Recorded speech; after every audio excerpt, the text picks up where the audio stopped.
My HDO is circular. I will make your fear. Who gives up about tear? I will fill you all with tear. I wonder where you without for why, what can you do? Don't you think that you are cool? Put the cross and you are fool. Dormi, you was my dream, but now you looks like Dormi. I show you who is the queen and let me teach you how to fin. Yeah. Let's go. Hey guys, Turkey here. I already have the gear. I can say that I have no peer. Gonna make you die with fear. Free yes, kick your ass and a spike to make you mad. I'm the king of the game and number one is what I get. Yo yo yo, brush you are faster. I will always be on guard and pray mission to the star. I think that's what you never got. Hey hey hey, chief, you like master. You send cheese that like a chap. I back to make you mad and a spike is what you get. Numoy. I haven't forgot you, but what I'm going to say is, I'm ready to you. Hey Zach, here's a gift. I bet you won't close it. This 5 minutes is too fast for you. Lurk is all that you can do. High book to your bank, play to your and don't complain. And medias understand. Circulation is the best. Hey Kazu, you are bad. Your rating suspect is bad.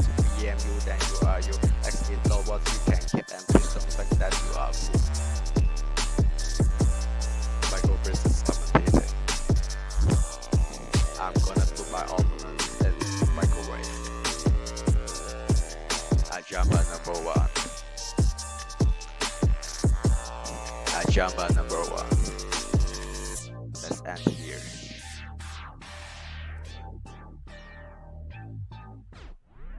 Wait, Diao? Who is Diao? Who is that? Is that a trash? Nani Hulu or he's that? Don't know to this beside that. He brings his place like a but number 2 is what he got.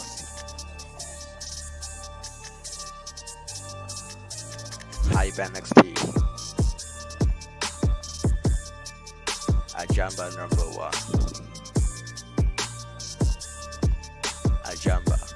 I'm your big fan. DM everyone. And number 1 is how you act.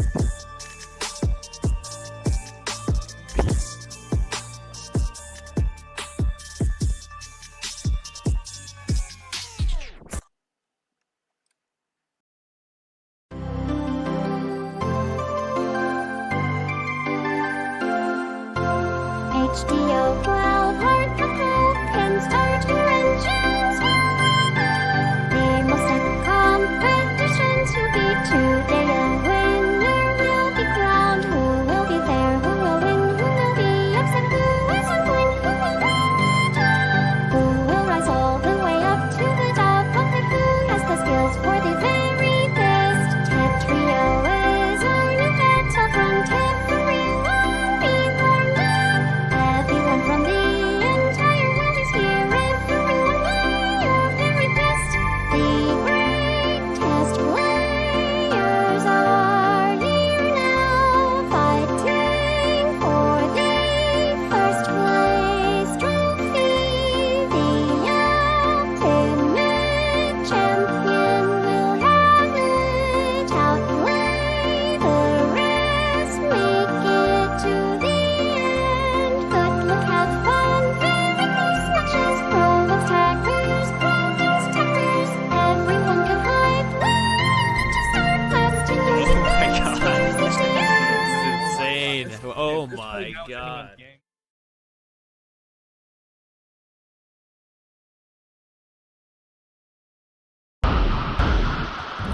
Alright guys, welcome. Hello and welcome to the 12th edition of the Hard Drop Open series. Put some music on real quick. Yep, this is our 12th one, and we are in store for a good 5-6 hours of really intense matches. So this is a tournament series that we've been hosting ever since 2009, but this is the first time ever where our prize pool actually breached the $1,000 mark. So I saw the donations still coming in right now, so it's over $1,250 at this point. And speaking of the prize pool, let's see the sponsors and donators that made that possible.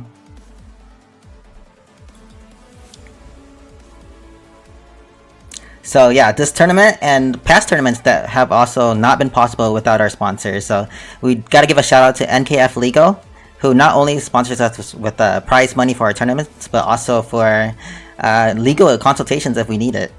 And then of course the hard drop community. So you guys know those keychains you guys have been buying in the past, those beautiful Tetris keychains. Those have been supporting these tournaments. Actually, I think $250 of that has been going towards this tournament. And then of course Judman, he's been spreading love all around the Tetris community, not just on hard drop related tournaments, but other Tetris tournaments as well. So definitely got to give a shout out to those three. And then obviously the donations that have been coming in over the past 2 weeks. So Sid with 122, a lot of anonymous donations, over like $200 worth of anonymous donations. QMK coming through with 75, Emres with 50, Caffeine with 50, Joshua T 50, Douglas 30, Renana 20, Yes Dot with $3, and Andrew with $1.20. And if you guys are interested in donating towards this tournament, we're still accepting donations now. So just type !donation, and 100% of your donations will go towards the prize pool. And speaking of the prize pool, let's take a look at what these players are playing for today. Alpha Cake, !donations with an S. Sorry about that. So yeah, they're battling for over $1,000 in prizes. So first place is gonna take home $400 minimum. That's alongside the prizes that are still coming in. So we're actually doing things a little bit different this time around. Is the top 8 are gonna get something instead of just the top 3. So there's more chances to win, especially with a prize pool this large. But probably the sweetest part is these exclusive in-game badges that Glitchy made for us. Glitchy's been, honestly, he's been hard carrying the graphics and what you guys are seeing with the intro screens and the transitions on the stream. That's all him. So yeah, those are the badges that you would get on your Tetrio profile. And then for commentary today, we're gonna be joined by Microblizz and Potent. Everybody knows Microblizz and Potent. Potent, the host of TTO3, Tetris Tournament Online 3, used to be incredibly active on Hard Drop before he started getting busier. And Microblizz, everyone knows, veteran of the community, held the world record for fastest Tetris player for a large amount of years. And then Dal, an up-and-comer in the community, people have been praising his commentary so much, we had to have him here tonight. And of course, Modest Tomato, who works really well with Delicious as well. I think I was watching the Revolution tournament that they did for Gestures, and I think they did an amazing job, so we had to invite them here. So make sure you guys support their channels. Everybody here is volunteering. Like, everybody's doing this in our own free time. Nobody's getting paid for this, so it's just it's a community thing. We're doing it for the community, so make sure you guys support them too. Their channels are listed right there. So I took a look at the bracket earlier. I'm probably not going to go through it right now, because you guys can just do !bracket. But it looks like some people started playing their matches early, which is good, because we're in for a long night, like I mentioned earlier.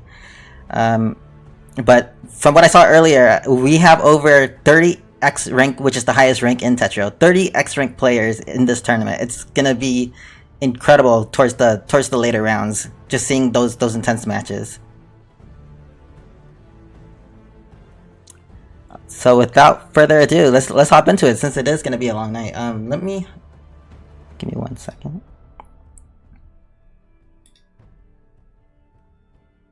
Hello.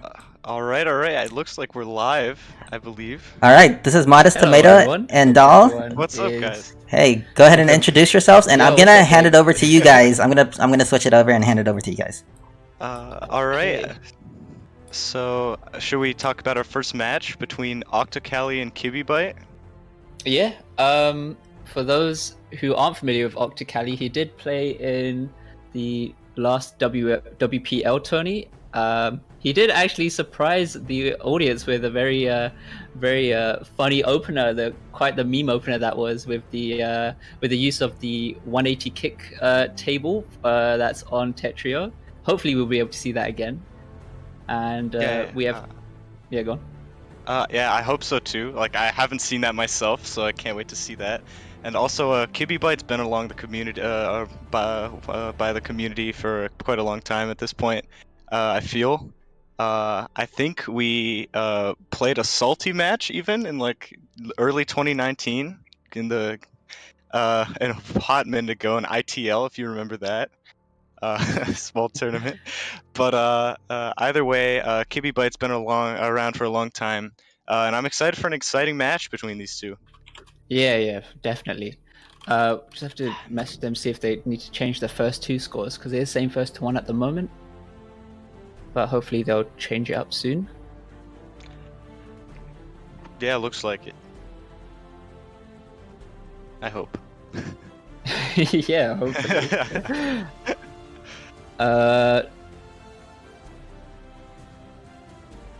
Can we get this? Can we just get this? The match, or the first two changed, the score change at least. I'll assume Blink's working. Oh, there you go. All right, there we go. We got it. All right, we'll just ask the guys if they're ready.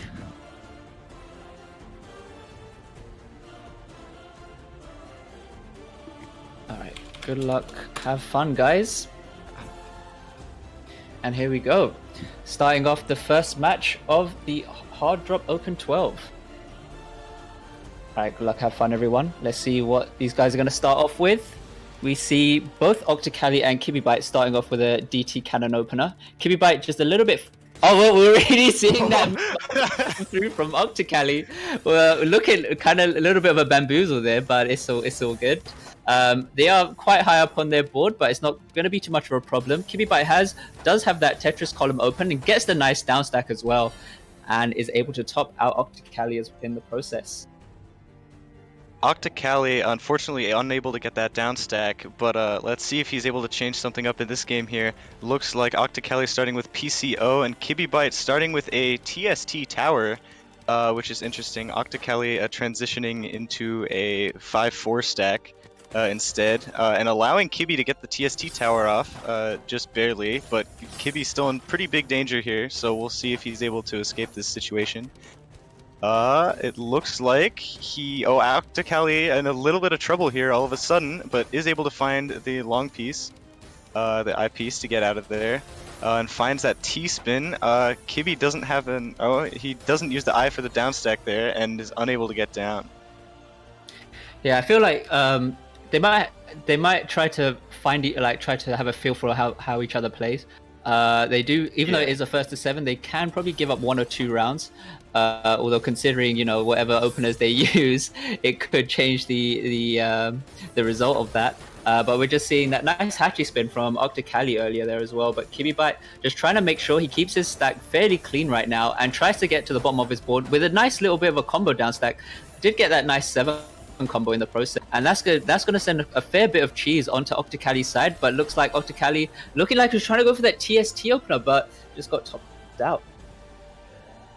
Yeah, a little bit of greed there from Octa definitely, because like spikes are the key to Tetrio, right? And I like sending big damage.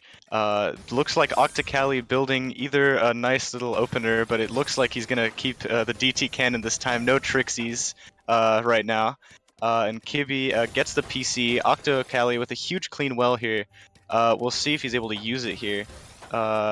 Looks like he's able to get down here. Kibi a little bit of a messy stack, but is able to access the garbage there. Looks like Octa with a bit of a misdrop on his end, but Kibi's stack not looking too clean either. So looks like Octa really high up right now, but is able to find a down stack. Not bad, not bad. Nice little combo there, sending a bit of cheese. And it looks like both players in much better situations now, able to fix their mistakes. Octa finding some down stacking there a little bit. Interesting decision making as well. Kibi Bite is pretty close to the top of the field. Isn't really finding like a good way to get down, it looks like. Oh, but able to find the Tetris just in time to cancel out some of the line sent. Now Octa is the one in the hot seat here. We'll see if he's able to get down from here, but it looks like he needs an eyepiece, and that is not in the queue, and that's going to be Kibi topping him out. Yeah, I do believe that these guys are quite close in terms of seed.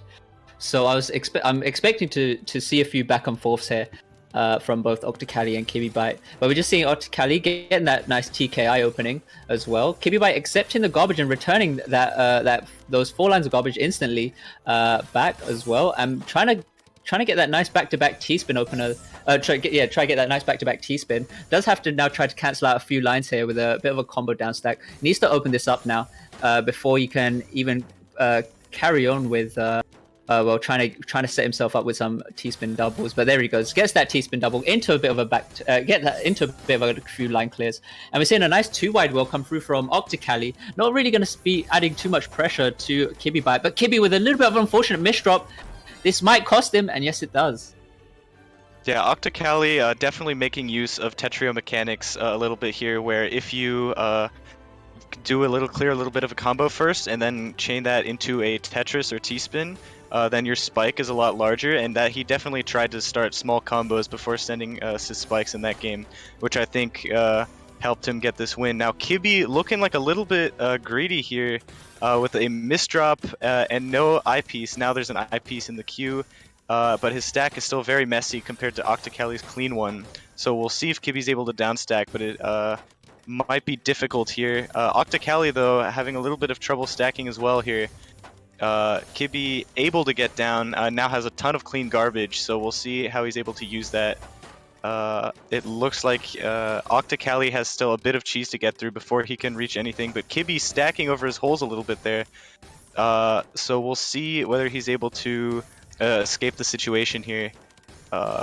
Looks like he's just able to get out. Octa opens the well even with a bit of a misdrop, so the position isn't looking terrible, but Kibi does have a big well but no eyepiece in sight.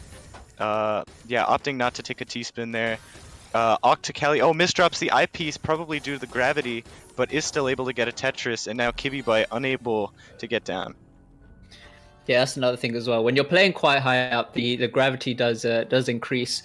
So yeah, you don't have as much time to think about your piece placement, and that could also just affect your decision making as well. But here we go, we're seeing Octa going with another Hachi spin opener as well, and we're just seeing Kibi just trying to make sure he opens up that column there to send the Tetris, making sure that he works around this as well, so he can try to get some nice T-spin continuations, but instead just now chooses to go for the combo down stack. Not gonna be adding too much pressure though onto Octa board. Octa just keeping a really nice 6-3 stack going on right now, and now just converts it so that he's still just trying to work around the garbage so that he's able to cover himself as much as he can. That's another thing that you have to really be concerned about is the spike pressure. The spike pressure that you can get from Tetrio. You always have to try and make sure that you're prepared in some form of defense. But we're seeing Kibi on his own end does have a hole in his stack. Not going to be too much of a problem, I don't think. This will be a T-spin single. He is covering up that hole though, so he does need to do a bit more work in order to clear up his board. This might give Octa the chance to try and get down to the board, back down to the bottom of his board quicker. But in doing so, he's still trying to make sure that he's maintaining these Tetrises as well. But all you're seeing here right now, just some really nice T-spins in the process, as well as getting back down to the bottom of his board. And I see he tops out Kibi back. And yeah, Octa coming back from a 1-3 deficit here, but now looking pretty poised to take the set. Just has been having a little bit cleaner stacking than Kibi, and that's really given him the edge. Both players looking for PC, neither able to find it. And it looks like both of them are just going to sort of upstack. Kibi able to send lines, but that clean garbage is reeking of spike material here. And it looks like Octa going to opt to send a lot of cheese with that. Opting for a big downstack combo. And yeah, Kibi, a lot of misdrops there. It looks like he's going to be unable to get out. Yeah, very unfortunate for Kibi there. Just have some very unfortunate misdrops. Okay. I was just thinking, just with those pieces to start off, I was thinking maybe Octa's going to do the meme opener, but instead, no, it's not. He just goes for that TKI instead. We did see Kibi looking like he was trying to go for a PC opener, but just had a bit of a misplacement with the pieces.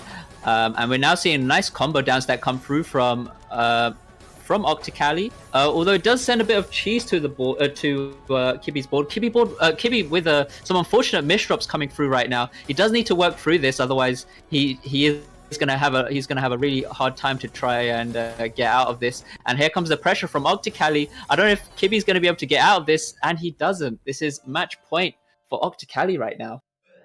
Yeah, both players definitely playing a little bit nervous here, as you can probably see. Looks like Octa gonna opt for DT, Kibi for a PC. Kibi finding the PC as well, and looking for a second one.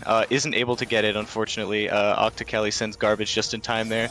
Now Octa with a super clean well, but Kibi as well, so both sending pretty big spikes to each other. Looks like Kibi has super clean garbage here. So we'll see how he's able to use that. Oh, and here we go. Now the well is open, and Octa is not necessarily in the best position, but he does make the most of it and is able to stay safe for the time being. And now is Tetris ready himself. And it looks like, yeah, Octa just, I think, oh, unfortunate misdrop there. I think he wanted to turn the T-piece one more time so that he could immediately take the Tetris with the back-to-back bonus. But that was a very nice spike from Octa, and that's going to be the set. GG's. Yeah, I was expecting Kibi to actually take a few more rounds, but it could have just been nerves or something else. He did have, yeah, those unfortunate misdrops that did cost him the round. But yeah, but hopefully we'll see Kibi later on. He does go to the losers bracket, and Octa still remains in the winners bracket. Yeah. Okay. And now I think we already have our next match between Martin and Shakar. It looks like. So that's definitely going to be an interesting one. I don't know very much about either player, unfortunately. Do you? Or I have seen Shakar around a few times. I haven't seen Martin before though. But yeah, I do think Shakar. I mean, this is just my own opinion. I do think Shakar will take this. Although, yeah, I haven't really seen Martin play as much, but hopefully he can prove me wrong. Yeah, I'm excited. I think they want to go for a. Do they want to do a warm up or are they just ready to go? We'll have a look. All right, yeah, they've changed the scores to first to 7. I think they're worried because there's 4 active players right now. So. Okay. But yeah, I think they're gonna be ready in a second. Yeah, Hopefully. Blink just needs to move to spectator.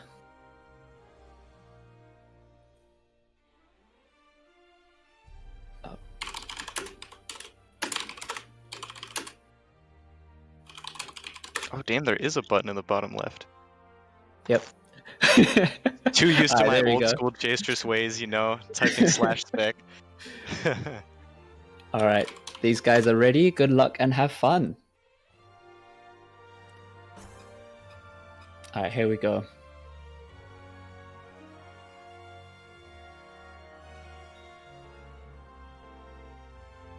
Okay, so we see Shakar starting off with a TKI. Also, Martin starting off with a fractal. Does have to use this T in the stack, but he has those 2 Ts ready, which is gonna give that back-to-back bonus as well. Shakar does have a little bit. He has made a bit of cheese on his own board. Not going to be too much of a problem. Quite easy for him to get out. Although Martin is making good use of just general Tetris stacking. You know, if you're not sure what to do, just build Tetrises, and already just topping out Shakar. Yeah, it works out. Martin actually could have almost killed Shakar a lot sooner there, misdropping an eyepiece in a crucial spike moment, but still able to walk away with that round. Looks like Shakar starting off with a 6-3 stack here, and looks like he has a very clean field so far.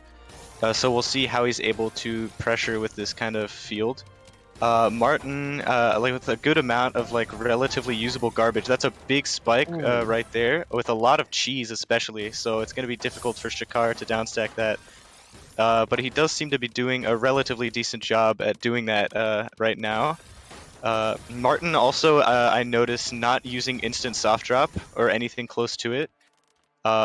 So I wonder if that's like by choice or not, but that's definitely very interesting. And that was a very nice spike to take that round. Yeah, just Martin's use of the garbage there as well, just making sure he's able to stack up, counting up to 4 as well. Just adding those extra bit of lines to the opponent's board can really be quite annoying to work through. But anyways, we're seeing Martin does have a little bit of clean garbage on his board. He could get the he could have actually went with a combo, but he actually decides to tank the garbage and now try to work through his board. But Shakar does have a little bit of some few unfortunate misdrops, and he just gets punished. Yeah, very unfortunate misdrop there from Shakar. But yeah, Martin's doing a really good job. I think what's very important with Tetrio is the spikes, right? So if you send your opponent a lot of clean, it's very easy a lot of the time for them to use that garbage right back at you, like Martin does right there. To put a lot of pressure on Shakar. I mean, just like look at the difference in the fields, right? Like look at how much pressure he's able to put on. It's crazy. Yeah. You did see Shakar just trying to step it up a little bit there as well in terms of speed, but still just wasn't enough to win the round. Okay, Shakar doing a TKI as well. Does have a bit of an unfortunate misdrop on the J piece, but instead just turns it into a T-spin single and has that back-to-back T-spin double ready. Instead just goes for the single as well. So still just maybe just trying to add just little bits of pressure onto Martin's board so that he's not able to use it back at him so effectively. And now we're seeing Shakar just going for the 6-3 stack. Does have to go for a few line skims here, but we're just seeing now, Martin on his own end just gets the really nice spike as well into Shakar and just tops him out. Yeah, Shakar going for a little bit of a greedy Tetris, but didn't really have an eye in Q, so unfortunately not able to get it in time. Now Shakar building, I thought it was a 2-wide, but looks like he's canceling that instead. And opting to build more Martin. Unfortunate misdrops here, so it might look like might be losing his first round here. Also covering up the garbage hole. Yeah, no T-piece there. Unfortunate. Yeah. Maybe Shakar's probably just figured out a way to win now. Sometimes you do have to, as I said, you do have to kind of pay the price of the rounds, but then you do get a better understanding of how your opponent plays.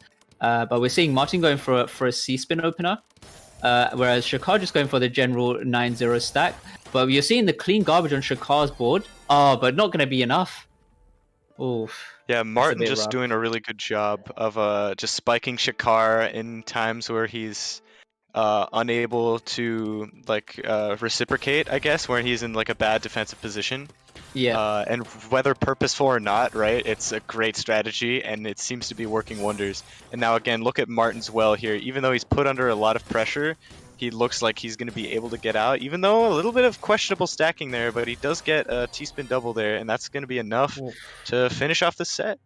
Yeah, he was able to risk his stack considering the state that Shakar was in. And yeah, that was well played to Martin and Shakar there. Yeah, very much.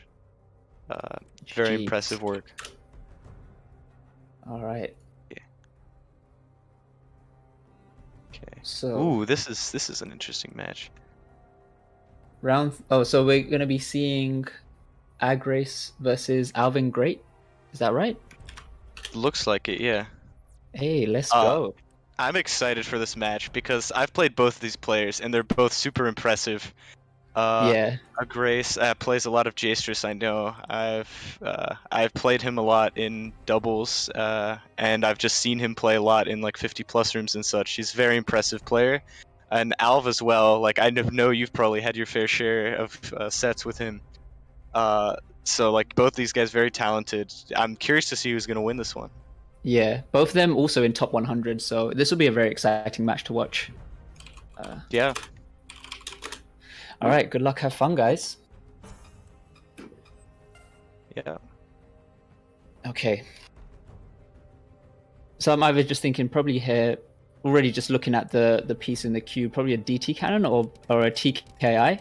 And we're seeing Agrace go for the TKI, whereas Alvin goes for the DT cannon. Does have a bit of an unfortunate misdrop on the T piece though, and he's starting to already getting heavily punished by Agrace. Agrace also just keeping really low and making sure that he's able to maintain those back-to-back bonuses.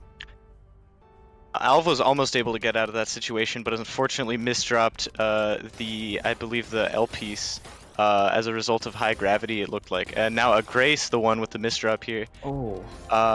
Which, yeah, this is looking like a very rough board, but he is able to clear it pretty effectively and send a pretty nice spike there as well. But now Alv has a lot of clean garbage, so we'll see how he's able to use that to his advantage. It looks like, yeah, a Grace going for a bit of a downstack, but Alv using the opportunity to build a fractal. Good awareness on his end. Yeah, well played from Alv Great there. Okay, PCO for Alv Great. Great's just going for the 6-3 stack. And Alv Great didn't get the PC there, I believe. But instead just opts to just go for the 5-4 stack instead. Now just trying to go for a bit of a combo down stack on Alv's side. I'm trying to open up that column, but just before getting that down stack, he does go for that T-spin single. And we've seen Grace a little bit of an unfortunate misdrop, and another misdrop with the J piece. I don't know if he's going to be able to really get out of this properly. He's trying all he can, but it's not going to be enough. Alv taking Very round. unfortunate there from Grace, but we'll see what happens here. From these bags, I'm thinking it's probably going to be TKI and DT again, just like it was last time with these very similar bags. And a Grace, a lot of clean garbage there, but Alv board not looking messy either. So we'll see how both of these opt to down stack. Oh, it's a little bit of a misdrop there. It was able to clear that in time. It's still not in the best spot. Oh, but Alv with a big misdrop there. And so able to get out. Okay. So PC opener for Alv Great. Not going to get the PC. Just goes to the 2-line clear into that T-spin opener as well. Whereas Grace just decides to garbage and just tries to send lines that he's upstacked on his own end. Gets the line skin playing really high up here, but still look at the clean garbage just below. He was ready to just send all of that back and just take the round. Yeah, that was crazy. And yeah, Grace kind of turning it around here. Looking like Alv going for a Hachi. Grace, I don't know what he wasn't able to get there in time. Oh, big spike, but it looks like he gets. Oh, he almost got out and opted to put the. He had the eye and opted to hold, unfortunately. Yeah, just Alv Great just got that extended PC with the Hachi spit. Just amazing to see. We've seen now both of these guys just deciding to go for a 6-3 stack. We're looking like Grace seems like he's in a better position at the moment. He should be able to clear this. Gets the down stack though, whereas Alv Great does have a fair bit of cheese, but he gets a nice 5 combo while getting down to the bottom of his board. Might try to start now going for some back-to-back T-spins, whereas Grace now does have the cheese on his own end, which he needs to work through. We're gonna see if he's able to get a combo down stack here in the process. Little bit rough, but it's not going to be too much of a problem. He's not seemed to be pressured too much by Alv Great right now, whereas Alv Great just making sure he's keeping his board as low as possible. Gets the mid-game PC. All right, let's go. And now the pressure on Grace is going to be very difficult for him to try get out of this. He has covered up his whole garbage hole a little bit, but he's able to get out of it. Gets the down stack as well, whereas Alv Great just gets that T-spin double setup ready. And what's he going to try to do here? Just goes for the 2-line clear, gets the T-spin double, and now just trying to get back to the bottom of his board by getting that really nice T-spin double. And here we go, Grace just making sure he gets his own T-spins as well, trying to cancel out some garbage that's been sent to him, and gets the Tetris into the nice down stack. Gonna send a bit of cheese. Now, Alv Great really needs to get out of this. He has to risk his stack a little bit. I don't think he can get out. And that's Grace taking the round. Well played to Grace. That was a crazy round. Like those big spikes. Grace was so close to the top out, but then still able to find his way down. Alv choking a little bit, I guess, on the pressure, you could say. And it looks like, it looks like both players with pretty good positions here. Oh, but Alv, unfortunately, jeopardizing the stack. And Grace just taking full advantage of that. Okay. All right, we're seeing a center forward versus TKI. Okay, I mean, Alv wasn't really able to fully execute that 4 wide. I mean, doing 4 wides in Tetrio isn't really the best strat for spiking, but it's more for cheesing, which means just basically sending very like little amounts of garbage, so that it just looks completely messy on your board, and it takes a fair bit of time to try and work through, in comparison to sending Tetrises and T-spins, which send just clean lines of garbage. But we're just seeing here, Grace just has to jeopardize his stack just a bit, but gets the nice Z-spin in order to fix it up. And he's still getting pressured quite high up from Alv right now. But Alv gets the 6-3 stack, making sure he gets these back-to-backs as well, and gets a nice combo down stack to top out Grace.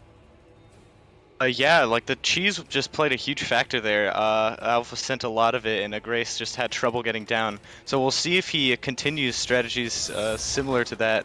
But it looks like they both get the PC. This is always a really interesting situation because whoever spikes first is usually able to take the round. It looks like both of them able to spike pretty much at the same time. But definitely Alf coming out with, I'd say, the more favorable position, though Grace doing a good job down stacking here. We'll see if Alv is able to get his way out. Barely does, just in time. Oh, but now under a lot of pressure here. Oh, he wants to get the T over, but he can't. He can't. that was quite funny. But this is match point for Grace right now. Alv needs to take 3 rounds straight away in order to win. But we're seeing TK is pretty much for both players right now. And now Alv has to break the back-to-back in order to open up his Tetris column, the garbage column, to send that Tetris. And we're seeing Grace just making sure he keeps his board as clean as possible and gets the nice down stack back to the bottom of his board right now. Whereas Alv Gray is under a fair bit of pressure. I'm not sure if he's going to be able to get out of this. And no, that's going to be game. GG's to Grace. That was a lot of clean spikes, and I think when it came to clean, it was mostly Grace who was able to come out on top in that set. But still, very great showing for both players. Yeah. All right. So I think we're going to be just going into the next match right now as well. Yup. Okay, so we'll see who is up now. Do you have a link for that? Yeah, should be in. Hold on.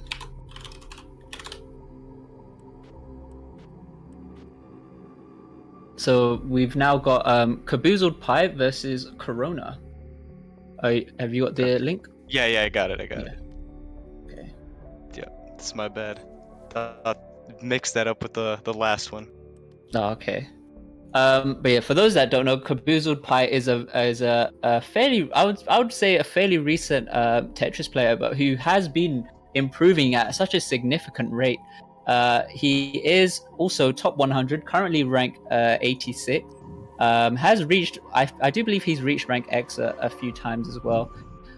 Whereas also Corona, also one of the great South American Tetris players, has competed in a fair number of tournaments as well previously, and he's also ranked 89 at the moment. So I do believe that we are in for a very interesting match. Yeah, these players are both crazy. I remember when Corona was super active, especially playing in a lot of Tetris Tuesdays tournaments, and just like winning against some amazing players there. Especially sending he's played super fast, sent a lot of cheese, I remember, and was able to spike really nicely. And I mean, Kaboozled, yeah, kind of speaks for himself. He's been grinding super hard lately. So yeah, this promises to be an interesting match. All right, good luck and have fun, everyone. Yup. Okay, let's see what these guys start off with. So both of them starting off with PCs, which they were perfect clears, which they both just clear and cancel each other out on. Corona having a little bit of some unfortunate miss drops, but it's not going to be too much of a problem for him, given that his playstyle, he is known just for making these nice combo downstacks as well, but just already getting that early round of Kaboozled. Yeah, I'm gonna point out like the PPS difference. Last round, Corona was almost 3 PPS compared to Kaboodle's 2.4, and I think his speed advantage is definitely gonna play like a big role in helping him fix misdrops like in that last round, and able to be more able to recover from mistakes. But Kaboodle finding a pretty nice down stack, and he has a lot of clean garbage to spike with, which he definitely does send right there. But now Corona stack looking mighty fine, if I do say so. Kaboozled with a lot of unfortunate misdrops. Looks like he might be a little nervous, unfortunately, and Corona is going to take that round. Yeah, looking like it's not something that we often see from Kaboozled. But yeah, obviously, tournament nerves can really get to you. Okay, so we're seeing some TKIs from both players, although Kaboozled does have to just try to instead just go for those Tetrises in order to try and get down from the bottom of his board. And we're just seeing Corona pop off right now in terms of speed, and already just such an early win. Yeah, Corona's just crazy. Like I said, like he's so fast, and his spikes are just really impressive. And Kaboozled seems to be having trouble dealing with it. Both players, they both send each other the PC, and Kaboozled finds a nice down stack, and yeah, that's the round. That's how it goes when both players tank a PC, you know? Like, you know a big spike's coming, the question's for who. Yeah, exactly. Okay, we're seeing TKIs for both players, and already Corona just instantly returning the garbage that's already been sent. That's also just another thing that you need to try and do, especially when going against like such good players. You want to try to aim to get as low as possible as well. Yeah, Corona 210 APM that game. Just very speedy, very quick, and very effective sends. Misdrop on the T-spin there for Corona though, which means Kaboozled is definitely in an advantageous position, but isn't able to really find anything big to send here. We'll see if Corona is able to dig his way out in time, but his position still looks pretty rough, I'd say. I mean, he is kind of getting out. Kaboozled isn't really sending that much, but yeah, Kaboozled able to take that round.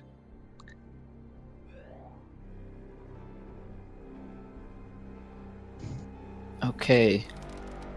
We're seeing again PCO from Corona, not being able to find a perfect clear though, and we're just seeing Kaboozle just going for a bit of an unorthodox stacking, but it's not going to be too much of a problem. He does get down to the bottom of his board, but although Corona does have this garbage which he's ready to just send back to Kaboozled, and now Kaboozled is on just taking a little bit of heat right now. He needs to try to find a way out of this. He is covering up his garbage hole just a bit, and just gets punished by Corona. Yeah, Corona just playing super impressive right now. And yeah, Kaboozled having a little bit of trouble keeping up with just this crazy speed there.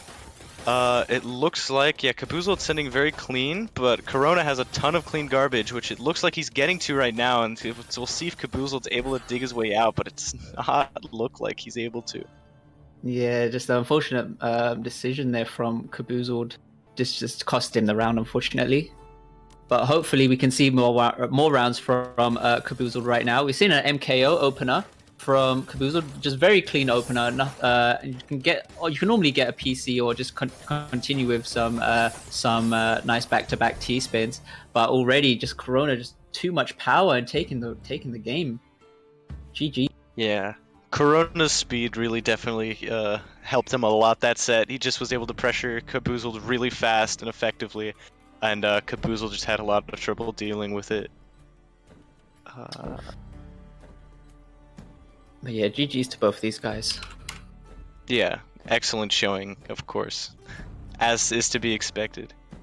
Yeah, obviously, yeah, from top 100 players, you know. I think we're just finding out what the next match is going to be. Right, so we're waiting. Yeah. We're waiting for a couple of matches a lot to of catch up. Like we're getting further and further into the bracket. So I see some of the matches going on, like Shan versus C2 Sam, Cheap versus Ripple Yo, CZ versus Circu. I know a lot of people don't know CZ, but he's an amazing player. There's a lot of crazy matches going on. So we're just looking for the best one right now to show everyone.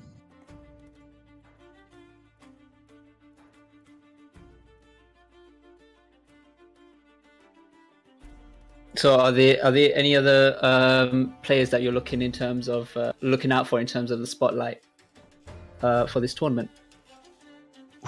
I mean, I think there's a lot of people who signed up for this who like don't get a lot of love. One of them being CZ.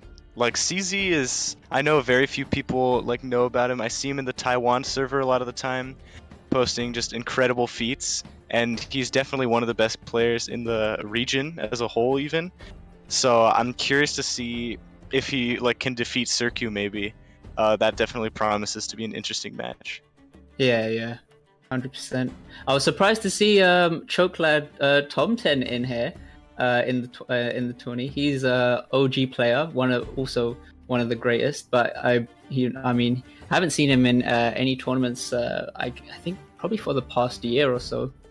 So yeah, very interesting to see him again. I would like to see. I would actually like to see QMK actually. I mean, obviously he has been in previous tournaments, but in the WPL tourney hosted by Beast and Shen, he was really popping off in that tournament. So yeah, I'd like to see how he does again. Yeah, no, I'm super excited for a lot of these matches. Okay, I think we've got our match ready. It's going to be CZ versus Circulation. CZ Small. Yeah, I'm super excited for this match. Someone who hasn't seen enough of CZ altogether. I'm excited to.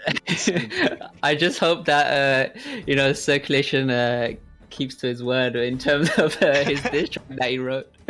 He's gonna microwave him, right? So. Oh, this will definitely be a very interesting match. Yeah, and yeah, both of these guys top 30, I think. Yep. So like, this is just a crazy this is gonna be an amazing match. Is all I'm saying.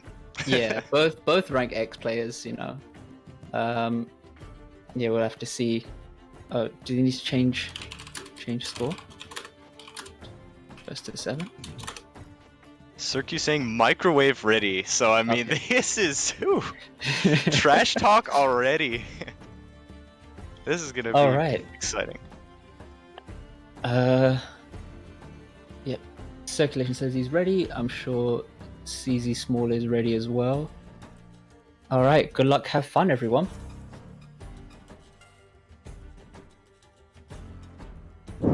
All right. I think last time I saw CZ Small playing, he was also doing triple rotates. But we'll see how he plays here. Oh, really? We see Circulation just getting a very unfortunate on that PC opener there. Okay, just not being punished too hard from CZ, but we're just seeing CZ getting a nice bit of a down stack, but still getting pressured up quite high from Circulation. And we're just seeing that T-spin single into the back-to-back T-spin double from CZ Small. Needs to opens up that Tetris column as well, and we're just seeing Circulation also popping off, both playing roughly at least 3 PPS or higher. A little bit of unfortunate Z piece placement and the O piece from CZ Small. It might take him a bit of trouble trying to fix this.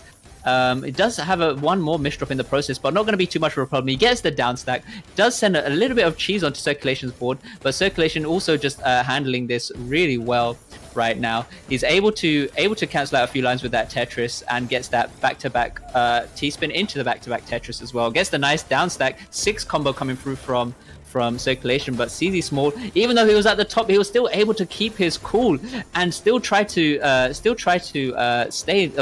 in the game right now. We're going to see a lot of back and forths from these guys, and we're seeing Circulation already just losing the first round to CZ Small. Yeah, and like the first thing when I look at this match is I think this is a polar opposite of last match, where last match was all about huge spikes, clean sends, and all of that. This is all about who can downstack the cheese better, or it is so far anyways. And it looks like, yes, CZ being pressured up pretty high. Both players playing at a very fast speed so far, but a good downstack from CZ there. Looks like, he's going to take advantage of that clean well. Not able to, unfortunately, find the multiplier combo there, but still able to get down. And now Circu, the one kind of in the... well, both of them are kind of in the cheese hot seat right now. But CZ has a lot more clean, and he's able to get the Tetris after, I think that was like a 5 combo or so. So able to spike pretty hard onto Circu's board. Oh, both players with a big spike at the same time, and Circu able to take advantage. Jeez.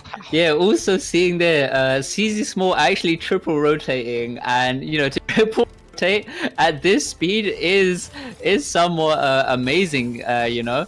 But yeah, I mean, the amount of attack power coming through from both these guys is insane to watch. And we're just seeing right now Circulation getting that nice floating T-spin into the skim, and gets that second T-spin double in the process.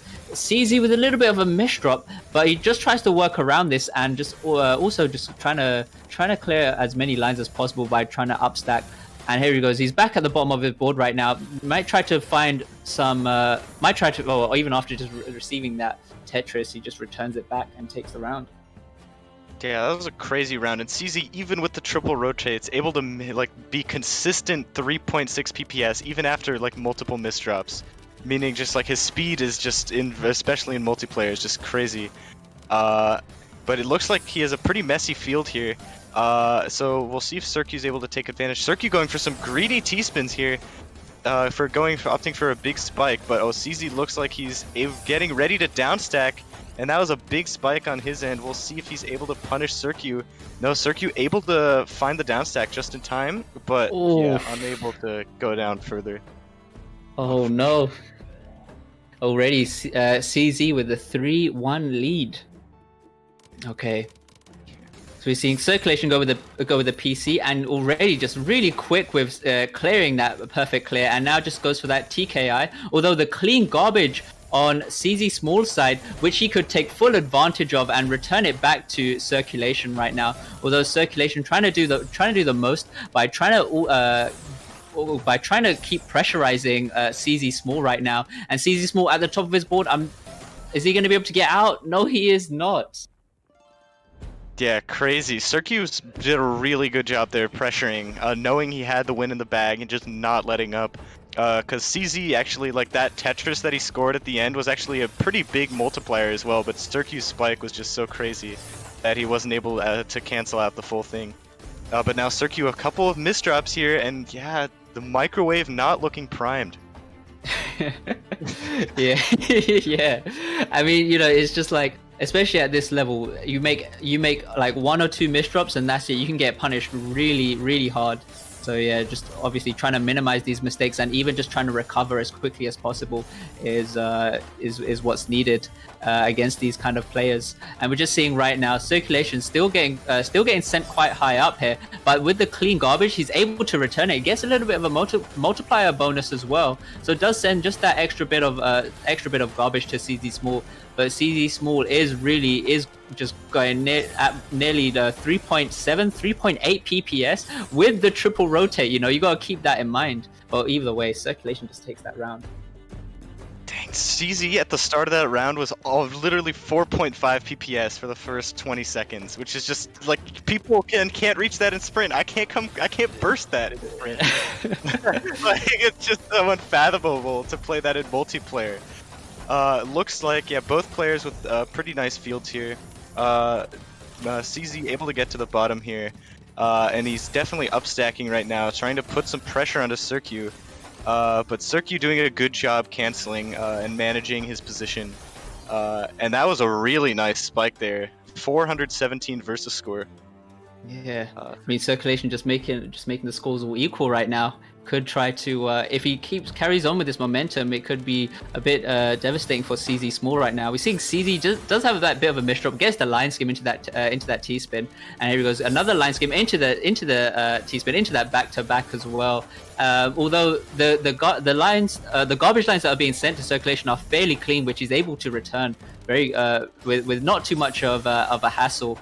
And here we go, we're seeing some more pressure coming through from Circulation, getting that nice combo down stack as well, which also just sends that cheese, which is just those extra, with those garbage, with the holes out just all over the place, which is going to be much of a bit of a problem for CZ Small to get down. But as I say that, he's just getting down it like it's nothing. And now CZ Small just topping out Circulation. Let's go. Yeah, CZ was under a lot of pressure there, but Circu was just unable to get that last little bit of damage that he needed to top him out. And yeah, CZ gonna take full advantage of that. and find his way out. Yeah, CZ with an amazing looking stack right now. Circu under a lot of pressure here already, so early into the round, and CZ's stack just getting higher and higher here, just trying to pressure. That was a really nice Tetris already, like counting to 4 as well. But Circu able to get out of there somehow. But he has so much speed on his field now that it's going to be difficult for him to escape the situation. That's another thing about sending the PC as well. Like, because it is clean garbage, you know, as you said it earlier yourself, that it can be a bit of like a double-edged sword, and you can just get those lines already sent back to you. But already we're just seeing some. Oh, we're just about seeing Circulation get that second PC there, but just had that one line of garbage sent to him, and CZ with the misdrop on the eyepiece. That was rough. Yeah, that was pretty rough. CZ going again 4 PPS, like he's just a speed beast here, and I think that's really playing into his advantage. He's able to downstack faster, send cheese faster, and like just doing everything faster is a very nice advantage to have. And that unfortunate misdrop by Circulation is gonna cost him the set. GG's. Might need to plug the microwave back in, but still a very impressive showing nonetheless. He is still the rap god. He is still the rap god. Okay. Alright, let's get this next match going. Yeah, looks like we have Beast and Shen versus Iljane. Is that correct? Yeah, I think it is. Oh well. Yeah, I mean, what can we say about Beast and Shen? He's been doing you know, a respectable amount of work with his WPL tourneys. And yeah, he's also like an all-round Tetris player, playing all sorts of Tetris platforms, such as Netris and Coltris 2, and yeah, Puyo Puyo Tetris as well. And yeah, and we got Iljane, who's also one of like an OG player as well. I think he won the Hard Drop Tourney. HDO 11. Yeah. Yeah. So yeah, I do think that we are in for a bit of a wild ride as well here. Yeah. I mean, having played Shen and having seen Iljane, I'm gonna say Iljane is a big favorite here, but I don't know how well versed he is with Tetrio mechanics. And Beast and Shen has definitely been practicing this game a lot. You guys should follow WPL, by the way, if you want to see more amazing Tetris tournaments. Yeah, twitch.tv/Beast and Shen. Yep. Okay, yeah. are these guys ready? Alright, good luck, have fun, guys.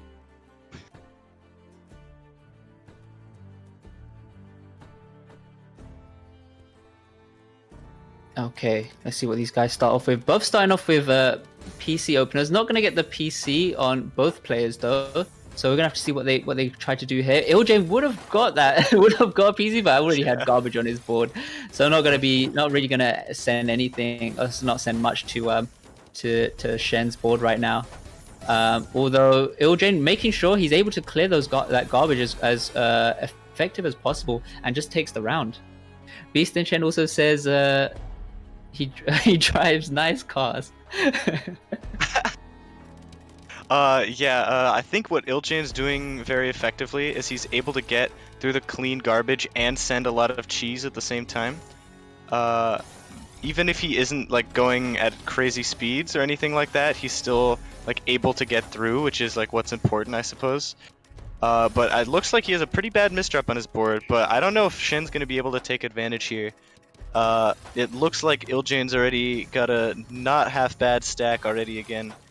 And it looks like, yeah, Shen's position not bad either, but yeah, now his stack a little jeopardized, but Iljane's misdrop is maybe going to help him out a little bit in comparison. Very nice down stack, effective use of the Tetrio mechanics there. Wow. Sending a nice multiplier spike.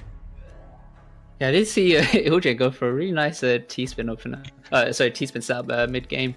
It's quite interesting to see. But anyways, we're going to see Iljane trying to go for that PC opener. Unfortunately not getting the PC, so he is going to be tanking on a little bit of garbage. But as usual, at the beginning of the rounds, it is fairly clean, so it's not too much of a problem to get out of. or to try and clear, which he does so, and he makes sure he gets that T-spin double set up just after he clears that Tetris in between, known as the prophecy as well. And again, more clean garbage for Iljane, just instantly returning it back to Beast and Shen. Yeah, Iljane just taking a lot of advantage of the clean garbage, even though he's put into what look like super dangerous situations. He's tanking all the garbage to make sure that he can spike Shen later. And here, a similar situation where he's in a bit of a risky spot, it seems, but odds are he's going to be able to get out of this one. I mean, Shen's doing a pretty good job. Oh, he's pretty high up now, though. Yeah. Unfortunately, yeah, unable to get out. Especially when you have to start like risking your stack and trying to cover up those garbage holes in order to try and survive. It just kind of gets back at you later on. Okay, are we seeing a center forward versus PC? All right. Although that garbage has covered up that right side of the board, but there we go. Iljane just opening that up, gets the T-spin double as well. And we're seeing Beast and Shen looking like he's trying to pop off a little bit here. Oh no, but the S-piece misdrop. I don't think... Can he get out of this? Nah. Oh, unfortunate. Yeah, Iljane, like, he was, again, in a very, like, treacherous spot there, but just able to get through the clean garbage there and just spike Shen super high. Iljane also not using instant soft drop? Did I see that correctly? Nah, yeah, he's not using instant soft drop. Yeah, which is also interesting to note. Looks like, yeah, Shen gets that. Iljane in a rough spot. Eyepiece misdrop. Unfortunate. But another round for Shen. Yeah, just seeing those misdrops as well, like quite high up. You just probably just the worst positions, or worst misdrops of all, you know. Anyways, we'll get back to this. We're seeing Iljane getting some really nice back-to-backs here, and then still maintaining the back-to-back with that Tetris, and already just an early knockout. Yeah, Iljane's just damage is just crazy, especially for his speed. Like, he isn't anywhere close really in speed to the last two competitors, but his APM is still, he still manages to keep it very high. And he's also doing a good job of sending unclean, especially compared to Shen, who's sending what feels like pure clean garbage. So I feel like Iljane's kind of using that to his advantage by sort of tanking appropriately. And then sending appropriately to sort of punish. Oh, but Shen, very nice spike there. Wow. Making me eat my words. 5-3 to Iljane. Okay. Okay. Looking like another center forward coming through from Iljane. And we're seeing Beast and Shen going for the 0-9 stack. I wonder how he's... Oh, well, Iljane just abandoning that center forward instead and gets those nice back-to-backs. And already just that back-to-back chaining already just tops out Beast and Shen. Yeah, Iljane doing a great job of just keeping the pressure on. He's definitely using, in that game especially, he used a lot of the back-to-back bonus, I guess it's called, where the back-to-back bonus is more powerful in this platform. Shen really unfortunate misdrops that round. Wow. Yeah. That's a sad way to see a set end, but good set either way from both these players. Okay. Ripple Yover's cheap? This is exciting.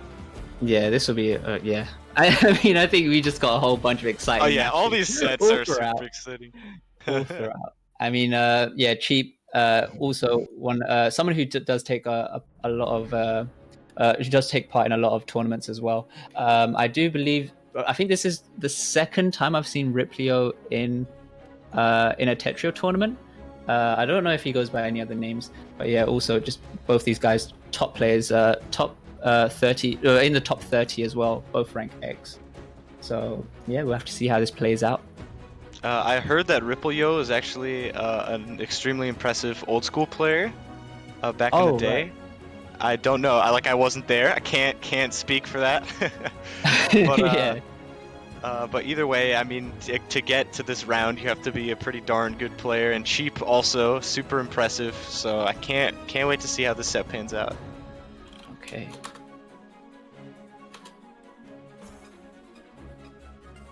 All right. Good luck. Have fun, guys.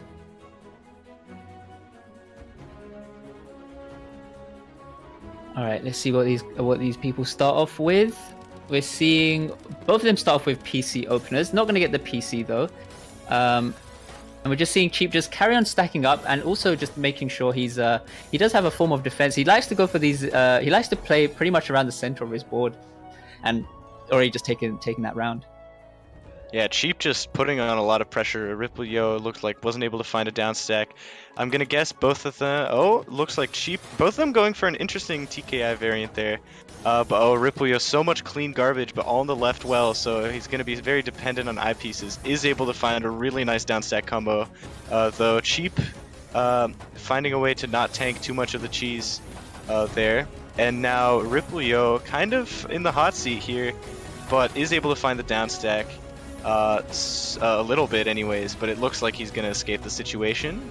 Yes, okay.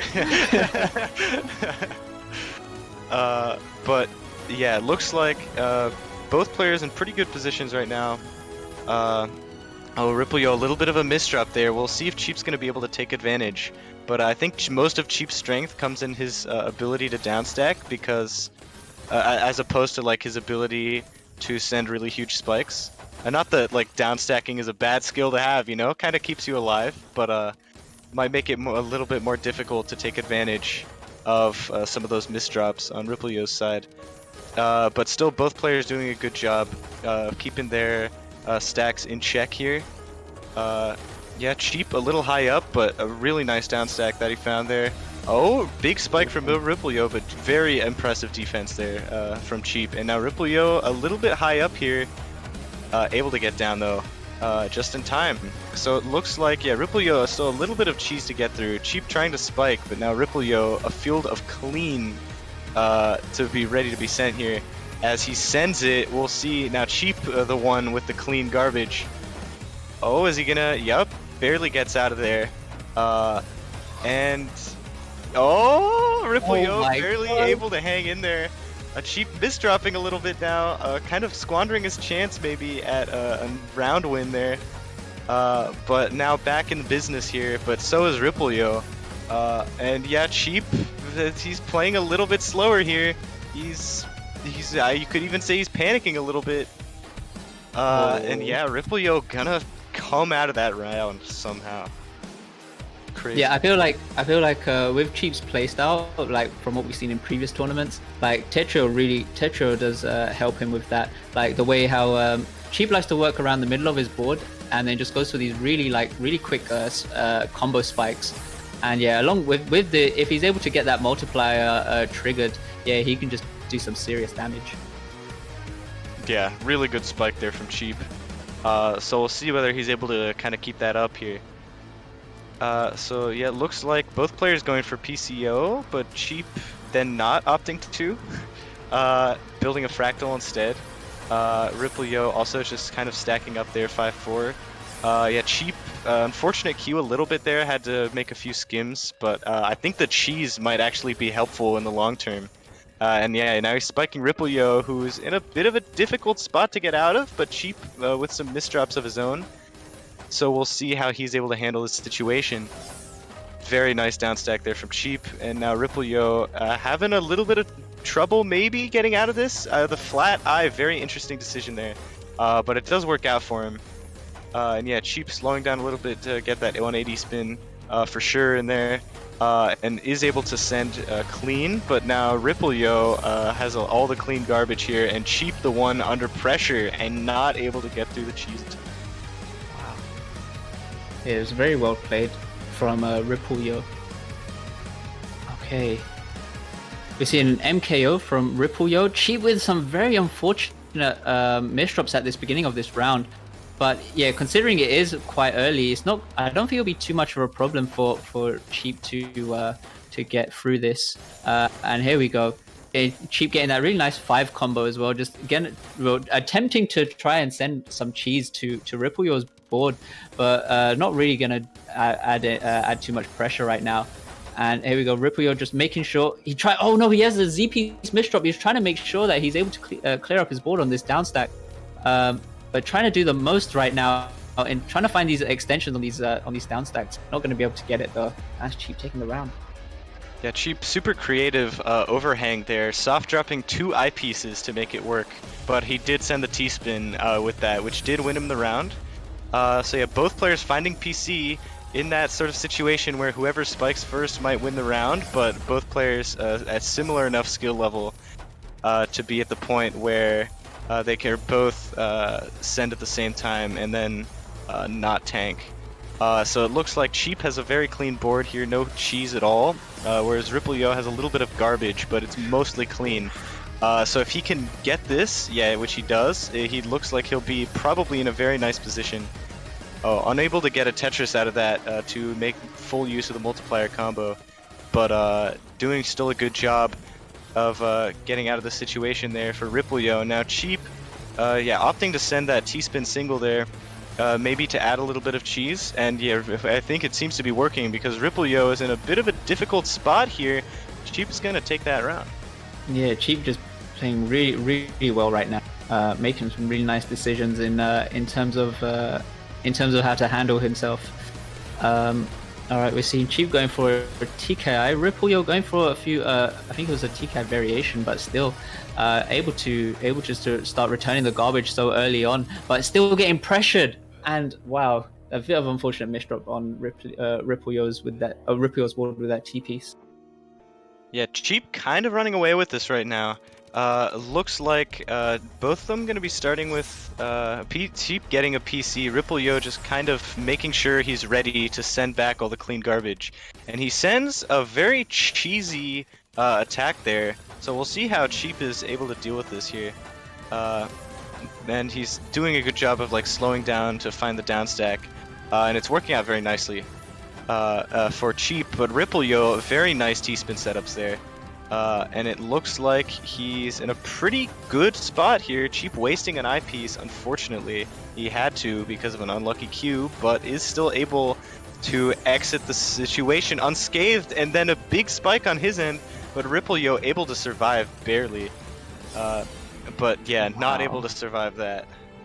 Yeah, match point for Cheap right now. I mean, Cheap is just playing insanely well. And yeah, just making sure he's able to punish just in time and just getting everything executed really well. We're just seeing those PCs come through from both players, so just cancelling each other out. And then we see Reviclia just trying to make sure he's trying to keep his board fairly clean, gets back down to the bottom of his board right now, just as Cheap does as well. And now we're seeing Cheap just go for the T-spin. Oh, nice T-spin double into the back-to-back, and that's just going to add that back-to-back chaining as well. So that just adds that bit of pressure onto Reviclia's board. And here we go, working around the garbage for Cheap. Reviclia seems to be under a lot of pressure right now. He tries to do the most and tries to get out of it, and now there he is. He's back in the game. And now Cheap, although still just trying to pressure as much as he can, working around the middle of his board. And now Reviclia under some pressure, and that's going to be game. Yeah, really clever spike at the end from Cheap there, down stacking into a T-spin, which really just put that extra little oomph to seal the deal there. Yeah. Very impressive. And it looks like we've got our. Are we being swapped on commentary? Or. Yes, we're gonna sub in Microblizz and Potent for the next match. We'll just have to see. Can you guys hear me? Hey, can you guys hear me? Yeah, it looks like 0T versus Dormi will probably be next. All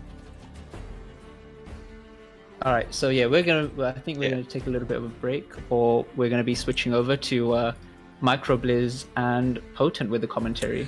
So while we're about to see you switch right now, soon. Blink, we can't hear you right now. oh crap. Yeah, we can.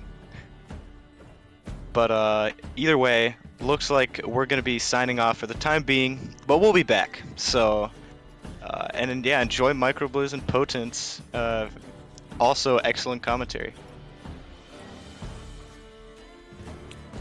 Alright, but you guys can hear me on Twitch. So before I hop over to Microblizz and Potent's voice channel, just want to say we had $220 just come in, a $200 donation from Mussy, and a $20 donation from Song. So thank you guys so much for those generous donations. That helps a lot in supporting the tournaments, making sure these participants and very talented Tetris players get the prizes that they deserve. Like I remember years ago, you wouldn't even see $200 in the total prize pool of a tournament, but now we're seeing it as a donation come in. And already this prize pool has reached $1,475. So this is, in terms of hard drop, this is our largest prize pool yet for a tournament. So thank you guys so much for making that possible. And I'm gonna hop on over. Hey guys, can you hear me? I can probably find it in my They cannot history. hear me. Blink's here. You're on, man. Thank you to the previous commentators. Job well done. This is a match between Dormi and Zero T. Dormi's a French player, kind of like Wumbo from what I've heard. And he's a pretty popular YouTuber. Zero T's been a long time community member, pretty solid player, so it'd be a good match. Yeah, very old school. He's starting soon, right? Still not started yet, I believe. Still just gotta wait for the match to begin.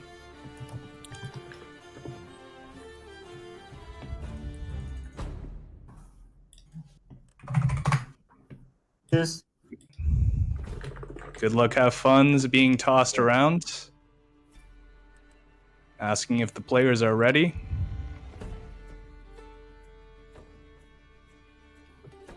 We have the okay from both players and we're almost ready to go. Right, I see it.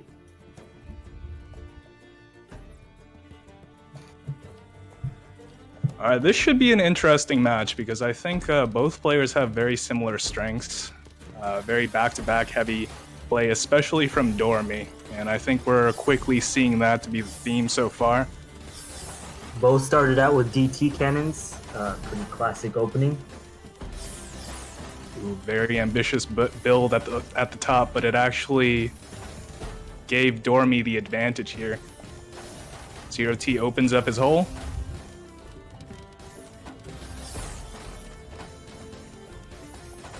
Okay, trying to fight from the top. Zero T couldn't find a way out, unfortunately. First round goes to Dormi. This is a 1-7. OT continuing with the DT cannon opening. For me with the cleaner, just he's been Caught Dormi at the top. Unfortunately, he got a little ambitious and I think didn't have anything to skim with. One of the things that's so important and paramount of survival in this game is just to have something to clear with all the time. Do you think Dormi tends to get a little greedy at the top, especially when his opponent is in trouble? Oof. Seems like he got in a bit of trouble there with Yeah, I think the same theme kind of happened there with Dormi. I think he saw Zero T at the top of the field, but unfortunately it was all pretty much clean garbage, and Zero T was able to take advantage of his position to surprise Dormi. And one of the things that you really do have to keep in mind in this game is it's a very downstack heavy kind of game. This was actually straight from the mouth of Jamba, one of the best players in the world, but do keep what he says with a grain of salt because as we know, he is only ranked 22. He's only ranked 22? Wow. He completely scuffed his ranking before it began. I think Pretty for just a surprising. better seeding, but I mean, you know, no rules against it. Strategy, ladies and gentlemen. Yeah, Dormi seems to have a lot of messy garbage on his screen at the time. And Zero T is like... Oh, this is going to be really difficult to dig out of. Oh, unfortunate. No real options out. Didn't have an eyepiece to be able to clear through. Zero T with the lead, 3-1. It seems like Zero's playing a little cleaner, like he can get access to his garbage more easily. It's a more downstack oriented game. Yeah, I was actually able to practice with Zero T yesterday, so I think he's been very mindful of when his safe zones are, or where his safe zones are, and how much he can actually survive. So he has a lot of experience with high APM and kind of like when he needs to start down stacking in this case. Definitely something that's going to be advantageous for him, especially against Dormi.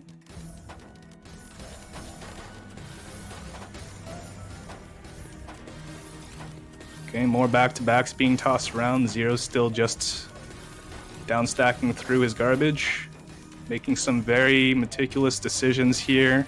The survival doesn't want to send anything over to Dormi just yet.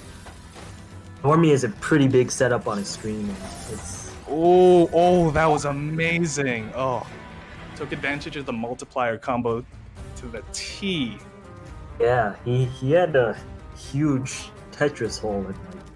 Yeah, man. Like I told you earlier, it's really advantageous to have a T-spin doubles or Tetrises in the middle of a consecutive combo. That way, like you get that juicy multiplier going. Yeah. This game has a different multiplier than all the previous games. For sure, and there's a different level of meticulousness in this game for sure too. I mean, just based on the last couple of rounds, a lot of the rounds have been won by either player just based off of insane spikes that either one was able to send at inopportune moments when the other player wasn't exactly ready to defend. Zero T with a little bit of an awkward piece placement there with his Z piece cost him the game. I had to block his garbage hole there, which was pretty costly. Yeah, Zero T with the early lead early on with 3-1, but Dormi was able to solidify, and it's now a tied game. Dormi doing a lot of fancy T-spin setups. Oh boy, Zero T running out of options here, had to make some compromises. Wasn't able to get down to his eye piece to open up his field as well.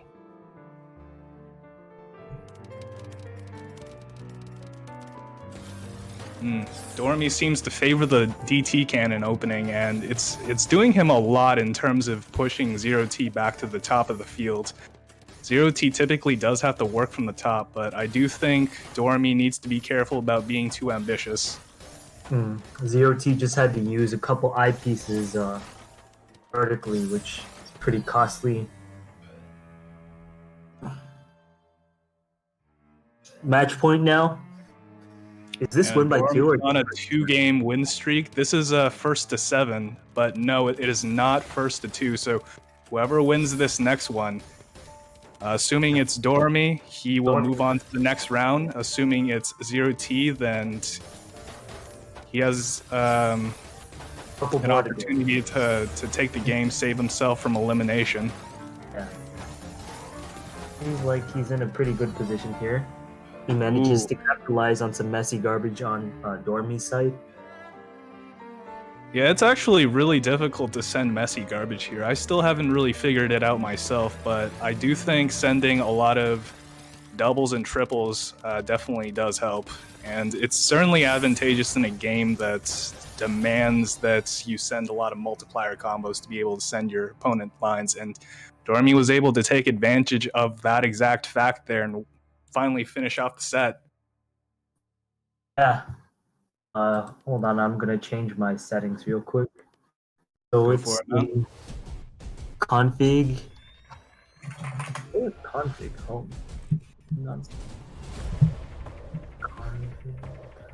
Here. Controls. Config. Gameplay. Is it? Do you know which part of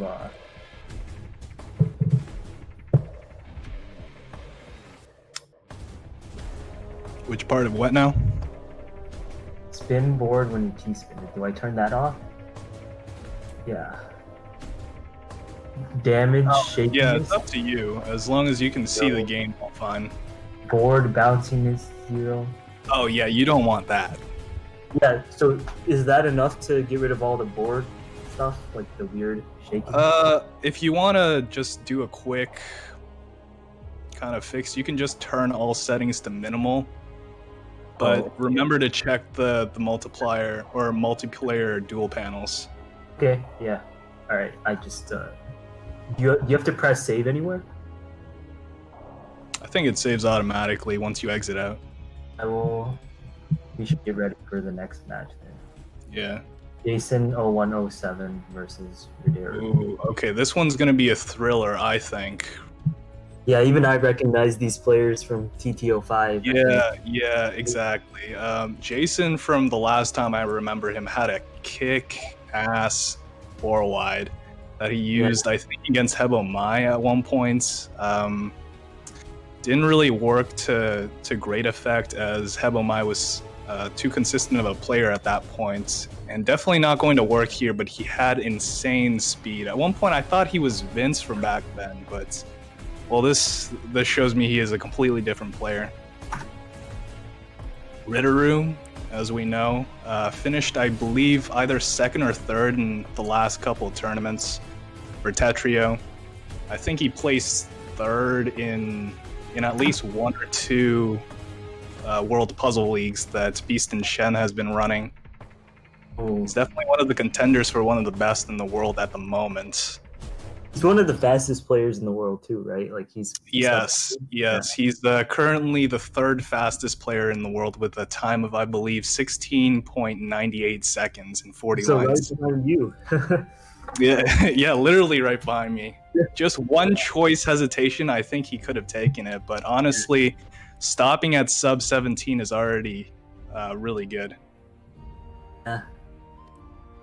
It'd be a pretty fast-paced match. Oh, for sure, especially against these two players. Like I said, it's going to be a thriller, I think. At least, like, we're going to see some fast-paced action. I think Ritter is probably going to be a little cautious at the beginning. This is definitely unexplored waters for him. I don't believe these two have ever played each other. So I think both will be a little hesitant at the beginning. Yeah, and Ritteru's just trying to check out the scene, see what's happening. Looks like Jason opened with the PC opener, but didn't complete it. Oh, misdrop by Ritter. Yeah. Jason was able to capitalize quickly with some fast APM. Yeah. Like I said, though, we're kind of seeing this trend, both players a little cautious, but now that they had that first game, kind of take note of what each player could do, I think they're going to speed up in this one. Kind of seeing that trend now. Ooh. Both players are playing at a pretty rapid pace compared to last round. Yeah, last round, I don't think either player even reached 3 pieces per second, and that's entirely in the realm of possibility for these the players of this caliber. As we see right now, they're maintaining over 3 pieces per second. Yeah, 3.5 actually. Yeah, very insane pace. Oh goodness, Jason in trouble. Little bit of a hesitation but he was able to finish him off. We're already I think this is going to be a very interesting battle for Jason in particular. Ritter, as of recently, looking very polished in terms of how much he's had optimized. Some quick back-to-backs to take that last round. Jason's gonna need to find more optimal options, or at the very least starts using his speed to downstack a lot faster. Misdrop by Jason. Quick fix.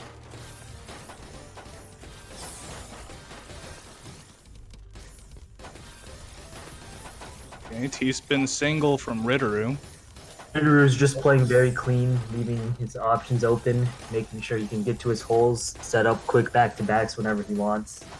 Very much so, and this is definitely different from the kind of style that he employs in Justress. It actually took me by surprise because this kind of meticulous play I didn't realize that Ritter was even capable of. I thought he was just an aggressive beast, but this just shows me like how much he's actually worked on that over the last couple of months. Oof. Past couple rounds have been quick work by Ritter. He's just playing it clean and efficient. Fancy, Keeping but, safe, like I said before, it's very important to keep your options open. I think Ritter's style definitely, it's definitely a representation of this exact idea. Just look at that, yeah. A good balance of defense and offense as well. Never loses sight of his garbage holes. He can always get to his garbage holes really quickly and efficiently and chain some back-to-backs when he's doing it. Yeah, paying good attention to his parity as well. Making sure that he always has a way to clear something. And whenever he sets up a T-spin double, he always has the T-piece already in queue. This is becoming like extremely quick work for Ritter. One more game and he has the match. Yeah. Also, for you viewers, starting next round, it's going to be first to 10 instead of first to 7. And Jason takes that we are one now in round 5 of the tournament. So things are going to get really exciting now. A lot more leeway in terms of getting to your opponent. Yeah, the winner of this round actually plays a Jamba. So that's... Oh, wow. What a prize. Yeah. I'm sure both are very excited at the prospect. Yep, Ritter with... he was in a little bit of trouble at the top if Jason could have capitalized, but he was very efficient with his down stacking and just, got it done. Very well played by Ritter. He's looking very strong right now. Jason just couldn't find a way to convert properly to be able to take the rounds. We're on to the next match, which is QMK versus Sam. Okay. Two This one should be interesting as well. QMK, a very meticulous player. A lot less aggressive than I think Ritter would be, and certainly less ambitious in terms of the sends that he goes for. He typically likes going for more downstack combo heavy kind of style and then waiting for good opportunities to send a full screen spike. And Sam, from what I understand, one of the fastest players in the world, the sub 19 second time. Yeah. QMK is a very clean player though. His stacks are very clean and he's down stacking. Yeah, I think that'll work to his advantage because Sam is definitely one of those players that doesn't have the downstacking prowess that QMK has. He can certainly mess with the best, but I think in this case he's going to have to be very careful about his sends because QMK is going to be very watchful and he's going to be very careful about when he attacks Sam. So I think Sam should probably play it slow at the beginning, probably match QMK's pace, and then once he finds his rhythm, maybe start attacking on the pressure. Yeah, definitely. QMK definitely, nothing really goes by him without him noticing. It's like watching his opponent, his stack, and everything, and just doing the most efficient thing possible. This is very true, and I do think QMK is one of those very reactionary type of players. In fact, I think of him as kind of the Bruce Lee of Tetris, because I don't know if you guys know anything about martial arts. Bruce Lee was actually a very reactionary based kind of martial artist as well. Waiting on mistakes, yeah, exactly like we saw in the first round there. Sam just lost his continuation. Nothing in his queue that really helped him get through that huge stack and take advantage, unfortunately. Yeah, QMK just using his down stacking skill to navigate the garbage and create back-to-backs and spikes that won him the match. Okay, a lot of cheese over on QMK's side. Perhaps a strategy from Sam is blossoming here. Didn't really work out in his favor. He got shot up to the top of the field, trying to fight his way out, and oh my god! An awkward little misdrop there. Yeah.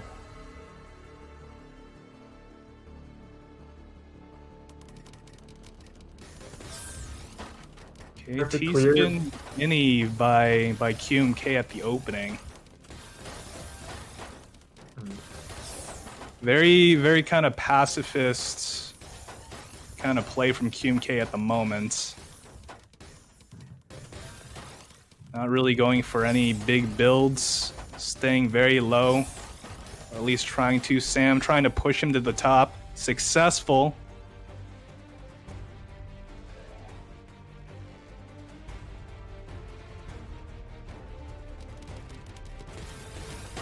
Okay, T-spin double openings by both players. QMK speeding up the pace, as I think he saw the last couple rounds have not been in his favor.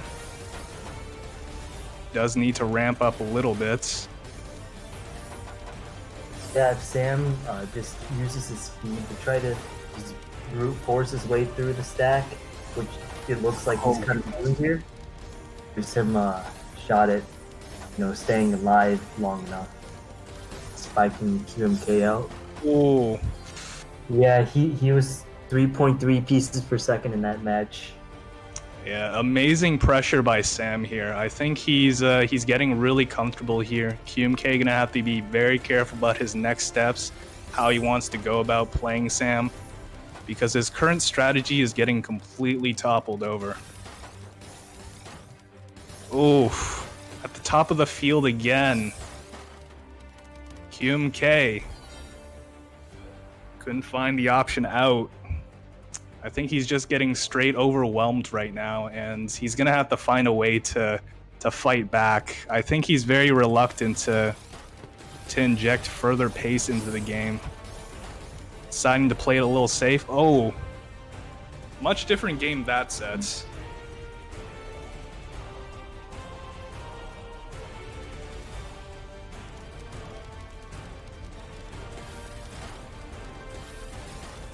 Sam with a little bit of a misdrop there. QMK quickly able to take advantage. God, whoa, this is the first. QMK finishing with an average 4 pieces per second. Yeah, he saw that misdrop on the left side and Sam hesitating, and he saw his opportunity to just go. Because, if you aren't going to take advantage of that, there aren't going to be many better opportunities. Exactly, and that I do think that is one of the struggles that QMK is going to have to wrestle with. Just going for things, being a little more aggressive. We do see here that QMK is capable of playing at a very brisk pace, 3.8 pieces per second, I believe 179 APM cents. Do think he's going to have to learn how to take that to his advantage. He's going to clinch out this win. Currently a tie game. QMK really looking to maintain his efficiency with the speed and the nice T-spin set up there, so it seems like it's working out for him. He's doing a very good job. Nice multiplier combo there too. T-spin single into a Tetris. Nice little downstack combo. Sam digging to the bottom of the field. QMK waiting for an opportunity. Oh, misdrop by Sam. This could be exactly what QMK is looking for. Nothing to really send on his side, though. Ooh, I don't know about this fractal at the top from Sam. This Especially could mean trouble for him. Yeah, he had to use boy. so many eyepieces vertically because of his fractal, and that's very dangerous when you are at the top and need to get down. Yeah, the parity was just inopportune at that moment too. It didn't really help him to go for an ambitious build like that. Same story here too. Unfortunate for Sam.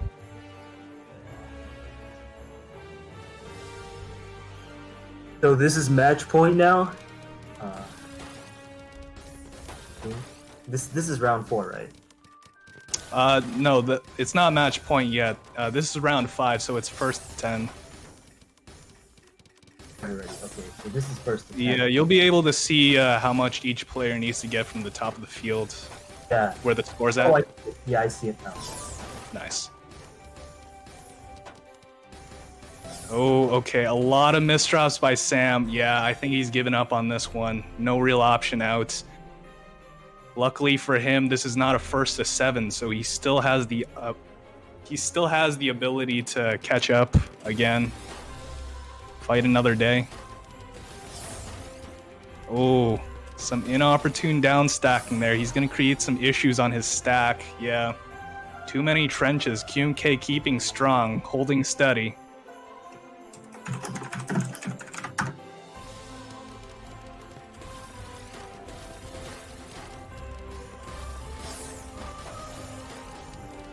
Yeah, QMK maintaining his pace here. Employing kind of the same strategy as Ritter, making sure he has all options open at all times, but also making sure that he is not overambitious in catching himself in bad moments. Okay, both players in good spots.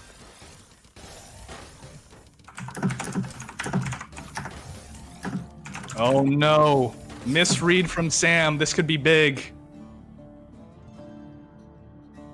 Match point now. Okay. Yeah, and I think QMK has actually taken the last, I believe, seven games. So Sam really needs to change up his plan here, really solidify. Oh no, this could be trouble as well. No options, no eyepiece. Gonna have to make a lot of compromises. Oh, unfortunate. Blocked his hole at the end, and that's the set for QMK. He moves on to the next rounds. Moves into the round of 16, and next up we have a Jamba versus Ritter, two of the top players in the world. Right. This one's gonna be a thriller for sure. It's actually surprising to see them play this early into the tournament.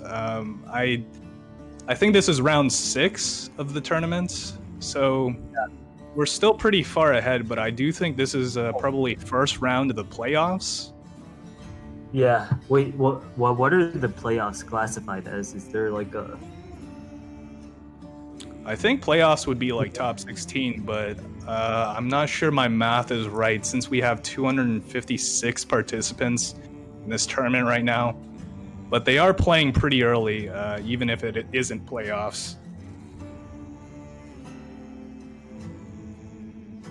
Alright guys, so we do have that Jamba versus Ritter match coming right up. But before that, we have a couple of ad breaks really quick. Give me 1 second.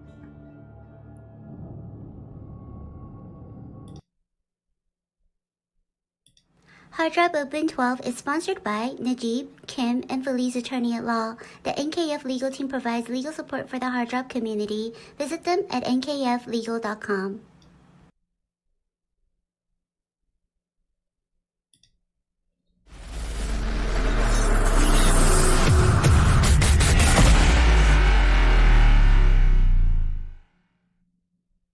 Since the day we first opened our doors all those years ago, Judgment has been about more than the products we create, more than the services we provide.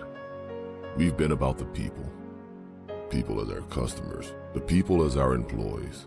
Well, the true reason we've been as successful for as long as we have is that people means family. Times may change, but our commitment to you never will. Thank you for being part of the Judgment family.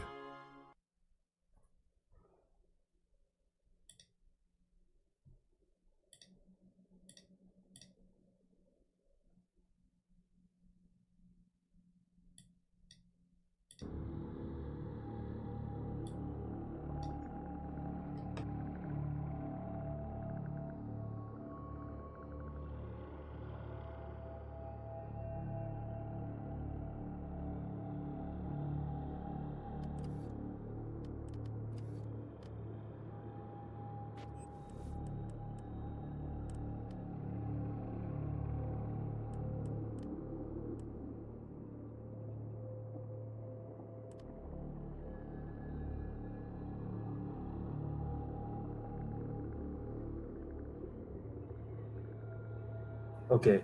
Okay. All right. Welcome back to the tournament. We have a round of 16 match, I think. No, is this round 5? No, this is. Yeah, this is actually round 5. so it might be 32. Round 5 match. Let me just take it. Yep, this is round 5, man. Yeah. Oh no, it's round of 16, also round 5. Okay, so Okay. this is the match between a Jamba and Ritter, two of the best players in the world. Jamba won TTO5 and some other tournaments, and probably is considered the best, if not one of the best players in the world right now.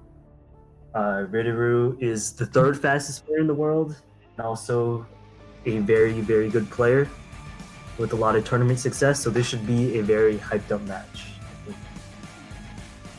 Yes, this one, I've said it for other matches before, but this one sure to be a thriller. I think Ritter especially hungry for more against the Jamba because they have played before. It didn't go well for Ritter, but I've seen a lot of adjustments from Ritter as of lately, so we'll kind of see what happens here. I think we may be in for a surprise. Certainly in terms of how he approaches a Jamba, I think it'll definitely be different than how he approached him in the past.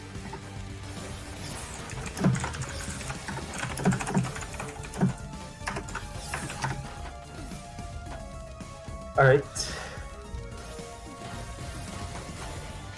Ooh, okay, a Jamba in a lot of trouble at the top, finds his way out. He's been going to... right there, like he wasted no time. Oh, but he didn't T-spin that, and wow. Oof. Almost got out of that, which is insane because he had a couple nasty misdrops at the top. So Ritter, yeah, if experience serves, watching a Jamba play from the top, he is in every single game that he plays one of the most successful players at the top, one of the most polished for sure. Yeah, definitely don't count him out at the top, and certainly in a game like this where playing from the top, especially when you have clean garbage to work with, can be incredibly dangerous to send even more over to your opponent. So really solidify your position. Oof. Was in a tough position there as he was at the top and like he had to use his eyepieces. Yeah, it looked like a misdrop with the eyepiece actually, but I think you might be right on that. Could have been a miss. He needed it to clear through his garbage. We're sending a lot of messy garbage over to a Jamba. Probably the strategy he's going to try to employ here so a Jamba can't get off his insane back-to-back game, which he usually does. Yeah, very effective, and maybe he took a Jamba's strategy in this game to heart. He is the one who thinks that this game is 60% down stacking, 40% attacking. I think Ritter is currently displaying this exact idea a lot better than a Jamba is. Certainly his strategy so far has been working. 3 quick games going to Ritter. Ooh, playing from the top though. Jamba finally able to get himself on the board, 3-1.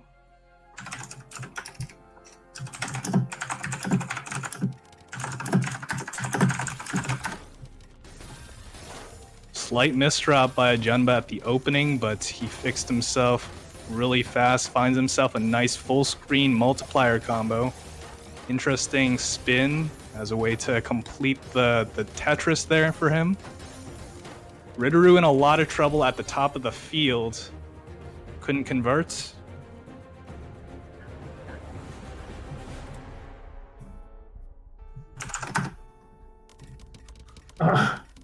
Yeah, it's interesting to see how a Jamba's adjusting after the first few games where it seemed like Ritter had some advantage, but it seems like a Jamba is noticing what the strategy Ritter is using is and trying to develop a counter for it. So he does have quite a bit of nasty garbage on his screen right now, which is giving him a little bit of a tough time.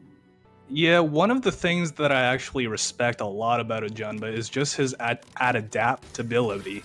Like, he's so successful in being able to adapt to a lot of different players. So even though Ritter is in the lead at the moment, I wouldn't count him out. But Ritter doing a very good job maintaining the pressure, certainly in terms of changing up the pacing, cheesing up the board so that a Jamba can't get off his multiplier combos as heavily. He definitely is nerfing Jamba's attack a little bit. Like, as you can see, he's not sending as many lines as he usually would expect him to, and he's having to spend a lot of time downstacking. And Ritter took advantage of that again, as Jamba had some messy garbage, and he was able to spike him out. Yeah, I think Ritter is choosing very select spots to send over to a Jamba. He's making sure that he's not in a bad position first, and I think like that is key to being able to employ a strategy such as downstacking 60% and attacking 40%. It's very important to have a good field for you to be able to pressure your opponent at all, really. If you're in a bad position, then attacking your opponent isn't going to help you at all.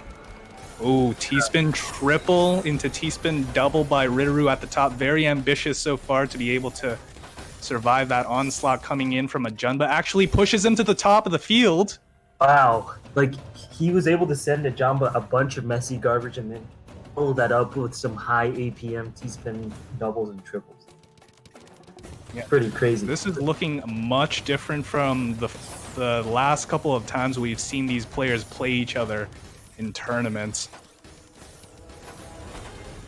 A Jamba finding a lot of difficulty solidifying his misdrops on his field. Fixing up. Yeah, Hasn't been able to adapt since the opening game so far. He's really got to turn it around. Ritter only needs 3 more wins to wrap up the match. Yeah, Ritter at the top of the field. A Jamba's opportunity presents itself. How will he answer? Okay, keeping safe, making sure not to get over-ambitious here, even though Ritter is at the top of the field. Oh, unfortunate misdrop of the eyepiece. I think he could have had it.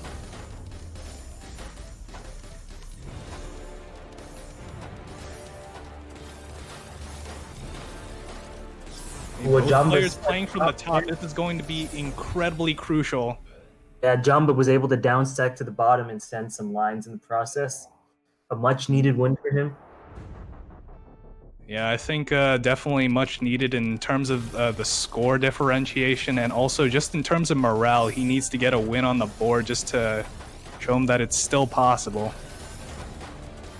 Oh, interesting T-spin single there. Oh, unfortunate compromise, but amazing fix from a Jamba. Yeah, and he was able to wait to cancel the garbage, and now he's in a spot where he's not in as much danger. Although he's still... Oh my god, so aware. Oh, he was only able to survive that position because he was screen watching Ritter. He nitpicked the position where he would start his downstack for that to even be possible for him to survive. And look at this, Ritter in trouble. Wow, that was an incredible comeback. He looked like he was in so much trouble. Ritter had all the momentum. And the Jamba was able to time his downstacking perfectly to cancel the incoming garbage and send some messy garbage back over to Ritter. Yeah, a Jamba, oh no, very unfortunate misdrops there. That's been the theme of the entire match so far. Yeah. He's got to play very solidly. He only has room to lose 2 more games before the match is over.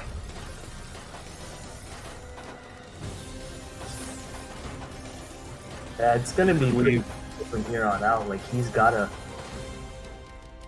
Ooh, yeah, it's still definitely in the realm of possibility. The only problem is he only has 1 game to lose now. It is now 4-9 for Ritter. He can't lose a single game or he'll be knocked out and placed into the loser's bracket.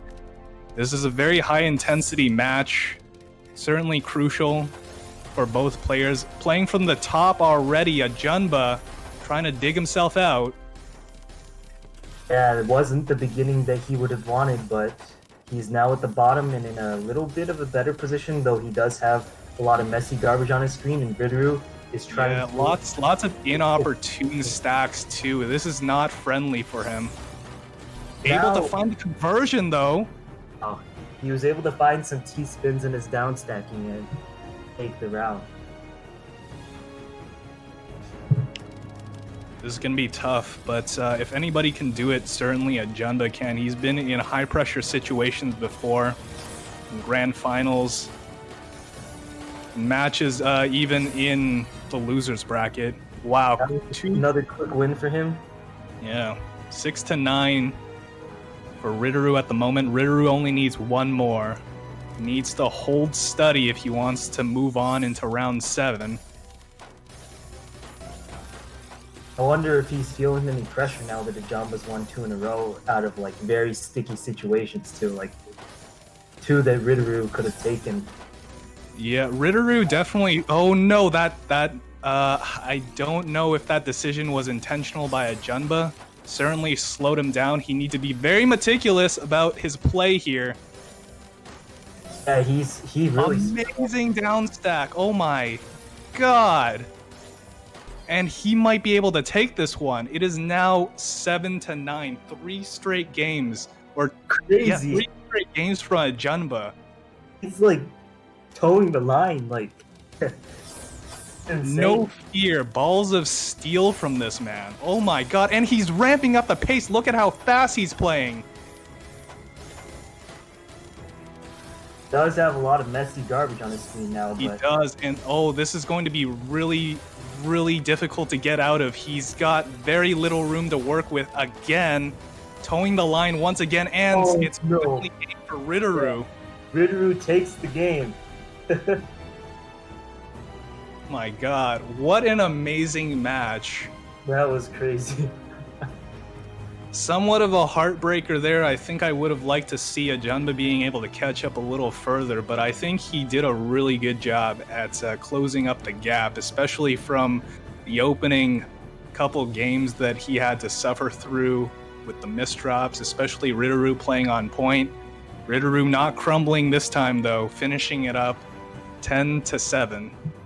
Next up, we will have Modest Tomato and Alan back in as commentator for the next 3 rounds.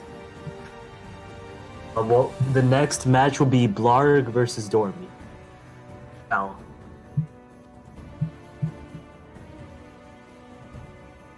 man, even when he loses, he's amazing. Like, oh my god, dude. Modest. God. Yeah, I haven't been around in a while. Yeah, man. I mean,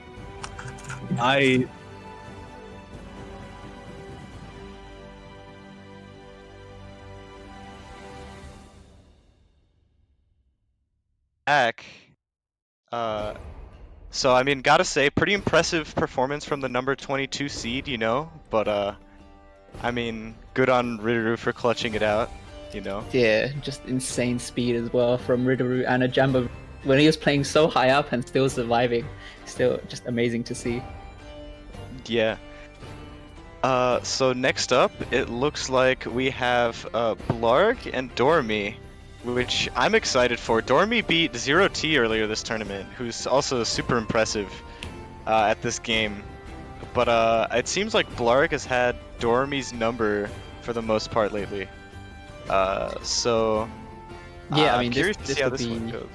Yeah, this will be also just a very interesting match. We know, like, both. Well, I think Blarg is now the fastest in the United States, and also, well, you know, everyone knows who Dormi is. Also, one of the best PPT players out there, just as well as Blarg. But yeah, we're gonna be in for a definite wild ride. So yeah, good luck. Yeah, I'm excited. And have fun, guys. Curious to see how. If all that Osu practice paying off in Tetris. Alright, let's see how these guys start off. We're seeing Dormi start off with the DT cannon, and we see Blarg going for the 6-3 opener. I mean, I think what we are in store is in terms of Blarg's performances, seeing a lot of these 6-3 openers. He's really good at getting these continuations with the back-to-back T spins, and also just as well, just his downstack power is really strong. But as we have Dormi, also still, I feel like he still has those PPT skills, which he transfers as much over to Tetrios. So I think the back-to-back chaining can help. But already we just see Blarg taking the round off Dormi. Very nice showing from Blarg. He's just amazingly consistent with the back-to-backs, and he's able to tie that in with also like very, very high speed. So it's often difficult for Dormi to keep up. Blarg taking a little bit of time there to set up that float, but it was very nice. Big fan of that soft drop. And now his position is pretty nice here. That was a really nice multiplier attack there. It looks like Dormi might get out, but oh yeah, but not with a spike like that. And that's gonna be Blarg taking the round. Yeah, I mean, my personal prediction, I think Blarg is gonna win, but Dormi will definitely put up a good fight against him. So what we can see now, seeing these TKIs from both players, and Dormi getting the early PC. Whoa, that was insanely fast. What a crazy, crazy. Looks like opening with a PC, but Dormi again putting on a ton of pressure there. Blarg with a little bit of a misdrop under the pressure, and Dormi popping. Yeah, Dormi popping off big time, getting that 200 APM as well, ending off with the PC. All right, starting off on both PCs, PC openers, but not getting any PC on both the players' boards. So they're just starting to build up for that Tetris stack. Blarg had a little bit of a misdrop there with the J piece, but not going to be too much of a problem for him to try and fix, which he does. So has much cleaner garbage than Dormi right now, which Blarg just easily getting back to the bottom of his board, keeping this 0-9 stack, and also now I think he's going to start trying to go for these back-to-back T-spins, and there you go, he's already on his 7th back-to-back chain. That's already just going to add so much pressure onto Dormi's board, but Dormi's still trying to hold it in here now. Gets that T-spin, also just ready to send those 2 Tetrises, and just spikes Blarg. Wow, well played.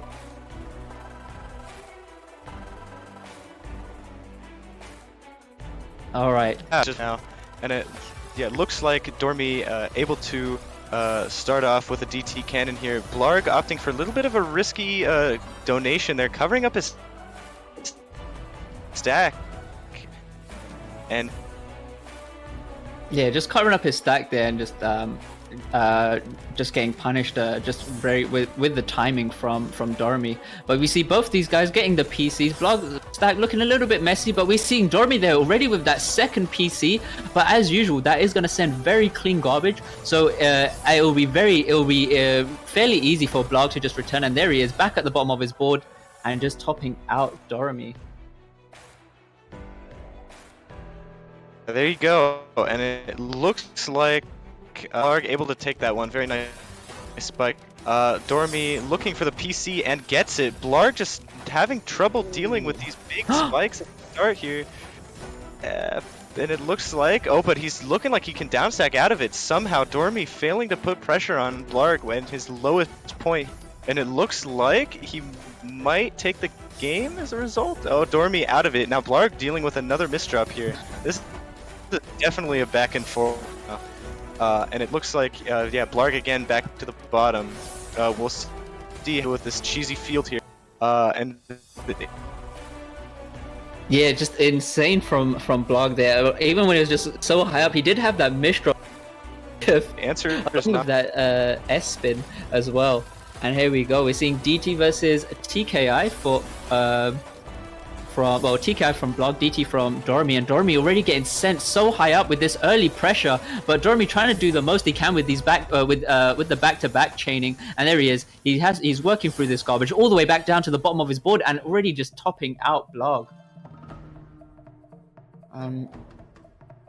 Okay, next round. We Crazy will see... spike, and like these matches are just super fast-paced here. With like they're both just sending very, very big attacks and hoping to outspike the other.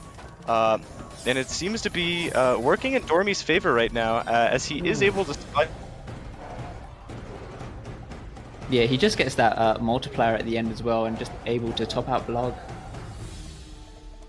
Okay, PCOs for both players, both getting the PCO and also just receiving the garbage on both ends right now. And now it's just a matter of who can return back quicker. And Dormi just with just getting that very clean garbage, able to top him out with that back-to-back Tetris as well. Yeah, impressive how he's was able to get there just in time. But it looks like both players starting out with some nice T-spin openers there. Dormi's stack looking really good for a big spike, and that's exactly what happens. That's exactly what happens. The fractal into the Tetris, wow, just so much damage. Yeah, just very difficult to even survive an attack like that. So yeah, so I do believe this is just also something that Dormi does prioritize, and with because he plays well, because he does have that PPT experience, able to still maintain that back-to-back pressure, which, as I said before, when it comes to the back-to-back chaining in Tetrio, it just gives you that little bit of an edge. Yeah, I mean, and it's just like looking at Dormi sort of manipulate the back-to-back to fit his sort of evil ends, if you will. It seems like he's doing a pretty good job of just popping off right now on Blarg, and I mean, this lead is definitely evident of that. It's possible that Blarg is also tilting a little bit. I know that that's a problem that he's had in the past sometimes, and it does happen to the best of us. But we'll see whether he's able to make the best of the situation and see if he can find a comeback. His board position right now looks very clean, and that was a very nice down stack, and it'll be difficult for Dormi to get out of that. So yeah, it looks like Blarg gonna take that round. Yeah, I mean, Blarg does also, well, I mean, does have a very good chance at making a comeback here. If he's able to survive these crazy spikes, though, from Dormi, it will be very interesting to see what he does.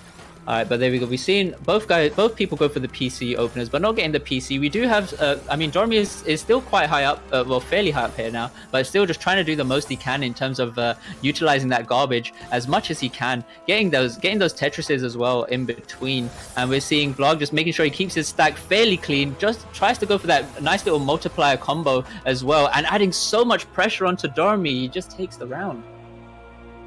Yeah, that was a crazy spike. Nice score that we have right now. Looks like, but like Blarg is definitely like adapting to the situation, but the problem is it going to be too little too late? And I think Dormi's doing also what I haven't really mentioned yet, is doing a good job of choosing what to tank and what to send. So he's opting to tank clean at the start of most rounds and then send a huge spike. And it's, yeah, unfortunate misdrop there from Blarg. Yeah. But Dormi, the surprise victor coming out of that one. Well played. Very good set. Okay. All right. I think the next match we have is Reviclia versus Shota. I'm super excited for this. Rivi, the cheese master, you know. I think he has the lowest piece cheese, 100 blind cheese world record now. Yeah, I think it's sub 200, right? Or something. Yeah, Rivi is insane. It was like 190, 196 QMK saying. Like, that's insane. That's so efficient down stacking. And Shota, I know, played a lot of Tetris 99 as well, with like the super lobbies and such. But I haven't really seen him much on faster platforms. I know he joined the last WPL, I believe. Yeah, so I think he's actually a controller player, and he is also like he's rank 13 right now on the Tetrio leaderboards. So yeah, just amazing to see like amazing to see a controller player at that such high level of play. I mean, we definitely always got something in store to see. But yeah, I think these guys are ready. Good luck and have fun.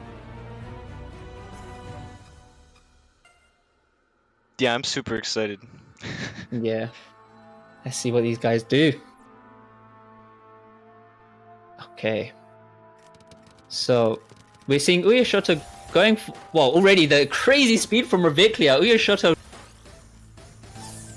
but does have a few misdrops here. I mean, that was just such a crazy burst from Reviclia. And yeah, already just taking the round of Shota. Yeah, that was definitely a very crazy round. Misdrops on both ends.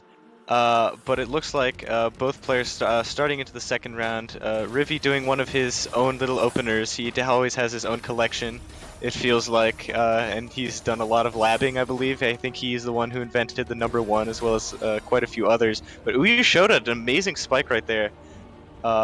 Able to just slaughter Rivi. Yeah. Yeah, so yeah, Reviclia does have his own, well, he did make up the #1 opener.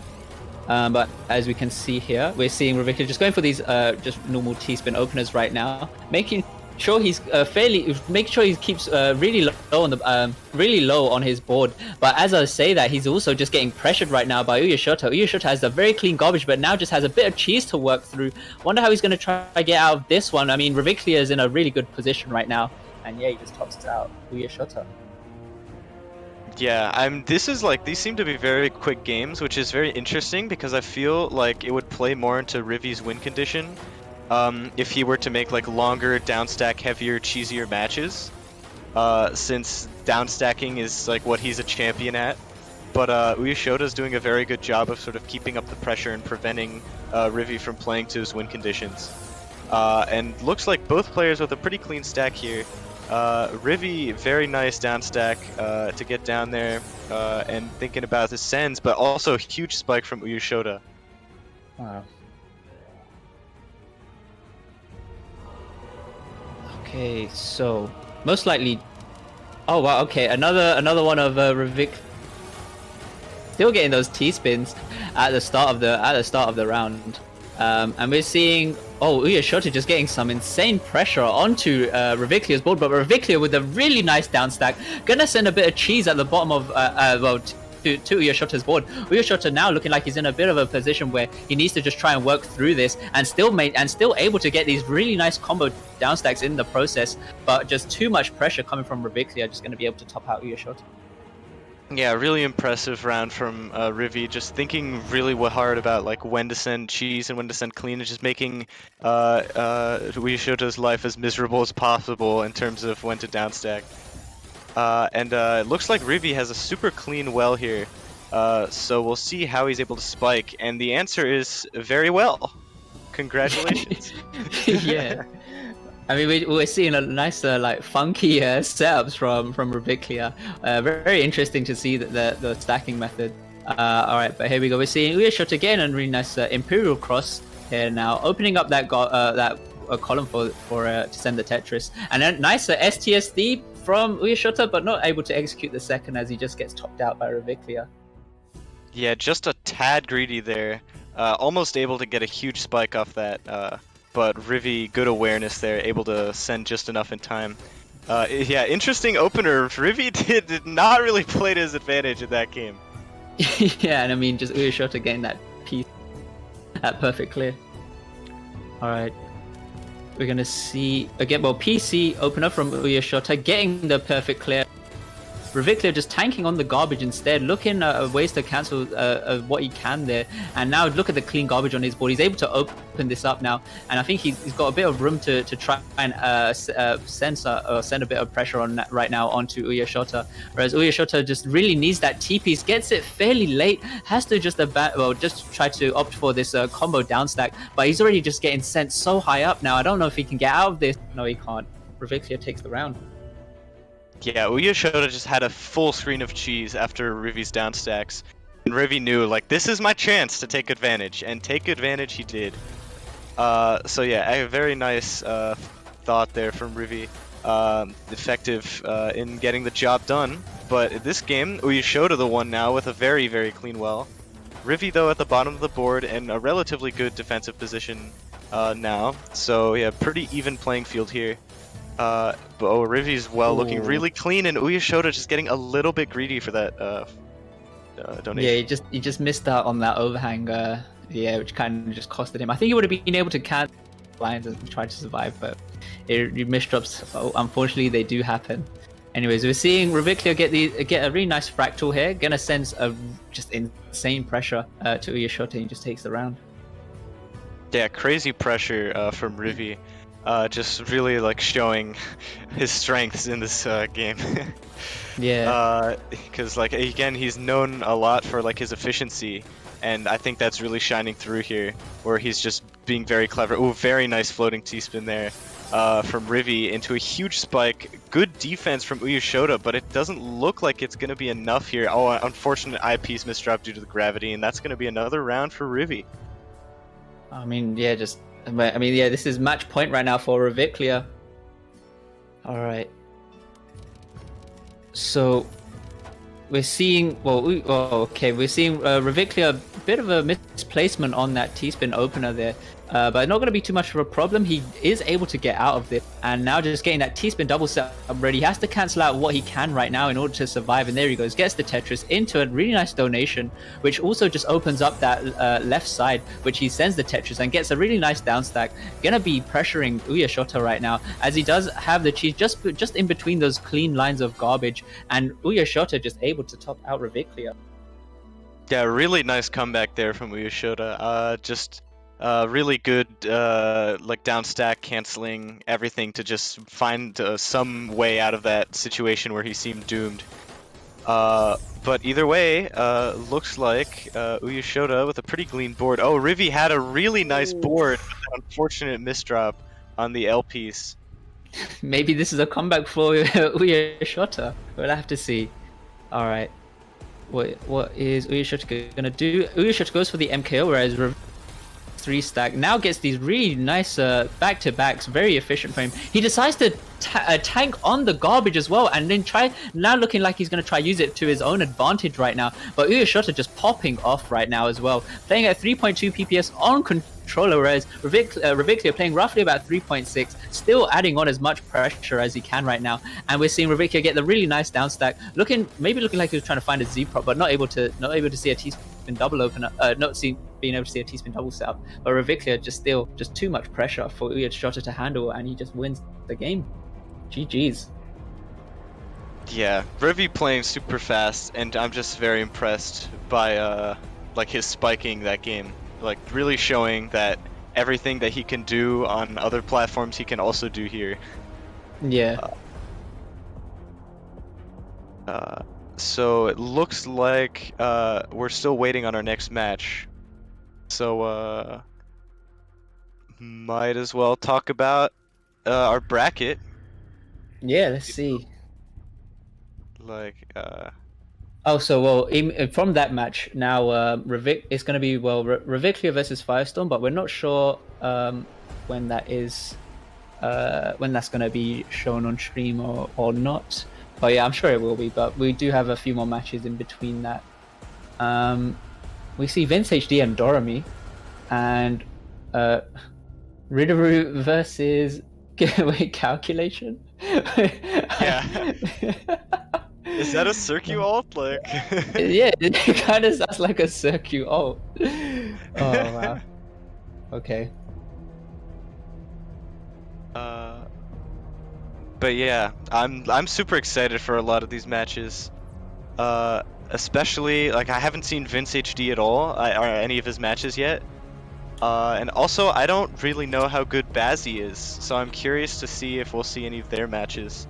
Or if we'll see QMK versus Numoy in round 6, which is also possible. So that's going to be very exciting. Whoever makes it through. 100%. But yeah, I mean, we were just looking at the losers bracket as well. I mean, DZ Small lost to Firestorm 10-1, and now he's just going up against Corona right now. And we're seeing also in the Sam versus Jason, and Cheap versus Circulation, Blarg versus Zach, a Jamba versus Shan, and I think Chokelad is just waiting on the winner of his opponent from the previous bracket. Yeah, it looks like the losers bracket is like progressing really nicely. Especially as someone who's organized tournaments myself, I know that there's often a lot of trouble in like losers bracket where people don't play their matches. But yeah, it looks like everyone's been playing their stuff and moving forwards. And there seem to have been a lot of very interesting matches as well. Yeah, so I'm curious to see how that all plays out. Some very interesting upsets I see as well.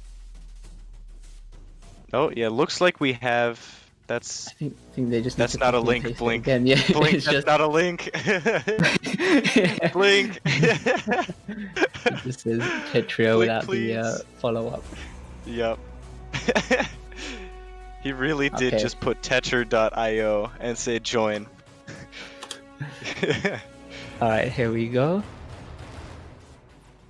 So our next match is going to be CDQD versus Kazu, who also goes as Kabuto Musia. I believe Kabuto means beetle in Japanese, I believe. Could be.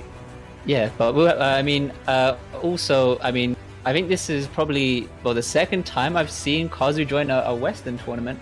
He did join WPL, or third time. No, a third time actually. Though he was in Garbo's Gamble Cup as well. But yeah, we'll have to also see how this plays out. I think it's very interesting to see Kazu enter a lot of Tetria stuff, because I feel like back when Jastrus was the main platform, where a lot of the big tournaments were on, I never saw Kazu around, but I did see him in Taiwan Tetris tournament on Tetris Online Poland. So I'm curious what Kazu thinks about Jastrus, Tetrio, and like all the clients compared to each other. Obviously known for his skill on PPT. So Yeah. All right, Yeah. I think these guys are ready. Good luck and have fun. Yup. Very excited for this match. Yeah, me too. All right, let's see what these guys start off with. We're seeing both these guys start off with TKIs. Already, Kazu really quick with those back-to-backs. And so, not even, 5 seconds? He already takes the first round. Yeah, CDQD was not ready for that. And yeah, Kazu doing a very good job of just keeping the pressure up, and his speed is just very impressive. I haven't seen a lot of Kazu's play, so I don't know if this is typical for him. But I mean, this isn't a speed to scoff at, but that was a very unfortunate misdrop, possibly as a result of that speed. Yeah, also noticing that Kazu's always has the soft drop going on. It looks like most of the time. But we're seeing CDQD getting a bit of some unfortunate misdrops, whereas Kazu seems to be in a good position right now. Gets that Z prop into that T spin and already just starts to just stacking up for carry on that 6-3 stack. But instead, we're seeing CDQD still holding on right now. He's not being pressured too much at the moment. He was able to fix his misdrops. But here we go. We're starting to see CDQD just working down the bottom of his board, even though he is getting pressured right now by Kazu. But Kazu seems to be pretty much in a good position right now. Not too much of a problem for him. He does get that misdrop, but he's able to get that line skim into the T-spin double, and he just tops out CDQD. Yeah, CDQD just having a lot of trouble keeping up with Kazu's pressure, where I feel like what he could be doing more is sort of canceling Kazu's sends instead of just trying to go down as fast as he can, because I feel in a lot of cases he isn't coming down as well as he could be. Oh, a very nice spike there from Kazu. Yeah. Excellent.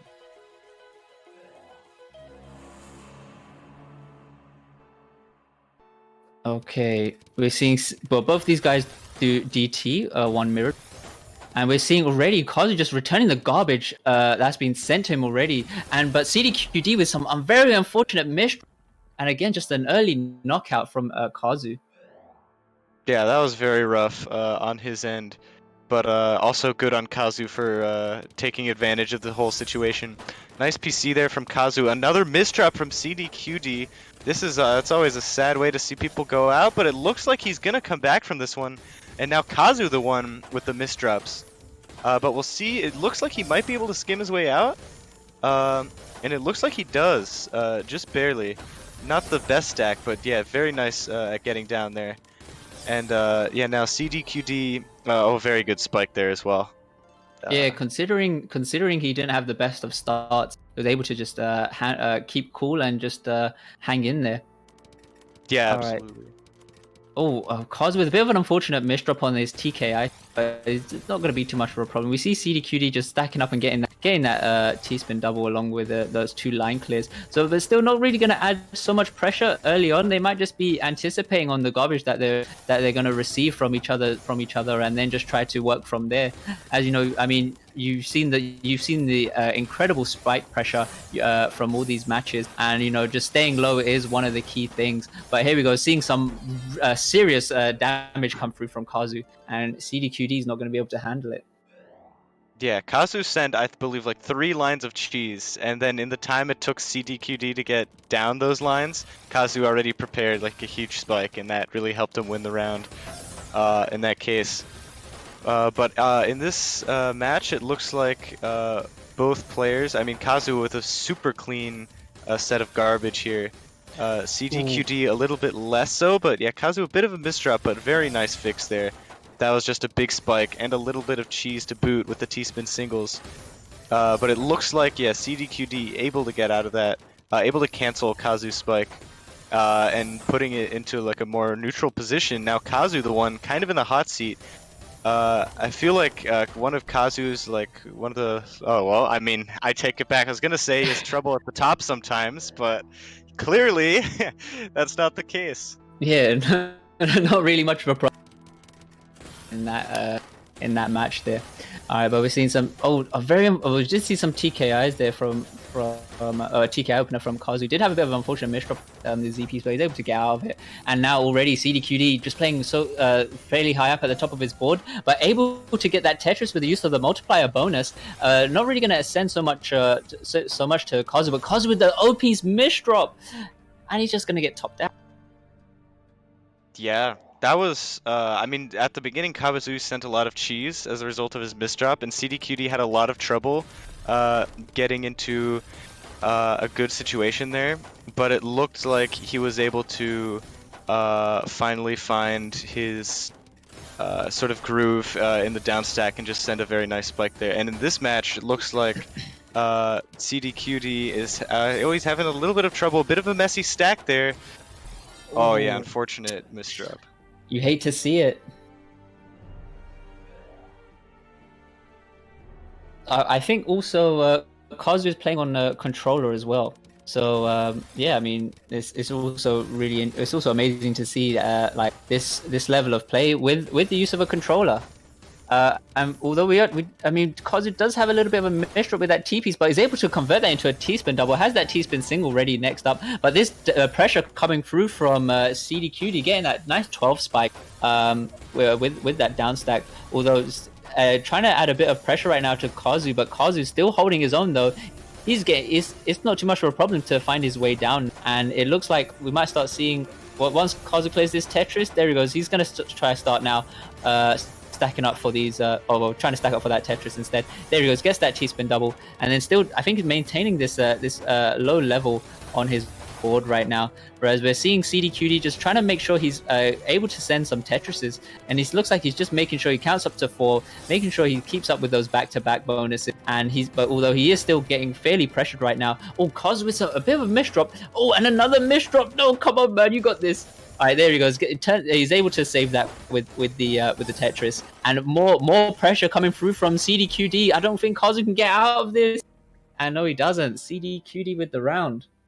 Such a crazy swing in that round where Kazu and CDQD both misdropped, and then CDQD was just able to send a huge spike with multiplier combo and double Tetris just to destroy any hope Kazu had after. But it looks like both of them in pretty nice spots here. Kazu is a little bit high, but he has that very clean well, which he's going to downstack. But CDQD also has pretty darn clean garbage. So it looks like he's going to be able to get... never mind. Nice spike from Kazu. No eyepiece in sight for CDQD. Yeah. Okay.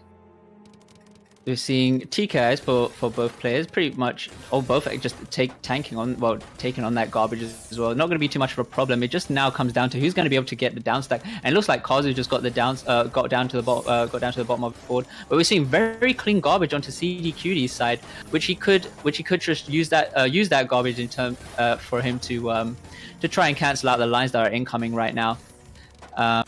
And now we're seeing Kazu getting the nice combo down stack. Instead of going for that T-spin double, he goes for the single in order to continue that down stack, and that just adds that serious pressure. And yeah, topping out CDQD. Again, it's looking like match point for Kazu here. Looking like he's gonna put a lot of nice opening there. Opting not to send clean. Very lucky garbage hole there. If the single line just came right below his well anyways, and he was just easily able to downstack it. Now Kazu in a little bit of a weird spot here with a misdrop, but is able to access his well before. So it looks like he might be able to get down, but unfortunate LP's misdrop, and CDQD is gonna take that round. Maybe a slight comeback from CDQD side. We'll have to see what happens now. All right, we're seeing MKO from CDQD. Oh, Kazu did have a little bit of a misdrop, but is able to fix it up and it just sends that Tetris. Again, well, that garbage hole was definitely favorable for Kazu, which he instantly returned back with the eyepiece there. And a bit of a misdrop coming through from CDQD. I don't know if he's going to be able to... I don't know if he's going to be getting punished from this. I think he is, and there he goes. That is game. Dang. Yeah, very unfortunate misdrop there from CDQD, but Kazu definitely showed why he deserved to win that set. I mean, also just looking at these lines to give his sent and accepted, Kazu was definitely the one applying the pressure in that match and sitting in the hot seat, so... Okay. Alright, and now we have an interesting one, which is Bazzi against Numoy, and Numoy has been around for a long time. Oh wait, never mind. This isn't Bazzi versus Numoy. No. No, this is Dormi versus Vince, it looks like. Unless we're on the wrong match. Wait, there's two matches here. Yeah, the above link. Oh, okay. Wait, so we're streaming Numoy Bazzi, right? Yep. Okay. My bad. Nice, all good. So yeah, I mean, I haven't really seen Bazzi myself, but I mean, he is right now. He's ranked number 3. So yeah, definitely got something in store for this match. And I mean, Numoy, he's been a top player in Tetria for some time now. I don't think he's as fast compared to the players around his ranking, but his decision making is really good. He's able to get some really nice back-to-back pressure, and yeah, still keep up with the rest of the top tier players at the X rank level. Yeah, I remember seeing Numoy a lot on Jstress. His name Roblox Sniper, oh yeah, which is a nice one. And I saw him practice a lot with Cheap and just also destroy 50 APM rooms and such. Just really kind of flexing on us a little bit. So let's see whether he's able to flex on Bazzi or not. We'll just see if these guys are ready.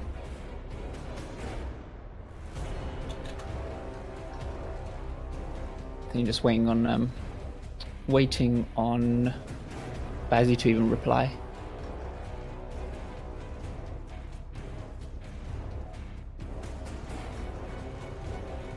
Okay, there he is. Yep, he is ready. All right, good luck and have fun, guys. I'm excited. Oh, Numoy. Okay, Numoy was questioning a warm up, but I think we're just gonna go straight into the match. I think. Yeah. All right. Good luck, guys. Oh, okay. Well, Numoy. The match. Yeah. Yeah. It looks all right. Yeah, it looks like we're just going to be going straight into this match, and I mean, a little bit of a rocky start, a little bit of uncertainty on what was the context was, but either way, we'll still get this match underway. We're seeing Numoy. He's getting a really nice down stack here, gets that T-spin triple, and just already just taking that round. Very nice. Yeah, Numoy definitely popping off a little bit here. But Bazzi did have some big misdrops, so I'm curious to see Bazzi sort of at his full potential here. And playing at a 4 PPS here compared to Numoy's 2.4, which is, it's very interesting to see just how, even with the huge speed difference, Numoy is still able to keep up. But yeah, Bazzi's pressure just a little too much for Numoy's misdrop. Yeah, as you said before, like the speed is really what matters at this level as well. But I mean, in order to survive against these top tier players is just amazing in itself. But here we go. We're seeing Numoy working around this left side of the column, and we're seeing Bazzi getting the nice prophecy T-spin after clearing that T-spin double. And then just getting a further down stack, trying to add some bit of cheese right now to Numoy, but Numoy just getting pressured quite high up. Not going to be too much of a problem for him though. I think he's able to get out of this. He just needs this eyepiece coming up. Not going to be able to get it though, and that's Bazzi taking the round. Yeah, just that tiny hesitation at the end on where to put the last piece before the eye is what cost him that game. Just that tiny micro decision. Those tiny things can mean so much, and even in a game as fast paced as this. And speaking of a fast pace, Numoy's playing at 3.2 PPS, which is, I feel like, pretty high, especially compared to some of the previous games. Putting a lot of the pressure onto Bazzi, but it looks like, ooh, Bazzi, a huge spike there using the clean garbage. Yeah.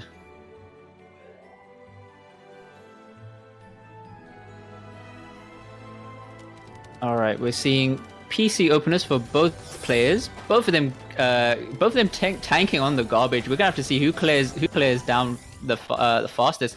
And we're seeing Bazzi get the really nice down stack, but still not really making much of an impact onto Numoy's board. We're seeing Numoy still making sure he's able to. Oh well, trying to make sure he still keeps up with the back-to-back, but Bazzi just punished.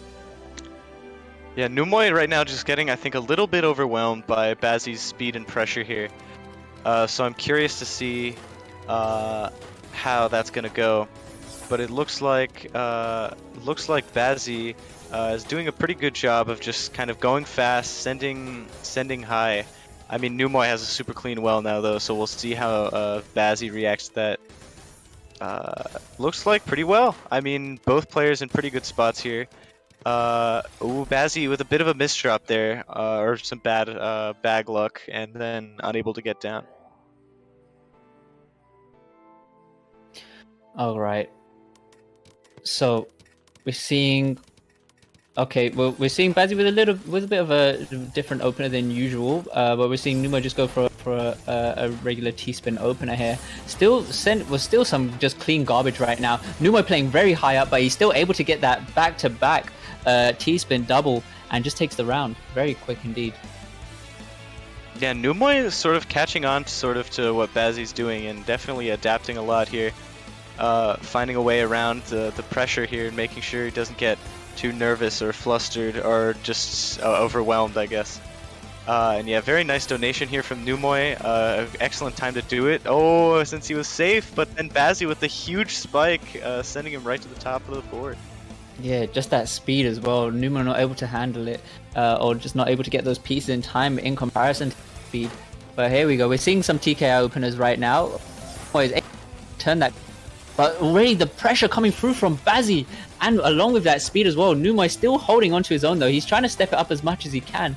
But Bazzi playing at 3.7 PPS, and Numoy just making sure he's able to get these T-spin setup just before sending those back-to-back Tetrises. So just also trying to do the most he can to try and add as much pressure as possible. And he just takes the round there. Yeah, Numoy mounting a little bit of a comeback here. I think this match might play a big role in whether Numoy is able to, because, you know, 6-4 and a 5-5 feel very different.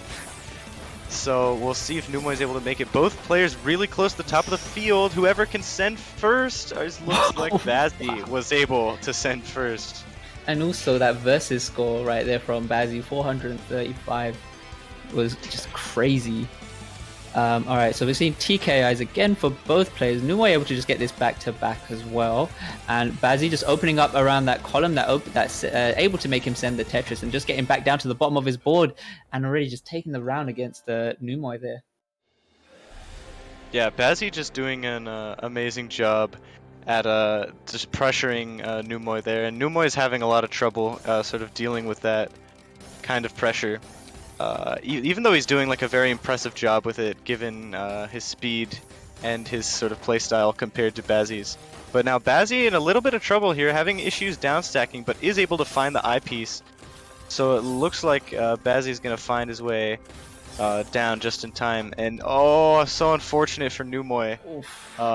Just a super late eyepiece there. Would have had a huge spike. Yeah. Okay. We're seeing a TKs for both players, looking fairly identical actually. And here we go, Numoy just opening up that with the use of that T-spin double here. Bazzi on under a fair bit of pressure. I don't know if he's able to get out of this. This is Numoy's chance to try punish, but looking like Bazzi's able to get out of it, and now he's back in. Whereas Numoy now, he needs to just try get down to try to utilize this garbage effectively. He's making sure he keeps up with those back-to-backs as well. But now he's looking like he's just gonna go for these combo down stacks. Gets that T-spin double into the back-to-back Tetris, and now just trying to find a way to open this up, and there he goes. And now Bazzi under such pressure, I don't think he can get out of this, and Numoy taking the round. Excellent work from Numoy there, where even though he had Bazzi at the top and sort of choked by like going for a combo down stack with no kicker at the end, he was still able to find the win in the end of that game. Looks like, yeah, Numoy a really clean well here, but a lot of pressure from Bazzi, and it's just going to be barely enough to top out Numoy. That's gonna be match point. Yeah, like even just with that hesitation Numoy had, it was like, you know, sometimes just those split seconds can just cost you the round. But here we're seeing Bazzi just making sure he tries to open up this column for that Tetris with the use of the garbage, and Numoy trying to do his best in order to try and cancel out as much as he can. Does go for a bit of a line skim there, and his board is looking a little bit, well, he's just getting so much pressure added onto him. He's trying to do the most he can to try to get out of this, but we're seeing Bazzi, he's still playing fairly low, trying to find these T-spin double setups. But that's just given Numoy a chance for him to try and downstack and survive right now. And we're just seeing Bazzi getting the 6-3 stack here, and then just trying to find these combo down stacks, trying to add some cheese onto Numoy's board. But Numoy looking for those back-to-back T-spin doubles, but he has to go for these instead of just going for these line clears in order to survive. And we're seeing some more pressure right now coming through from Bazzi. Gets that T-spin double into the down stack, goes for that Tetris, and now Numoy's under some serious pressure, which he needs to get that combo, which he gets that combo down stack and canceling out those lines that were incoming from Bazzi. But again, more pressure, such pressure coming through from Bazzi, and he's just going to top out Numoy, making it GG. I mean, Numoy playing with so much brains there, but Bazzi just able to defeat him with the speed in the end. Yeah, those little hesitations were often the nail in the coffin for Numoy. Agreed, man. But still, well played to both those guys. Of course, yeah. Super impressive players. I think now we're going to be switching back over to Microblizz and Potent for commentary, if that's correct. I think next up is Dormi versus Vince. Oof, yeah. So, I mean, that promises to be exciting.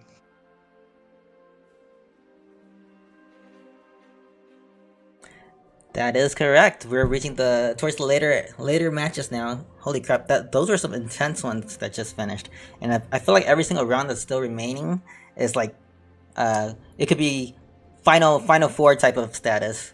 But yeah, I definitely want to thank some more donations that rolled in that brought us up to $1,495. So we're right about that 1.5K mark for this tournament.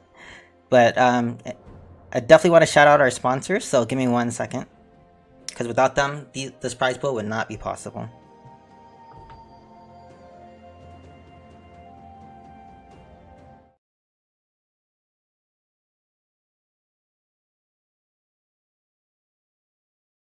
Hard Drop Open 12 is sponsored by Najib, Kim, and Feli's attorney at law. The NKF legal team provides legal support for the Hard Drop community. Visit them at nkflegal.com.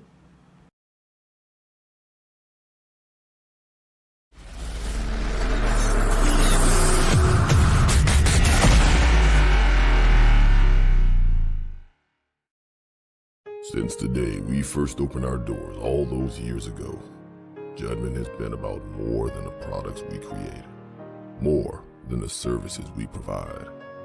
We've been about the people. People as our customers, the people as our employees.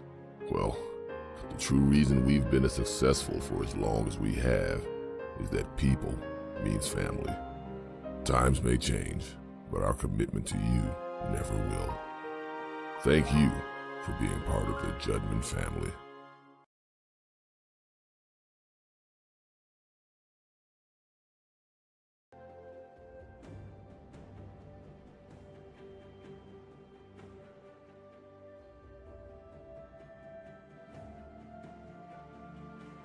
Yeah. Alright, I think we are live now. We just had a warm-up between Dormi and Vince. This is the young Vince, one that's the sprint world record holder. Yeah, 15.6 seconds for 40 lines. Yeah. Phenomenal stuff. We'll kind of see how this one goes. They just played a warm-up match, 1-1, which Vince won in quick fashion, 3.8 pieces per second, 191 APM sent. I think this is going to be kind of the theme of the match. We'll kind of see how it unfolds, but I think Dormi is going to have to be a lot more downstack heavy here because of Vince's speed. He's going to be able to accomplish a lot more in a shorter amount of time. He's not shabby at all in terms of back-to-back play either, so he's going to have to be very careful. So do we have to... Oh, never mind. We don't have to press next. Okay. Yeah, it's the room admin for that. But yeah, they're off. Here we go. See how... Something interesting to note will be how fast Vince plays and downstacks, because like he's definitely going to be... Well, there you see it. Quick first game, yeah. He just... Yeah, like I said, I think Dormi's issue in this game will largely be his style is very back-to-back heavy, and I think that's going to be... well, it can certainly be a disadvantage and an advantage in different spots, but in this case, he's going to have to be very careful, a lot more careful than usual in terms of when he sends it, when he downstacks, because Vince is going to be pouncing on that. He's also not only one of the... Well, he is the world record holder for 40 lines, but he is also second place in, I believe, Cheese 100 lines, which is a phenomenal achievement. So he's an amazing... He's got amazing speed, and he's got a fast downstacker as well. So he's going to have to be very careful, Dormi, on this side. 2 quick games for Vince so far. Yeah, he's really abusing his speed as like very powerful weapon. Got a nice PC there too. It seems like... Yeah, I think like, I mean, if you have the speed, you should definitely use it. In Ritteru's side, like I think he's chosen a more meticulous kind of play style. Vince, I think he's just kind of blitzing through, which is honestly working to great effect for him.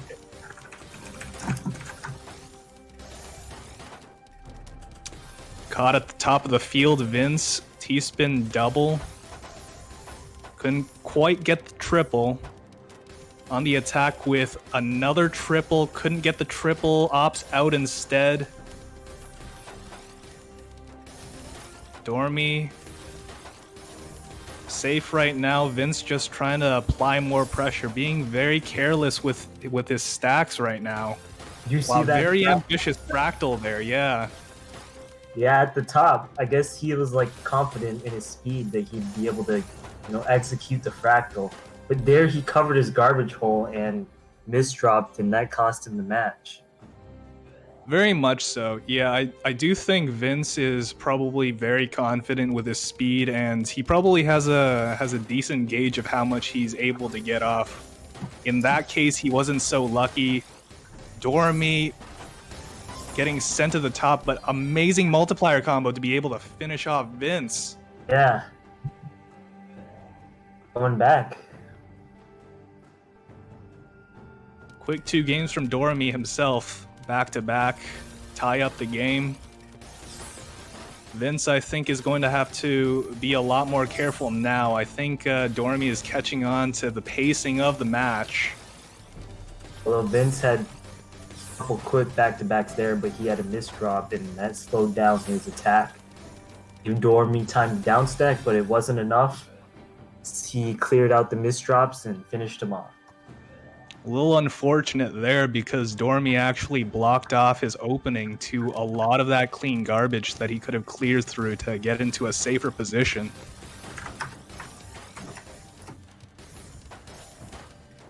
Okay, Vince is deciding to go a little slower this time around. And slow is still relative. Even his slow pace is still 3.4 pieces per second. What astounding speed on this kid. He is only 15 years old. Ah, wow. What a nice setup, but he didn't actually execute both T-spins. Oh, it's overhang for the T-spin by Vince and takes the round. Very ambitious from Vince at the top there, but it was actually able to topple enough pressure over to Dormi to be able to get the win on him.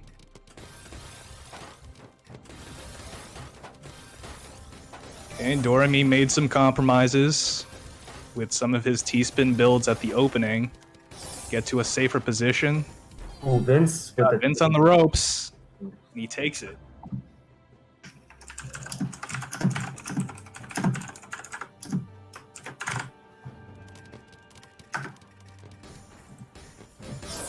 Okay, PC opening by Dormi. I think this is the first one we're seeing from him in this set, and I think it actually worked out. 4-4, he's caught up to Vince.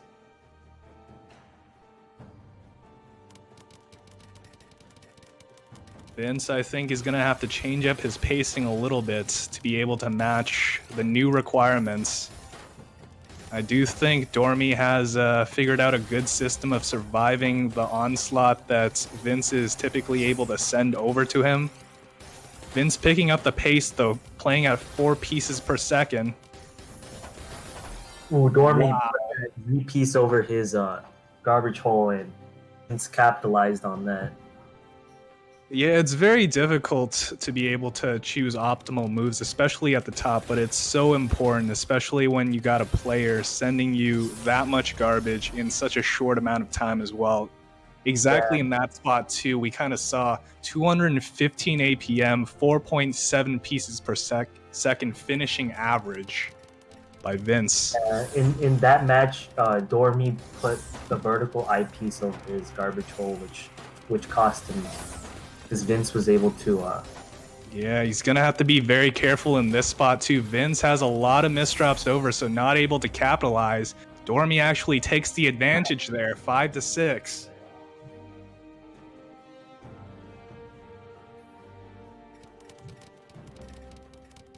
DT cannon opening by Dormi.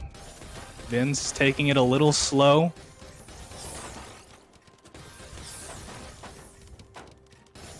Toppling Dormi with pressure right now. Dormi struggling to survive. Manages to squeeze his way out. Opens up his field.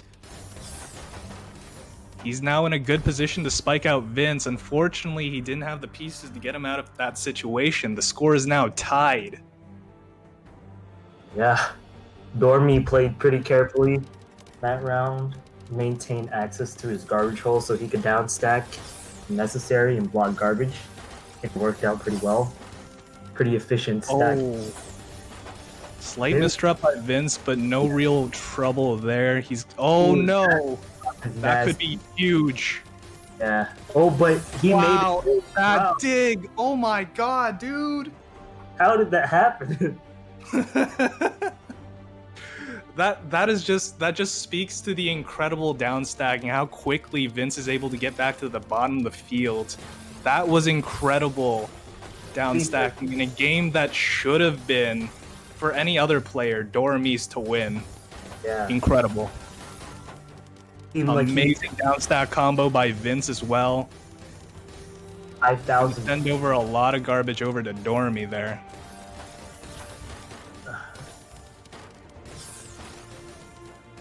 Oh, slight misdrop again. Let's see if Vince is able to speed through this one. This one's going to be a lot more difficult to tread. Fortunately, he wasn't able to do it.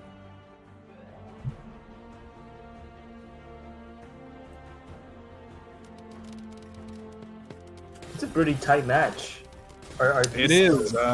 I'm not surprised about this. I do think Dormi perhaps has a lot more efficiency on his side in terms of his gameplay than Vince. Vince kind of speeding through everything, but it's been working to his advantage, especially at the top of the field. Do we know? Dormi is getting really pressured at the top of the field. I don't think he has this. Yeah, that was enough for Vince to take him out. Yeah, unfortunate because Dormi ran out of room there. The pieces that he had weren't opportune, but to add to that, I mean, he also had a very unfortunate board. It was littered with cheese from what Vince was sending him. Vince with the quick win that time, sending a ton of clean garbage. Hurry, and Dormi was not able to downstack in time. It's match point Vince. Vince only needs one more win here. Amazing board to work with. Let's see what he does with it. He got into a little bit of a sticky situation, but able to downstack out. Yeah, it looks like he's just kind of rushing through. I think he really wants to finish this game off. Okay, gonna encounter some issues with his downstacking there, but he takes it. Takes it with 4.2 pieces per second in the last game. Just wanted to speed through and end the thing. Like he was just, yeah, there were a lot of patchwork spots in there that I think Vince could have optimized a lot better, but still very well played. I think in the end, Dormi just couldn't handle the pressure that he was mounted from Vince, and Vince was able to take it. Now we're on to the next one. Firestorm versus Lita. Right. Man, did you see the line discrepancy being sent Yeah. between the two players? 300 lines between the two in terms of line sent. It was That's insane, dude. more aggressive player. Yeah. It was to be expected, I mean, especially for a player at their peak speed who's like, I think 1 or 2 pieces per second faster than the other opponent. Crazy.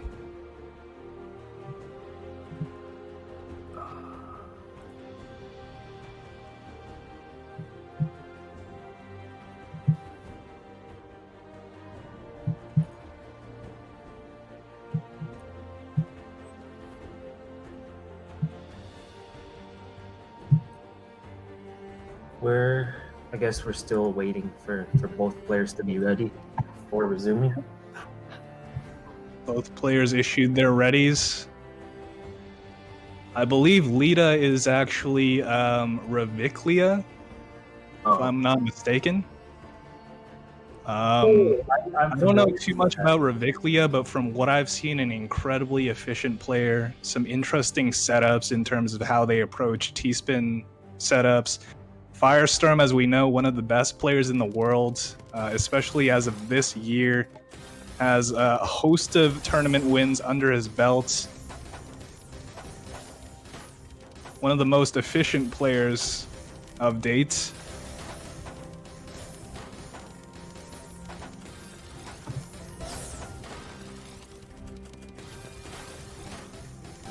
Ooh, okay, some indecision from Reviclia.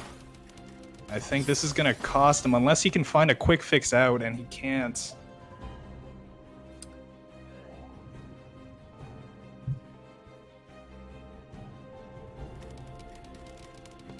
Okay, PC opening by Firestorm. Some quick back-to-backs to send over a bunch of pressure over to Lita here. Yeah. Making quick work. Yeah.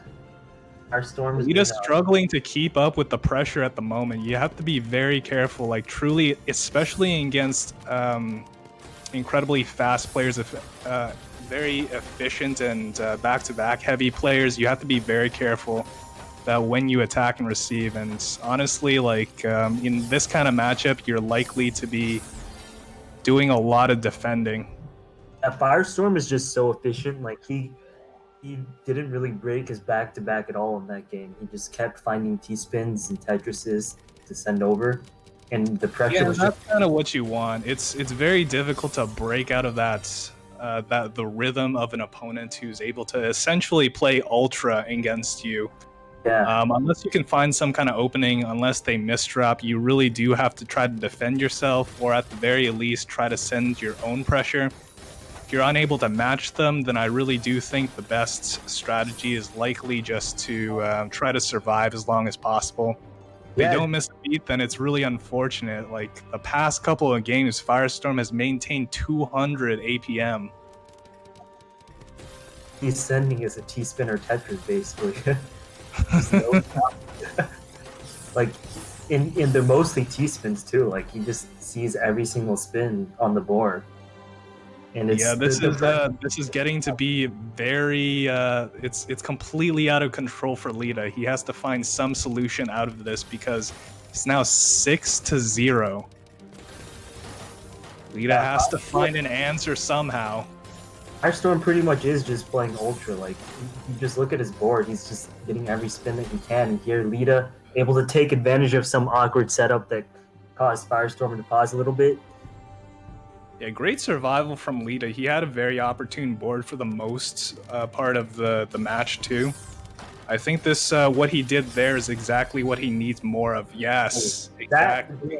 That was very efficient. And last two games he's been toe-to-toe against Firestorm. Firestorm encountering some bad continuations and not able to continue his onslaught. I do think if you're going to go for the back-to-back heavy kind of style, there's advantages and disadvantages to it, but once you do get them out of sequence, it's really difficult for them to recover because of the multiplier system in this game.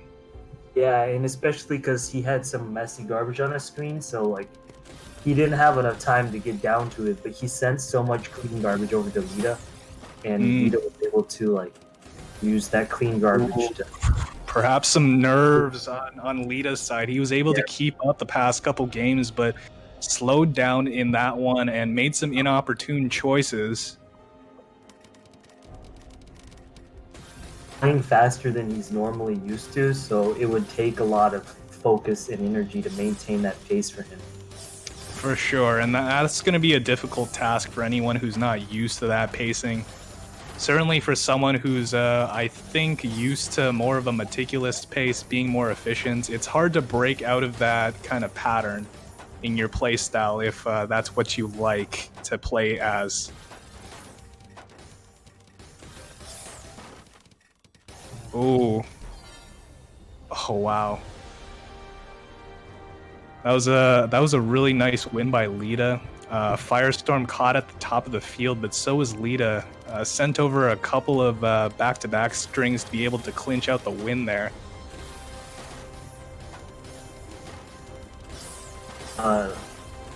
Jay spin saved by Lita, but now he's in a bit of a tough position. Firestorm does not have anything to send over though, so... Oh, misdrop by Firestorm as well. This could be very big for Lita here. Firestorm, no quick fix there, yeah. He did not have the right piece there. Firestorm starting off the game with, or starting off the set with 6-0, and now Lita has closed up that gap. He's adjusted. He's making Firestorm like down stack a bit more. Oh wow, that was to the wire, dude. Oh my god, I thought Lita won that one too. Anyone could have topped out that one, like Firestorm. Oh my god, it might have actually been because Lita tried to stack a piece over the ceiling, because you actually get automatically topped out if you go over a certain height. Yeah, I think 22, I'm not sure. Looks like it, yeah, at least the very top of the field. But yeah, very unfortunate for Lita there, but very well played by both players. This one's becoming a bit of a clincher. Yeah. Okay, Lita stuck at the top of the board, needs to find a quick fix out. Oh, unfortunate misdrop there. Firestorm takes advantage. Now it's match point.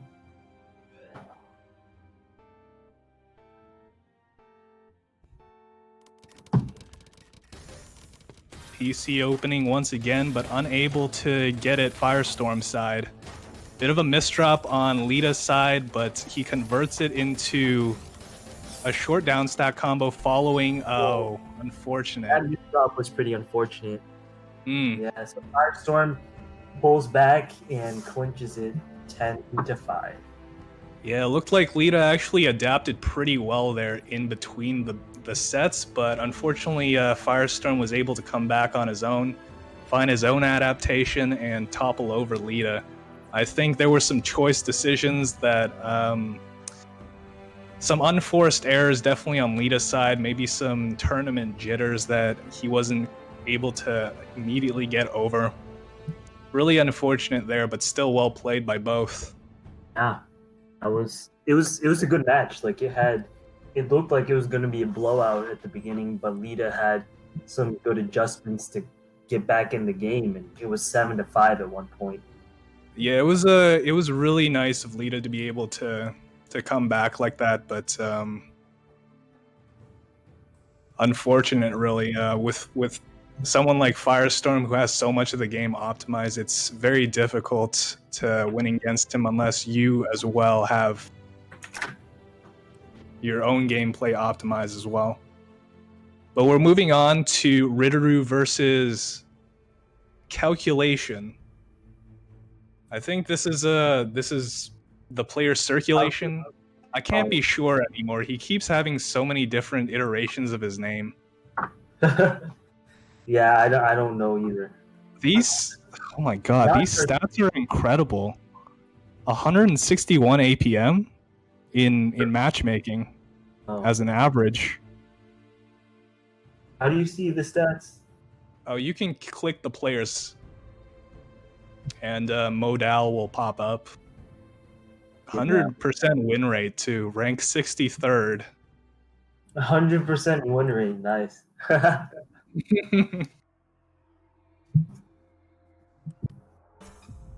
Yes. Okay, so I just got a message from Firestorm. Calculation is actually Dow.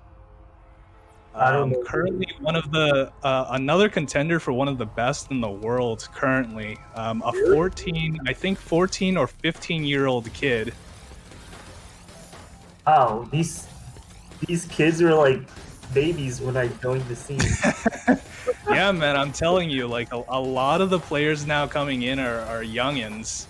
Yeah. But they're showing massive improvements in a short amount of time. I guess like I believe that was a warm-up match, but Dow was able to win that.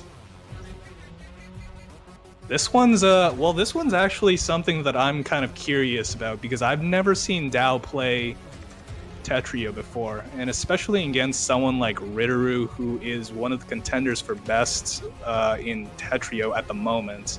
I think this could be a good gauge of how well he can do.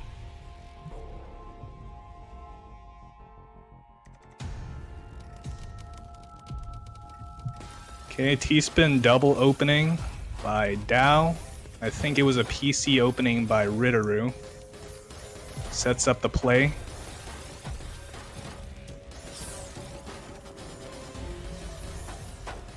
Oh, misdrop by Ritter at the top, and that's going to cost him. Dow just pounces on it. Dow known to be a very reactionary kind of player. He has the speed for it. Typically, you do see him playing at over 3.5 pieces per second, but he chooses to be very precise with when he uses that. Ooh, Ritter with a little bit of a spike there. Just a little bit, yes. Yeah, it wasn't that big. It was just a little bit unfortunate on the outside. Yeah, I caught him at an inopportune time, but I do think Ritter is probably going to employ a different style than he used against a Jamba. That one was a little topsy-turvy. He had to keep changing it, but in this one, I think Ritter is likely going to revert back to how he usually plays games like Justress, for example. High intensity, very quick-paced kind of matches. As we're kind of seeing right now, unfortunate that he got caught not being able to clear anything. Dow had a clean board to work with. He really plays very carefully. Like his piece, you can tell his piece placements are very well thought out. Very much so, yeah. This It is very doesn't look much like- looking on Dao's side like how he plays Justress. Meticulous timing, a lot of downstack combo heavy kind of builds. I think he likely would have wanted to optimize in this case, and I'm sure he has, for having more T-spin doubles and Tetrises in the middle of those builds that he's going for. Ooh, that's a nasty misdrop by Ritter, and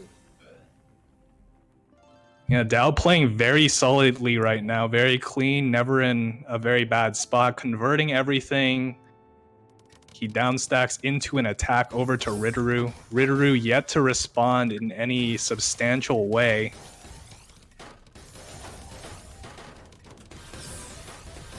Okay, nice multiplier combo from Ritteru. He's still in a lot of trouble right now, making some compromises at the top of the field. Dao chilling at the bottom of the field, gets popped up. He's in trouble himself. he had a misdrop there. He messed up his little T-spin plus Tetris setup. He still has a 4-2 leads. Yeah, and that match was a bit of a surprise for me because Dao looked very much in control. But it just goes to show you still have to be very careful, even with your opponent at the top of the field. Yeah, if you don't really take advantage of that opportunity, you have to like reassess your board and make sure you're not in danger. So once they downstack through it, like you could be the one in danger. This is very true, and I think for this game, it's also important to keep in mind that the usual tells that lets you know that an opponent is ready to be spiked out and for you to deliver the kill blow is also much different than before as well. So I think there's going to be some adjustments here. Certainly players haven't exactly optimized it to the T yet.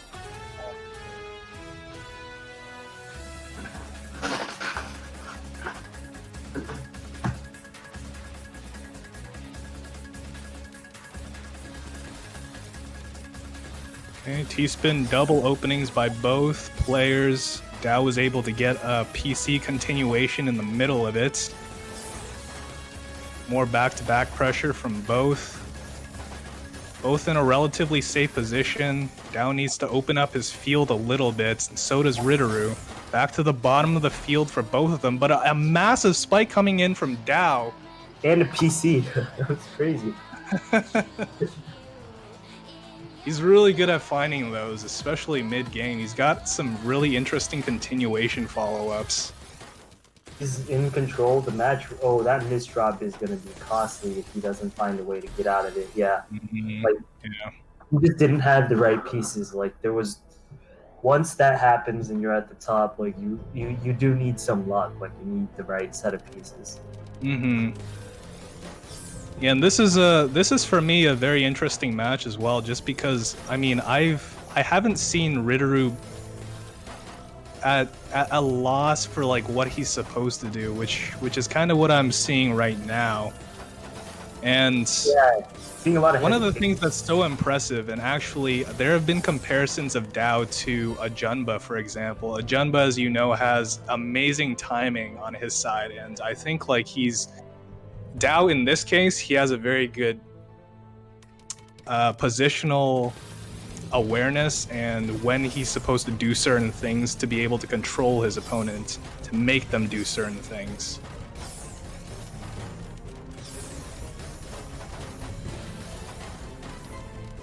Both players, I guess Ritter's field was pretty clean.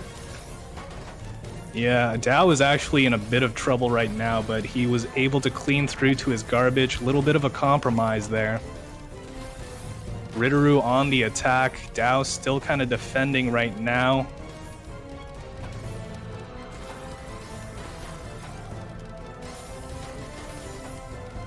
Okay, very much back and forth at the moment. This all depends on who gets that killer spike faster than the other, and it looks like it was Dao in this case. Yeah. Ritteru had a bit of an awkward spot at the top, like piece placement was kind of awkward relative to the garbage holes. When a PC right there, And I guess Ritter had enough eyepieces to get through that, but he has a lot of messy garbage on his screen. Ooh, Dow playing aggressively at the top. Oh, another T-spin double. That T-spin double I don't think was a good choice. He could have downstacked with the eyepiece, but he chose to. Yeah, I think it would have been more beneficial for him to go for that, because then he would have saved himself a lot of room. 4 tiles, and he would have still been alive for the downstack afterwards. Look, did you see his screen at the end? Whoa, dude, what was going on with Dow's field there? A mountain of misdrops. How did Ritter even lose that one? If Ritter somehow blocked the garbage in the downstack, that was, yeah. That's so unfortunate, especially if your opponent is in a bad position. Like a light breeze could have toppled over Dow in that position. Now it's and this is ruining the momentum for Ritter at the moment, because it is now 6-9 for Dow. But the guy who beat a Jamba is getting beat. New things are happening in Tetris community. Actually, Dow has beaten a Jamba in tournament as well, so it's not that this was a surprise, but very impressive play by Dow. This is my first time watching Tetru, and he's taking the world by storm. Yeah, the person who just beat Ritteru in a convincing... the person who beat a Jamba, Ritteru, in a very convincing fashion was just beaten by Dow. It's insane, like wow. Alright, next up, who's next? QMK versus Bazzi. Oh, this one's interesting. Do you want to give an intro for Bazzi? I think it's his first match on the stream, maybe? I'm not sure. One more for us, yeah, I think, maybe. Okay, yeah. We're on for one more. But yeah, this one's going to be interesting for me to commentate, because I have a lot of experience watching QMK play his matches. I think his style is very Tetrio friendly, and that's if he were to optimize slightly more, I think he could be one of the top contenders, and he already is. Bazzi, I think I've played him maybe once or twice in matchmaking. Very strong player, and someone definitely to watch for. He's currently ranked 3rd in the matchmaking Petro League. Yeah, he's ranked 3rd. Wow, what? Very strong player. I actually lost to him maybe a couple days ago. Who is he? Like I have no idea. The players right now are so ambiguous. There's top players who are in the top 20 that I've never even heard of, who have beaten me before, and I have no idea who they are. This is a coming of new ages, man. This is a new era. 14-year-old kids for everyone. Yeah, I don't know. 14-year-olds winning all the tournaments, huh? That's the new reality, really, from what I've seen, actually. We're old geezers compared to them, you know? This is just the coming of times. I mean, there's, in my opinion, especially after this year, I think it's more true than in any other age of Tetris. There's always a 14-year-old kid who's better than you at something, who has all the time in the world to develop their talents, and has the drive and the wonder.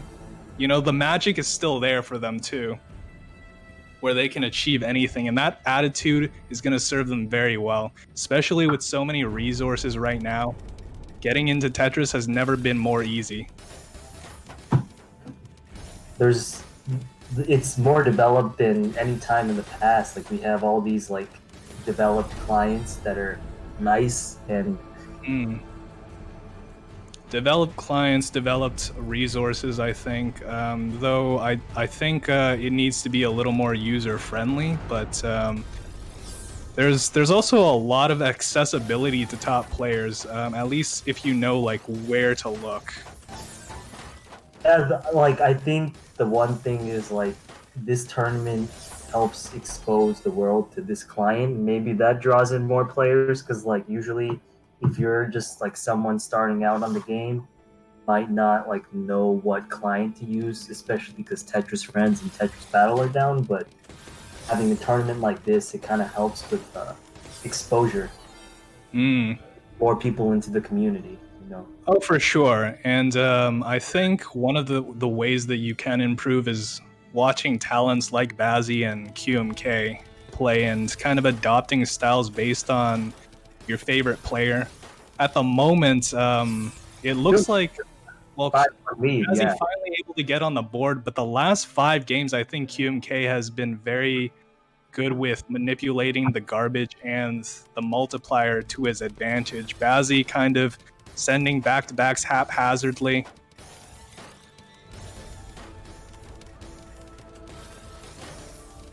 Yeah, QMK's playing in a very calculated manner still, which is nice. It's his style. It's very hard to ooze that out of him. I think that's just a characteristic that he's adopted in his gameplay regardless. It's a nice way of playing the game because theoretically, if you were to play the most optimal move at any point, you'd basically become Misamino. Pretty much, yeah. That's kind of like his philosophy, and he's been doing it successfully for so long, so there's no reason for him to change it. Yeah, QMK, if you guys don't know, is an OG Hard Drop member. He's been part of the community, I suspect, since 2008 when the community was established, very early on, and since then he has been playing in the exact same fashion. So he has had a lot of time to hone his skill and his style. Yeah, he's been a top player the entire time, basically, like top out for anyone, you know. You're not just gonna breeze by against him. You gotta actually like have a good strategy. Yeah, it's very difficult to get one over on QMK. Adapts very well to new situations. Certainly, in terms of the last couple of times he's played the top players, for instance, like against Jamba, Ritter, he's lost against them before, but he's been adapting his style to accommodate. And certainly, one of the things that he needed to work on was the pacing that he follows. One of the ways he's done that is through increasing his pace of play.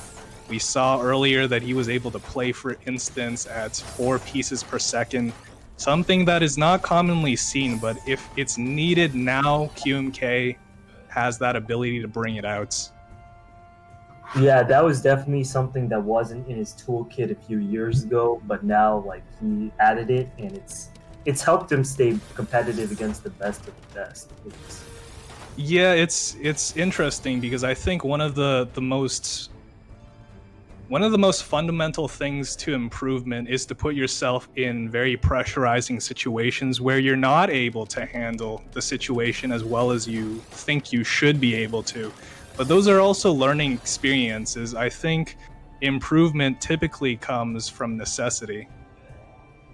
Yeah, like against these fast-paced opponents, you might not be able to think about your piece placements as much as you would against other opponents, and him giving himself that ability to play fast and maybe maintain his efficiency helps him stay competitive. Oh, for sure. And he definitely has the tools in place. Really, if you break it down, Tetris is a game of patterns. You just need to accommodate the stack towards the right ones and the pieces coming in that allow you to make those patterns. Oh, he was like almost dead there, but he managed to get out. Oh, but that misdrop is kind of awkward. Yeah, beautiful stack right now for him to work with, though. Bazzi kind of in trouble here at the top. He's got to break down to the bottom if he can. Oh, that's going to be a little unfortunate, but he's able to break through. QMK in a little bit of trouble. He needs to open up his stack, and he does.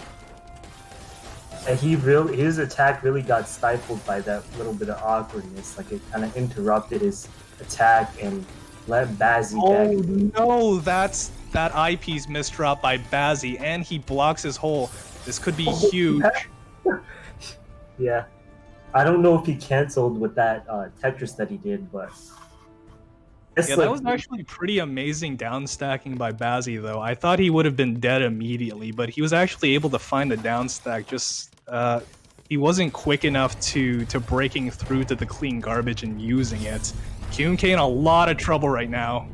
Like, I think he might have hard dropped his first 3 pieces or something on accident, and Bazzi saw that and was like, well, it's time to just, move on to the next round. And that is a good mentality to have. You can't let anything, keep you from moving forward. I think, I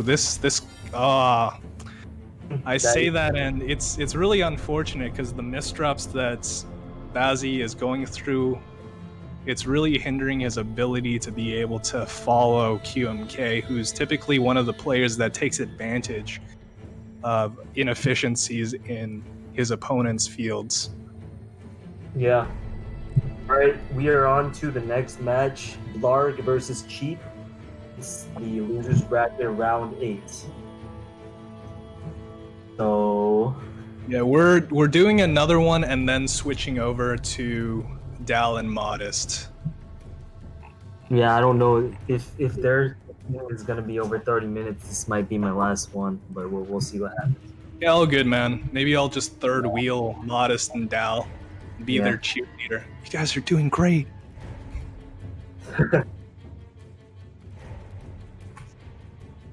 Triple commentary, yeah. And if everyone can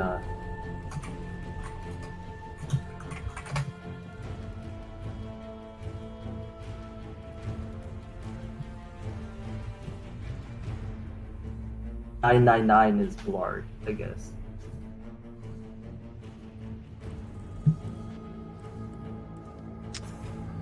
Do you know anything about these players? No, it's my first time seeing them, I think. Okay, so I believe Blarg and Modest actually already mentioned this for Blarg, but Blarg is actually the fastest American player at the moment. Yeah, he's the fastest from the US with a time of 17.50 seconds. Actually, like that time with a PC finish too. Wow, that is crazy. Yeah, man, I'm telling you, and it's a kid too. I think he's like 17 years old. Just come back and like there's a bunch of players that are 17 seconds old. Like, what? Well, just for reference, I mean, a lot of players have been getting a lot quicker over the ages, and I think Firestorm actually has a sheet that a spreadsheet that he used to keep track of. At one point, while he was also getting faster and more efficient, so was everybody else. And in fact, I don't have the exact numbers, but he did say that everybody improved by at least 1 piece per second over the course of 6 months. Wow, that's a lot. 1 piece per second is huge. It's huge, yeah. Especially once you get further and further into the game, Yeah. it's incredible to be able to play at that pace. From 5 to 6 or 4 to 5, that's huge. For sure, and I think everybody's down stack ability has improved quite a bit as well. Cheap, for example, one of those players, he himself has said that he thinks of himself as a kind of mini-me QMK. And I think you saw in a couple of matches, he's very down stack heavy.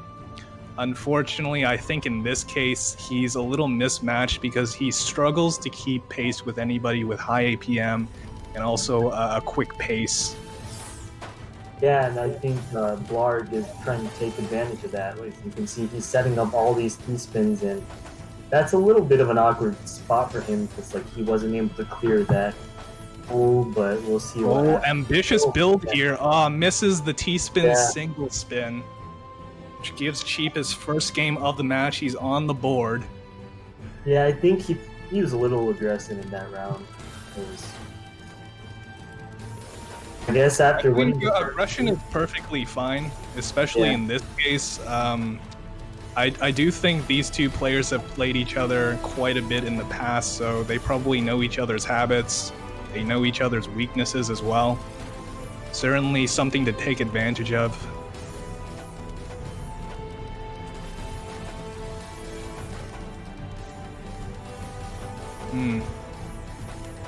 Cheap with the very nice down stack combo. Oh, that actually pushes Blarg to the top. Unfortunate there that it got locked into place before it reached the wall. I think Blarg meant to place it next to the wall to be able to clear that single. Jimmy's his piece in frustration.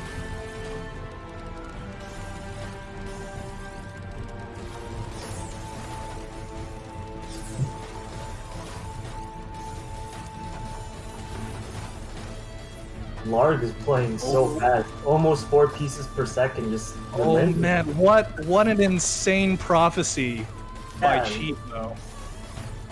Wow. Such foresight. Does have to speed it up a little bit. He does. Blarg having a little bit of an awkward stack, breaking up his back-to-back chains in a lot of different spots.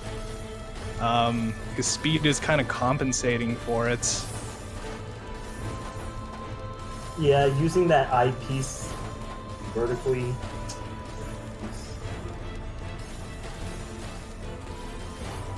Oh, Blarg still encountering awkward stacks, still able to get his T-spin doubles in.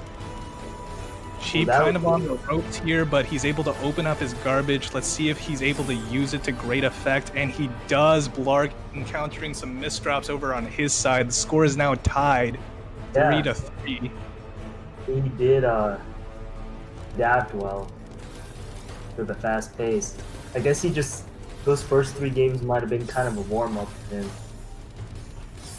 It does This take, could potentially be it. I think he's also taking really good advantage of Blarg's misdrops, making very optimal choices. Oh, unfortunate there, not so much in that spot, because he used his eyepiece. I suspect he didn't want to make the T-spin double and commit to it, so yeah, he use might that have instead. misheld the eyepiece, because like, if he put the other piece down first, he could have gotten to the garbage. Oh, that could be true as well. He's in a bad spot now, too. Blarg taking advantage of his speed once again. Not too much APM sent, but it was sent at the right moment.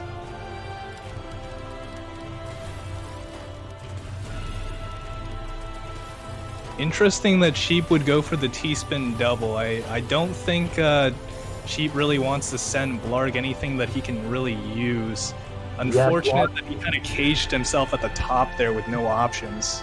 Blarg had a huge stack ready, and he just blew through it, and when you're at the top and you have no options, it's just kind of good game next round. But Oh, interesting. Cheap kind of taking a pause there. I'm not sure that would be the most optimal strategy against someone who's much quicker than you, but it seems to be working to great effect here. Blarg at the top of the field with no options. had some nasty misdrops. When there's semis in that. Ooh, PC opening. Another PC. Yeah, quick double PC, 241 APM. In that I've as well. always said PCs are a great tool for opening game if you can get more than one off in quick succession. And if you're like, if you can play at a fast pace and maintain the back-to-backs from the garbage to send back to you. Yeah, it could be a very powerful tool if you're able to use it that way. It's just, unless you have it consistently down, it can also be a huge detriment for you as well. Okay, Blarg making some compromises there, trying to get as many T-spin doubles as he can. That was like a weird. I didn't think that T-spin was possible for my team. There are more spins in this client than like Tetris Friends and stuff. So. There are, yes. I'm not sure if they all work, but I think T-spin double like 180 kicks actually work in this game. Yeah, I think that might have been that. Like, I thought that was like something that you'd have to fix, but he just like spun it in. Yeah, I'm not sure it's as versatile as the spins in, say, for example, Cultress, but it's definitely more friendly than the 180s in, for example, Justress. where really it's just movement options, no real kicks that you can take advantage of there. Wow, some very fast and efficient back-to-backs from Blarg. Just really nailed it, that one. Like, he was doing T-spin after T-spin after T-spin. Yeah, he is playing on fire right now, and Cheap is kind of giving him too much room to be able to work this into his game plan. This is match point, so Cheap really has to step it up here. Yeah, and it looks like he's going to have some difficulty. Still a lot of garbage being sent his way, but he's pushing Blarg to the top. This could be his moment. Blarg able to use his speed to downstack through everything. Back at the bottom of the field, Cheap. Oh, some foresight there. I think he had a T-spin double he could have went for. Opts out of it. Oh, he's going to have some issues downstacking through this. Has some options open for him. Being really meticulous here. He actually survived that. More compromises. Wow! Pops Blarg up to the top of the field. Intensity match. Like, Blarg was sending a lot of garbage. Oh, this could be a lot of trouble. Look at that stack that's blocking his hole. Ouch. Was so loaded on the right side that he wasn't able to access his garbage hole. His stack was like height of like 8 or something on the right side. Yeah, it's really unfortunate that he chose to build a tower there, and the garbage happened to appear over there as well. Yeah, we're on to the next match. Well, I think we're supposed to move it over to Dal and Modest Tomato at the moment. I think you said you had to go. If their thing is gonna, if their shift is gonna be like 30-45 minutes, I think I'm gonna sleep. So yeah, that's all good, man. It's been a pleasure to have you. Yeah, ladies and gentlemen, this was the person. I know some of you are newer to the community, so you might not be aware of this, but Daniel was actually the person in charge of our Tetris Tournament Online 3, one of our most well-organized tournaments. Put in a lot of work at that time. He is a veteran himself of the community. But yeah, man, it was awesome to have you. I actually commentated with Daniel a lot back then, but it was a pleasure. I think to be able to do it again with you. It was fun. I haven't done it in a while, so maybe. Hey, man, I mean, you said you're not practiced, but I mean you still got it. I tried my best. All right. Hope you guys have fun with the rest of the tournament, and good luck to the rest of the players and commentators and everyone. So I'll see you guys later. Time to third wheel Dal and Modest.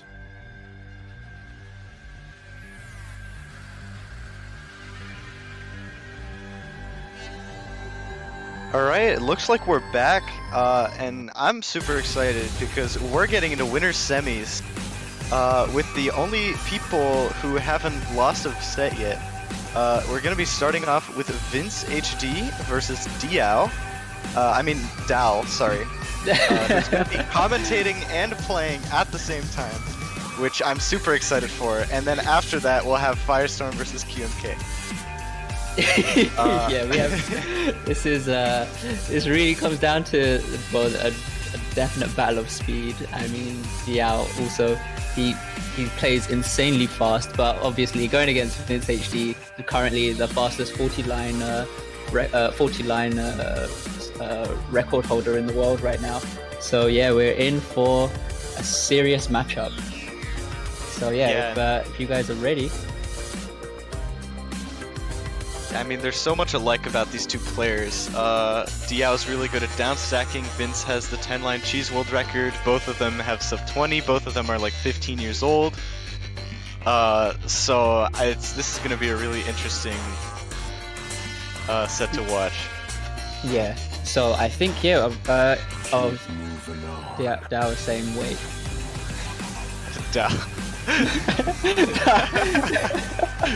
Yeah. Yeah, but yeah, we are ready when you. Yeah. Good luck and have fun, guys. Okay.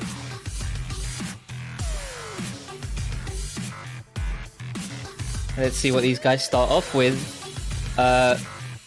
We're seeing DL start off with a PC opener, whereas Vince HD just going for 6. I guess, well, DL didn't really have the perfect clear opener, so instead he just chooses to carry on stacking upwards. We're seeing Vince HD with some very unfortunate misdrops, but oh no, with the open-piece misdrop, he's still trying to hit. Oh, well, that was very unfortunate. Couldn't fix those misdrops, unfortunately. Yeah, it's interesting how both players, like, I think they're probably used to playing against slower opponents, which only makes sense given how hard it is to get this fast. So I was curious to see how they're going to react to this. Vince opting for a 4-wide to send a little bit of cheese here, so we'll see how DL deals with that, but it looks like he's already down. And Vince looking like he has quite a few misdrops on his field here. Is downstacking them pretty nicely though. Looks like, yeah, DL upstacking a lot of combos from him, so I see, like, Vince did a good job of canceling that cheese out, but like, I think DL's strategy is gonna revolve around. Oh, that was just a very nice spike there. Yeah, both these guys roughly playing around 3 PPS as well. So I mean, like, I can already expect these guys to play roughly at 4+ PPS as well. But as you see there, I mean, just both taking on that perfect clear garbage, but Vince HD just fast enough to get it back to DL. Yeah, just very nice, like, big spike, and as you said, yeah, extremely fast speeds in this match. There's a reason both of these players are known for their speed, and that's definitely showing. And insane 269 APM from DL. Yeah, just so, you know, like, literally blink and you'll miss it. That's it, really. But here we go. Yeah. We're seeing Vince HD with the PC, whereas DL goes for the TKI. Although Vince HD with some very unfortunate misdrops and just wasn't ready to take on the pressure from DL.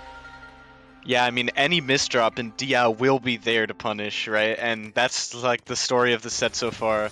Oh, nice PC. Oh, both of them getting it as well. So let's see who's gonna be able to access the garbage first. Looks like DL was able to access it better, but Vince is still in not the worst spot. Very nice down stack on his end. Looks like both of them kind of stacking up. DL a little bit of cheese to deal with, but Vince's board not looking too clean either. Oh, Vince, so many misdrops there, very unfortunate, and then DL gonna take that round. Already, well, DL in a 5-1 lead. He's looking like he's running away with this. But hopefully Vince HD can try to break the momentum now that DL is having. We're seeing both of those guys get those perfect clear openers, but we're seeing Vince HD with an incredible down stack, though it's not going to send so much cheese onto DL's board. DL opting to go for that line skim into the Tetris is now just working around this garbage column. And here we go, we're starting to see some really nice floating T-spins. Go and get that T-spin in there. Oh no, but he didn't. He kind of misdropped on that second T-piece, but instead he just gets those combo down stacks and looking a little bit unsure on what to do right now. But he's able to open up his stack there with that eyepiece, but it's not going to be enough. Vince HD taking the round. Yeah, I think DL was trying to get really greedy, see how much combo he could get while still getting the T-spin at the end, and then in the end got a little too greedy and didn't get the T-spin at all, and that allowed Vince to punish really nicely. So yeah, DL just taking a lot of APM, but somehow able to survive and send it right back. Yeah. That's one thing as well that you need to be careful of. Like, once you try to send everything that you can, you need to be prepared if they're still able to survive, because then yeah, once they return what they return back, and if they return stuff back to you and you can't handle it, that's it. You just get instantly topped out, especially with this spike pressure. Yeah, and these matches are just going by so fast. Like, there's so much speed and like action in these matches. Compared to some other, which are more, not slow, right? You have to be pretty darn fast to compete at this level, but more calculated matches in comparison. And yeah, Vince, couple of misdrops there, unfortunate. Yeah, just really quick rounds. You're seeing both these guys like looking like they're opting to go for perfect clear openers, and often that just sends each other up with really clean garbage. So I mean, we're starting to see that pattern happen a lot of the time. But I think actually, well, okay, never mind. I was thinking maybe DL was going to be able to clear through that left side, but not. Unfortunately, he didn't. Yeah, Vince barely survived the attack before. Or I think it's just whoever barely survives wins the round, because then they can spike their opponent really hard. And yeah, right now both of them playing again. Diao almost 4 PPS right here. Oh, unfortunate misdrop from Vince. He was in such a nice position, and now looks like that might all be thrown away. But no, he's still able to get down there, able to find that T-spin, and somehow able to. Oh, but Diao able to get out. But the misdrop. What? Oh. What even? What a round. Oh my god, this is seriously like insane play right now from both of these guys. Even though these guys are still getting the misdrops, they're still going crazy with these combo clears. And all right, we're seeing Vince HG just taking a little bit easier to start off with, and Diao still, even though he's quite hurt, I think he can get out of this. There he goes. And by the time he uses the Tetris, it's got that multiplier trigger in effect, and it just sends crazy damage to Vince HD. Yeah, and I mean, even there, like Vince, just one tiny hesitation on the T and already lost the round because of a crazy spike from Diao. And yeah, this is all about like who can just spam the APM better and use the garbage as APM better, and it looks like Diao is kind of winning that battle right now. But we'll see if Vince is able to make one last push. Very nice attack there.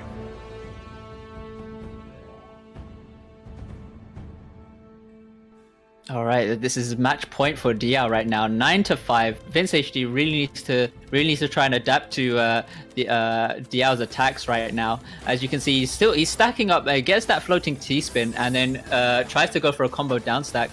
But whereas we see Diao right now, he does have a bit of an unfortunate Z mission, not going to be able to clear any lines to extend a combo. And yeah, Vince doing a nice job at kind of mounting a comeback here. Very big spikes from him as well. Just kind of keeping up this whole speed gambit that he's playing, but now misdropping a little bit less, and I think that's really kind of showing in these results here. And yeah, it's moving so fast as well. It's so hard to follow. Yeah. But yo, GG's to calculation/DL/DAO. /Dal, yeah, you know, good work, my fellow co-commentator. You did an excellent job. Yeah, I tried. All right. All right. I think the next match is going to be Ouya Shota versus Ritter, I believe. Yeah, that sounds like it's the K. Oh, we.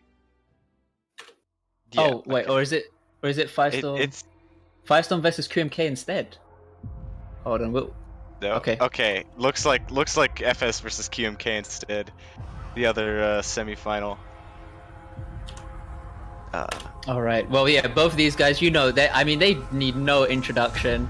I mean, well, even as Michael was mentioning earlier, I mean, Firestorm, one of the best in the world right now, and also QMK just being a top player ever, like pretty much since the beginning, well, since he's even started playing Tetris even. But yeah, these guys... Oh, go on. Yeah, these two have such a history together. I mean, ever since I saw QMK barely defeat Firestorm in the HDO 10 Grand Finals, FS has just been on a rampage and beaten QMK most of the time, but he has dropped sets. I think in Jaster's Cup in January, he lost a set. And QMK at the last WPL didn't get to play Firestorm, but with that kind of play, he showed that on Tetrio he really is capable of beating the very best. So I'm curious to see how these two are going to play against each other. All right. Good luck and have fun, guys. We're definitely in for a very classic matchup. All right. For sure. So, we're seeing both of these guys, both players going with the TKI opener. Although Firestorm did have a little bit of a misdrop on that second piece, he did get pressured quite high up, but he's able to get back down to the bottom of his board. Whereas QMK still able to cancel out some lines from Firestorm's downstack with the use of his own combos.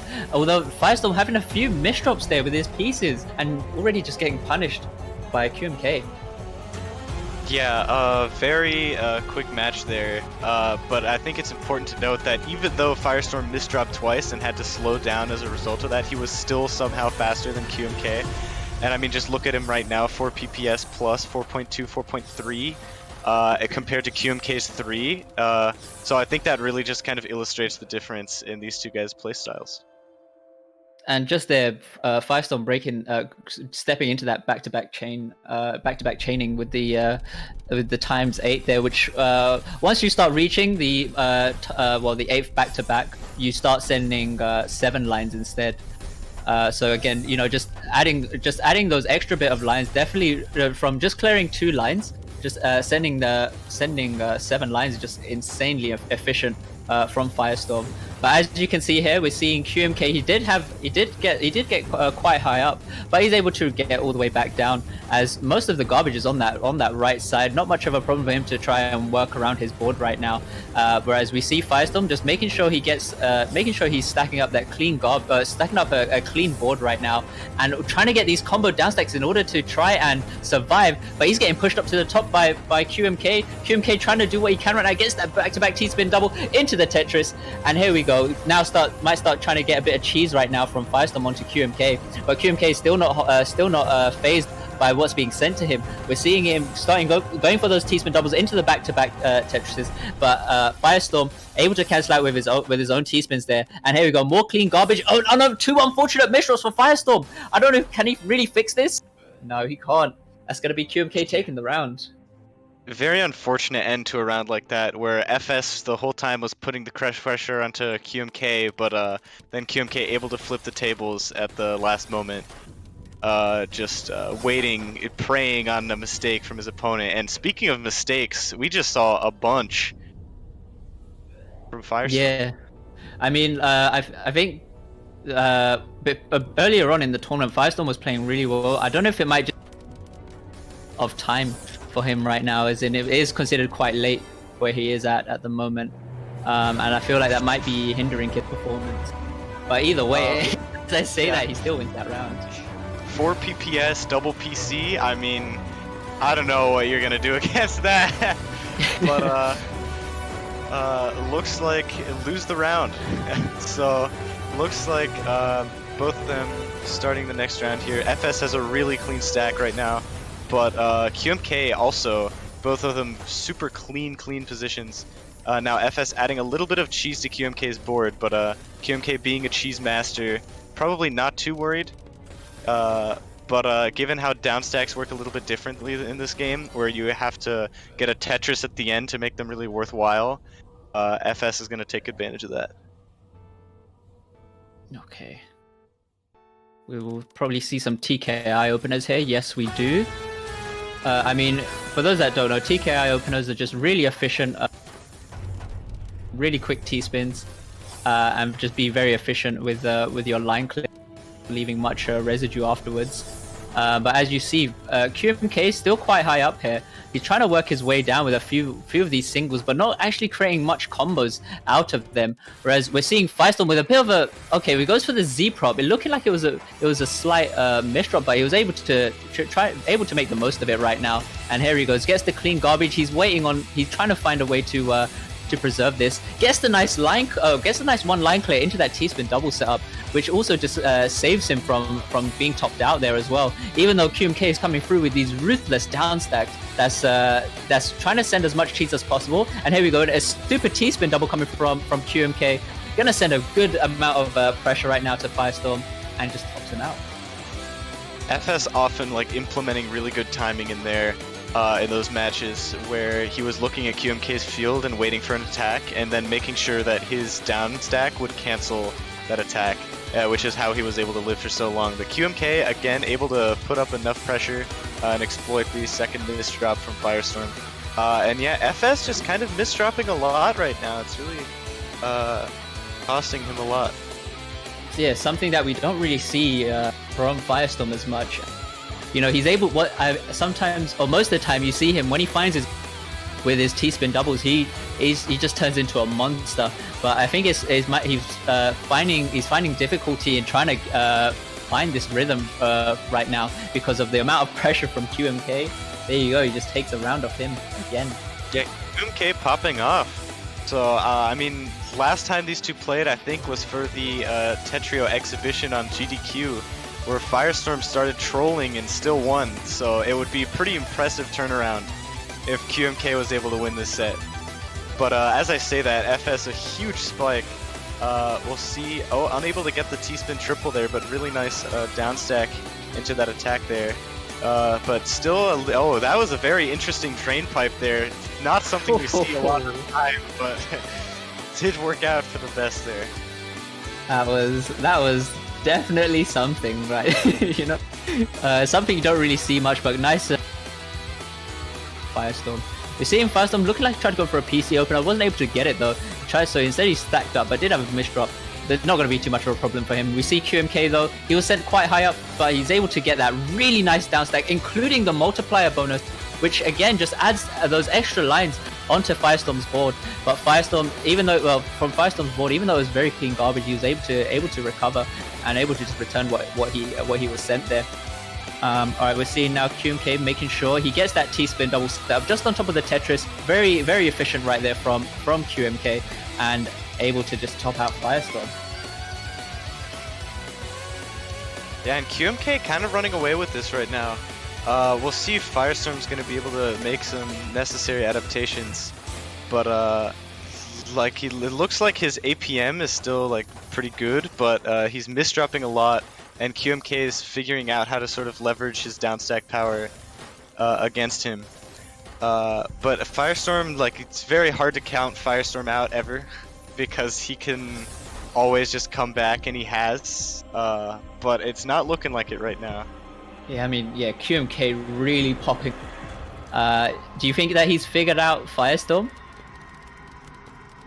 I mean, figured out is a very like strong way of putting it, right? But definitely made some sort of adaptation, yes. Yeah, that I think FS has to adapt back to. Yep. Either way, it looks like these two are gonna get into the next round here. Nice little MKO from both here.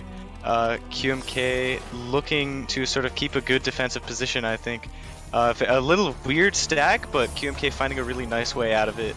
And now Firestorm in the pressure situation, but able to get out of it barely.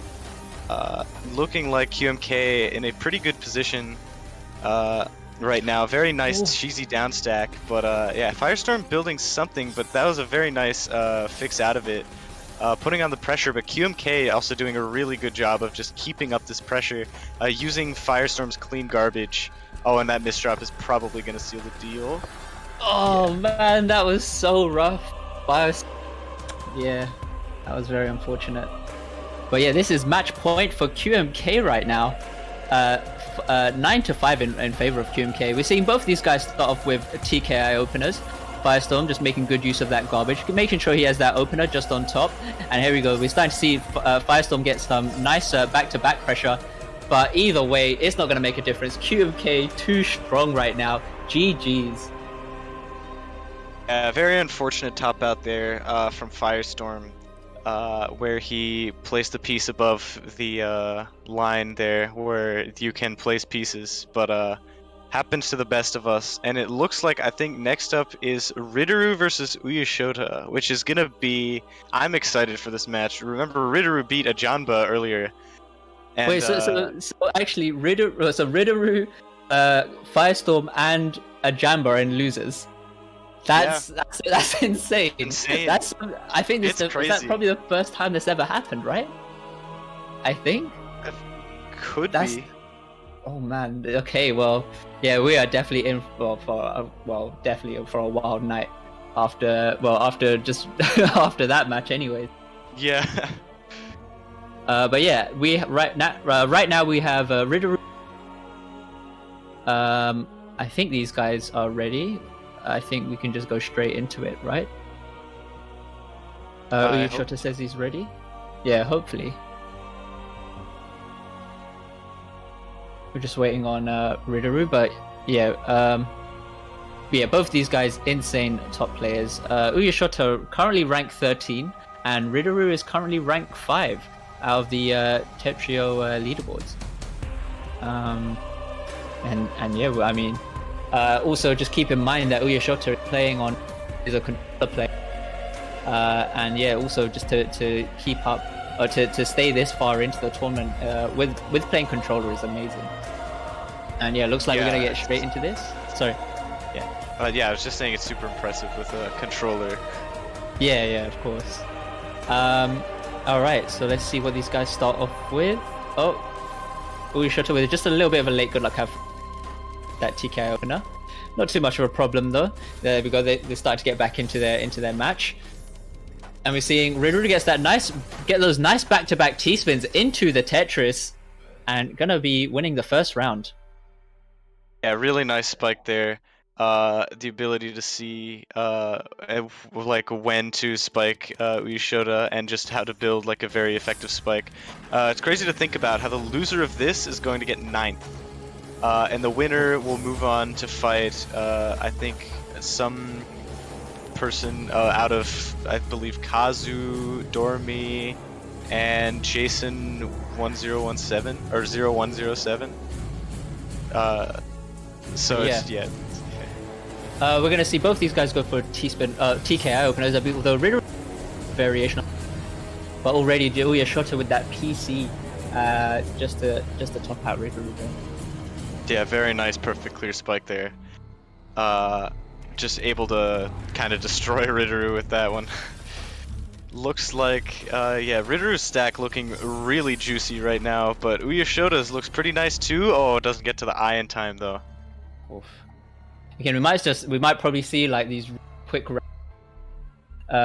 given the way that these guys are playing.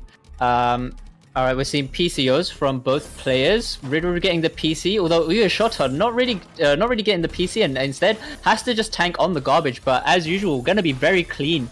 So hopefully, Shota can make good use of this, which he does. Gets back down to the bottom of his board, which is no problem for him at all. Although Ritter with a Z-piece misdrop, he gets the nice tuck though with the T-piece and able to fix his stack. But already he just gets punished there from Shota. Yeah, huge spike there from Shota, and Ritter sending those 2 PCs really kind of worked against him there, because Shota was able to use the clean garbage to spike just even harder than before. But either way, it looks like Shota, oh, unfortunate misdrop there. We'll see if he's able to downstack out of this situation. It looks like he might be able to. Very nice find there. And Ritter kind of unable, it looks like, to spike him out right now. Yeah, Shota very intelligent cancels here. Really like impressive garbage management, and just like looking, screen watching, timing, paying attention to what your opponent's doing, all that. Which is, yeah, I'm super impressed. And yeah, Ritter now with the misdrop, and Shota gonna take the round. Yeah, it was surprising for Ritter to stay that far into the round, given the amount of misdrop he was having. But yeah, amazing to see Ritter try to stay in there as much as possible. Both of these guys going for T-spin, perfect clear openers. Not going to get any perfect clears though, so they just decide to stack up. Although Shota's board looking a little bit more cheesy right now compared to Ritter. Ritter able to get that 13 combo spike, and even though he's playing so high up, the garbage underneath is very clean. But either way, he doesn't even need it. He just already tops out Shota. Yeah, crazy spike right there from Ritter, and it looks like they're gonna be coming into this round. We'll see what happens. It's all about really who can get to the clean and send it before their opponent can get to the clean. It's this, I guess, story of this set, and in this game, Shota was not able to reach the clean. Yeah, not sure what he was trying to do with the L piece there. Either way. Okay, TKS for both players. Looking like Ritter already fairly high up here. And there he goes. He starts kicking in his speed now, and so does Shota. But I mean, Shota does have a bit more cheese to work through compared to Ritter. Ritter all the way at the bottom of his board, and there he goes. We see Shota getting that Tetris, and then just opening up that right side, which included the multiplier combo. So that's just gonna also just give those extra few lines to Ritter's board. And wow, Shota taking that round. Well played. Yeah, very impressive adaptation there. How to knowing when to send to Ritter and what to send to Ritter there. And I think that's kind of also what's it's a big determining factor in who wins each game. Is just timing sends as well as thinking about what to send. But it looks like very creative T-spin there from Ritter to send that little bit of extra damage. Yeah, I do feel like Ritter is gonna win this match. Honestly, I mean, given the speed that he was playing at earlier against the Jamba, insane, and I'm pretty sure he'll just do it again here. And I mean, just look at that, insane. Look at that, yeah, that's insane. that just explains it. That just explains itself. Yep. All right, looks like both players starting with a TKI variant here. Nice floating T-spin there from Ritter. Shota look with a little bit of an unclean stack, and that's just gonna top him out. Yeah, again, just those quick wins that Shota really needs to try and find out how to survive and how to defend those incoming spikes. But as you can see here, Shota also still getting sent high up and does have to risk his stack already. And that's going to be match point for Ritter. I mean, yeah, the set was looking really close, but it looks like Ritter just found out how to spike really hard somehow, some way, and now it's looking very one-sided, this match. So yeah, match point now for Ritter. Unfortunate T-piece misdrop means he's going to have to wait a little bit longer on that victory, because he's going to have to forgo that spike. But that eyepiece misdrop makes things a lot more difficult. We'll see if he's able to find a down stack, but yeah, unfortunately not able to. Yeah. 95. Okay, PCOs for both players. Both those guys getting the PC and just getting the garbage both put onto their boards. But we're seeing Shota being that extra bit faster to get back down to the bottom of his board, whereas Ritter struggling to try and find a way to get a combo. Yeah, super impressive from Shota. 3.6 PPS on controller is just it's pretty much unfathomable. It's crazy. Both players getting PC and having the clean garbage. Oh, but the misdrop from Shota is gonna cost him the set. And that's GG's. Yeah, well played. Yep. Okay, so, and also just looking at the lines, the difference in lines sent, Ritter sending 621 lines and 56. This goes to show the crazy difference even at this level is amazing.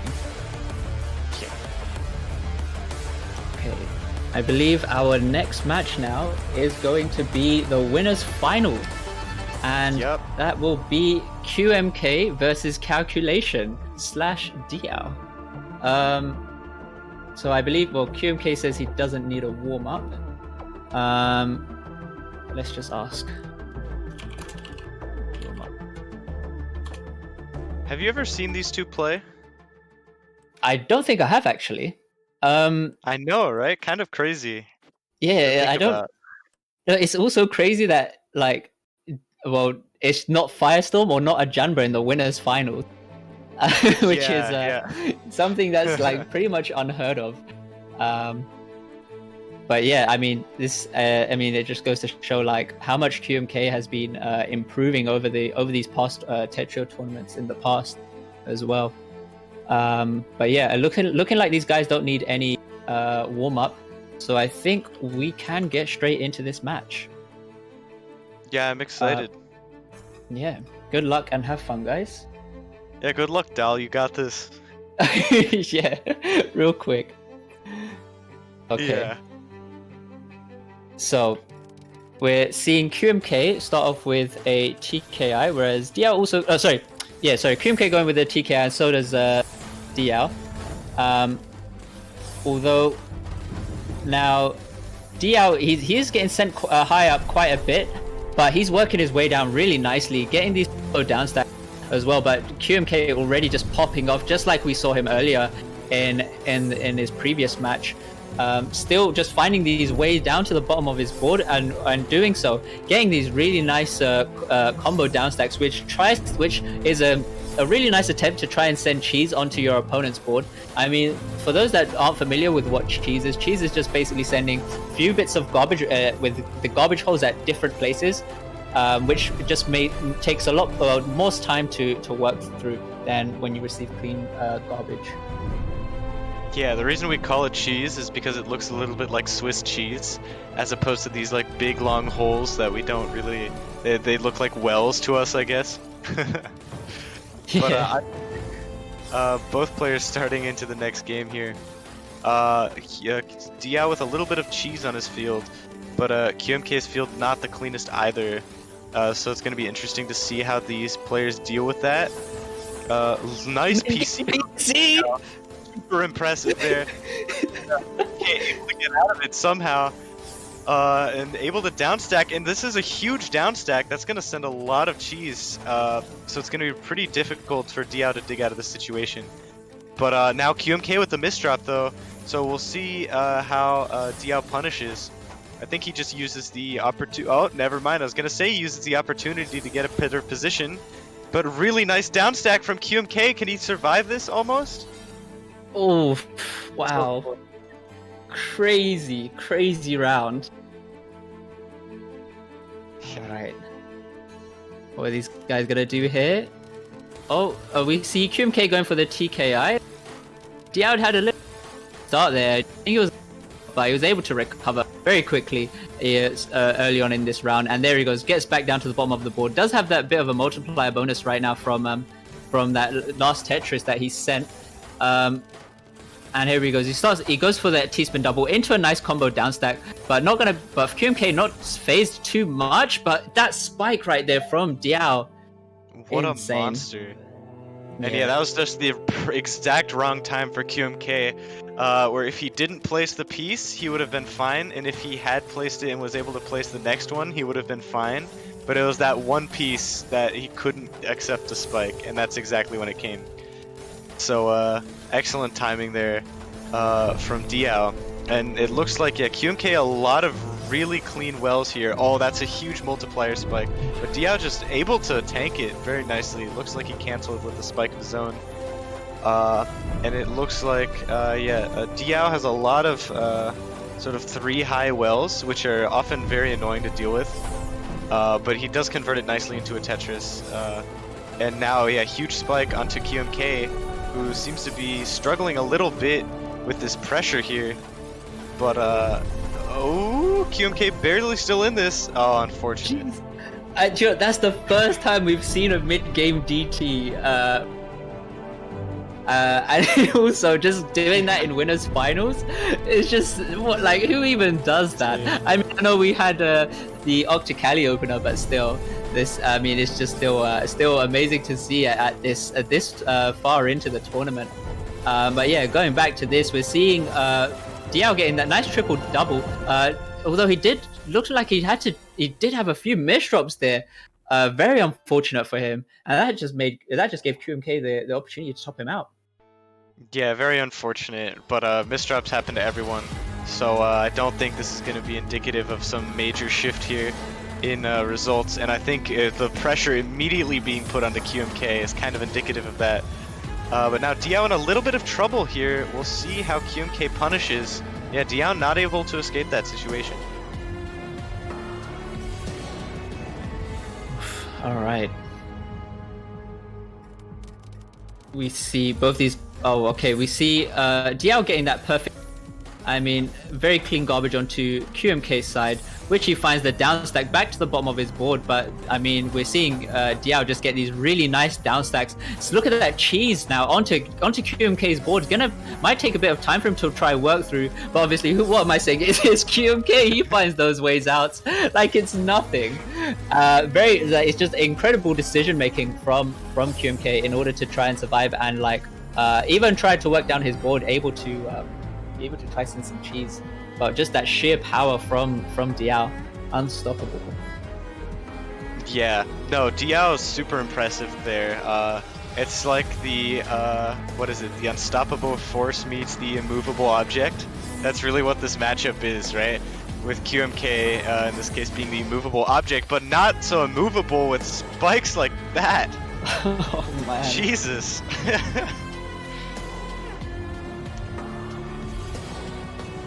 Okay. MKO opener for QMK, and we're seeing TKI for Diao right now. Again, well, both those openers are just very clean when setting them up, and you can create some, you can variate your decisions afterwards. But very unfortunate there for QMK with that misdrop there with the I piece, but with that Z piece. And yeah, Diao kind of running away with this. I mean, I don't think Diao has ever won a tournament outside of Taiwan Tetris tournament number 3, and that was on Tetris Online Poland. So I mean, and this is like one of his first Tetrio tournaments as well, I feel like. So his immediate, like, he just comes here and already starts destroying everyone. That's super impressive. Especially, I mean, just looking at how fast he's playing, 4 PPS, right? And yeah, QMK just unable to deal with that. A few unfortunate misdrops trying to keep up with the speed. It's looking like a crazy stomp right now for Diao. Alright, we're seeing TKIs for both players. Still getting just getting those back-to-back bonuses as well. But Diao looking like he's in a little bit of trouble at the. But either way, he just gets back down to the bottom of his board like it's nothing. Gets that looking like that clean garbage really going to help him out here. And there you go, seeing that 21 spike. That's crazy. That was crazy. Yeah. All right. Yeah, looks like QMK. A lot of these openers starting with T-spin mini singles, which is very interesting actually. Probably represents the sort of shift. Where like back-to-back bonus is a lot more important now as well. So just starting an early back-to-back, very nice from QMK. Unfortunate misdrops there from Diao. Yeah, still match point right now for Diao, but nonetheless, QMK can make an incredible comeback. But right now we're seeing both these guys go for TKIs, and look at insane from QMK. Yeah, very nice pressure there. But I don't know, is Diao trolling a little bit? Like, who knows, right? Like, this is Cal Q1 Asian we're talking about here. So, who knows what he's up to? I mean Dal, sorry, that's who I meant. But yeah, looks like QMK applying a lot of very nice pressure here. Unable to find a Tetris though, only getting a triple there. And now Diao kind of getting out of the situation as a whole. But nice from QMK there, getting down. Looks like Diao in a pretty cheesy position, opting to take a couple more downstack singles, which is very interesting as like a canceling tool, because downstack singles don't really send that much, but very, very nice spike. Wow. Sending cheese and then just spiking, and yeah, very impressive from Diao. Wow. GG's, man. Insane from Diao, as well as QMK, but yeah, there's the speed, the downstack as well. Man, this is just insane plays. Yeah, crazy. So I got wind that next up is winner semis, or not winner semis, sorry, loser semis between a Jamba and Bazzi. But I think that's actually losers round 10, which is like what, losers top 8, I guess, or is it loser get 9th even? It's something like that. Close enough. Or maybe it's But- losers quarters, actually. I'm dumb. It's losers quarters. But either yeah. way, promises to be a good match. So the winner of this as well will go off to face Vince HD. And yeah, I mean, let's just see if both these guys are ready. Bazzi says he is ready, and so is Jamba. So I guess we can get this match underway. Good luck and have fun, guys. Yeah, super excited. Jamba definitely the favorite in my eyes. What do you think? I mean, I think Jamba will win, but Bazzi, with this level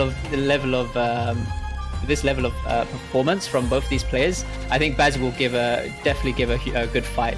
As you see here, like, I mean, even though Bazzi was sent up fairly high, he was able to just get all the way back down really quickly. But Jamba, with his insane decision making, able to just top out Bazzi, maintaining that 200 APM. Yeah, Janva's crazy. He's just insane. Jamba starting with PCO. Bazzi just 9-0 stacking, which is very interesting. Has a super clean well of garbage here. Jamba opening his well of his own. Now Bazzi under a lot of pressure. But he still takes the win, even though his stack looks like he should have died, maybe? Okay, TKIs for both players. Oh, but Bazzi a little bit unfortunate on that rotation piece. Looking like now he has to tank on some garbage, but he's able to try to get that down. He's able to get that down stack now. Opens up that column for the Tetris, and Jamba very unfortunate there. Bazzi taking the round, actually in the lead now, 2-1. Yeah, Jamba a bit of a misdrop there, but we'll see how he's able to come out of this one.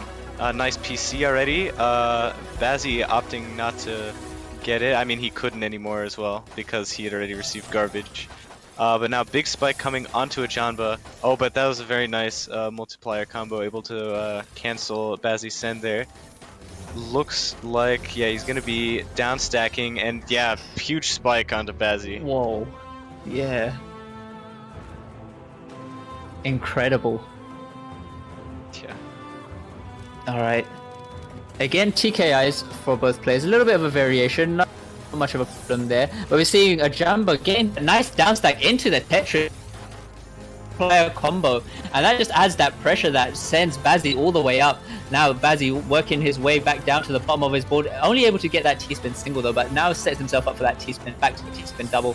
There we go. You might just start seeing some more combo downstacks now from Bazzi, as he is sent quite high up. A Jamba a little bit hesitant on his piece placement, maybe looking like he was waiting to try and accept some garbage, but either way, Jamba still not phased. He just returns everything back to Bazzi, but Bazzi still trying to maintain his own, and both those guys getting sent up to the top, and Bazzi takes the round.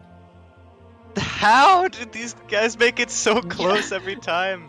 Yeah. I don't understand. Alright, looks like a Jamba instantly getting that PC there. Bazzi already sent right to the top of his field. Oh, and yeah, Jamba just gonna win that. Yeah, such an it's like really. Okay, what are these guys gonna do? TKIs for both players. A Jamba just going for that T-spin single instead. Has to open up this this second column, which he does. Opens it up, gets those really nice back-to-backs as well, and just gonna top out Bazzi. Jamba popping off a little bit now. Yeah, I think he's kind of awoke. Bazzi's awoken the beast. Yeah, a little bit, yeah. Oh yeah, Jamba though, misdrop on that piece there. Still gets the T-spin and opens up the well though, so not that bad for him. Bazzi's field looking pretty clean though as well. Jamba a little high up, but that's not necessarily a bad thing. Bazzi, oh, unfortunate eye skim there, that didn't really work out. And Jamba gonna take that. Looking like he's starting to take lead of this match at the moment. But we'll have to see if Bazzi can try and hold up. He sees gets the PC, going against a C-spin from a Jamba. And even though he's still tanking on these lines, he's just instantly returning it back and getting that down stack. Oh no, he would have carried it on, but he didn't. He unfortunately had the miss drop, but he's still alright. He's still in good hands at the moment. He's able to get that T-spin into the back-to-back Tetris, and there he goes, just making sure he keeps his stack as minimal as possible so that he can get to the garbage as quickly as possible. And we're seeing Bazzi back to the bottom of his board right now. There he goes, returning that Tetris garbage. And as he just sends that Tetris garbage, he just gets sent up right up to the top of his board. And with that misdrop, I'm not even sure if he's going to be able to get out of this. And a Jamba taking the round. Yeah, I mean, even though these players find solutions to these downstack puzzles so quickly, sometimes it doesn't even matter because your opponent already sent so much that in the time it took you to think, you're already dead. And yeah, that was unfortunate misdrops there by Bazzi, unable to counter any of a Jamba's attacks. Yeah, Bazzi really needs to stop this momentum that a Jamba just building up so much. We're seeing TKIs for both players as usual, and we see a Jamba just going for the line clear, opening up that clean garbage, and already just taking the round. Yeah, Jamba's definitely woke now. Like 4 PPS. This is the Jamba we're used to. And this is the Jamba that still has the potential to win this tournament. You can never count out the champion himself. Exactly. But either way, Bazzi kind of getting torn apart right now. His stack looks really nice, or it did, until a Jamba spiked hard, and now he has, like, looks really difficult to downstack this, and the misdrop isn't going to do him any favors. Oh yeah, unfortunate. Rough. Yeah, that was rough for Bazzi. This is match point right now. Alright. We're seeing Bazzi go for the perfect clear opener, whereas a Jamba going for the C-spin, not able to execute it. Bazzi was able to execute that PC and just adding much more pressure on afterwards. Yeah, big misdrop there from a Jamba, but we'll see if it matters here. Looks like, yeah, Jamba building up here, sending a big spike already to Bazzi. Bazzi already pretty close to the top here, but a Jamba not looking like he's ready to send much. Now Bazzi clean well, but not the eye to use, really. Now he gets the eyes, finally. Oh, very nice downstack. A lot of cheese that Jamba has to get through now.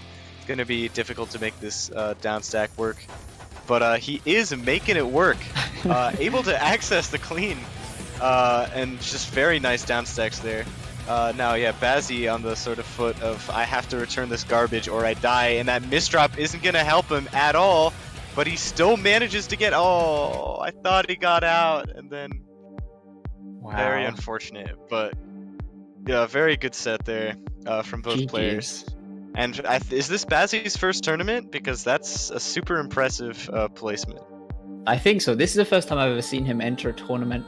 But yeah, just well played to both these guys. Yep. All right. I think what's going to be the next match? Is it Ritter or Dormi? Is that Most possible? probably.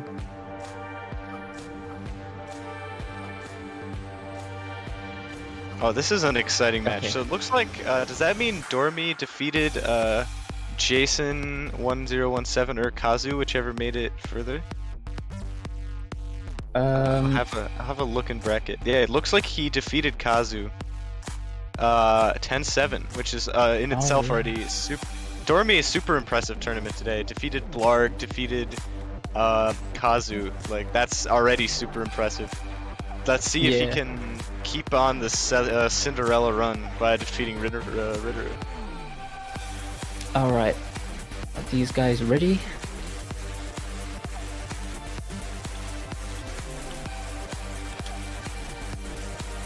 Okay, Ritter is ready.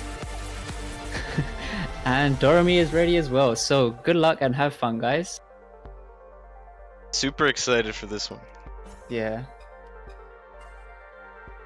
Maybe might actually. Well, I mean, I'm thinking Ritter will win, but it would be really nice if Dormi creates an upset. So let's see how this goes out. We're seeing both these. Oh, gone. Sorry, I was just saying. I think both outcomes are interesting because if Ritter wins, then he could potentially get the rematch with a Jamba. Yes. But if Dormi does, then it's obviously an impressive upset. Yeah. Go for it this game. Didn't mean to speak over you. It's all good, it's all good. Alright. Most likely a TKI here for both players. Yep, there we go. And I mean, Ritter is able to send back. Was already open. And now Dormi, he's under a bit of pressure right now. He did have to use that eyepiece to try and fix up his stack. Gets the second one in time though, and gets those back-to-backs in, and also getting a nice combo down stack in the process.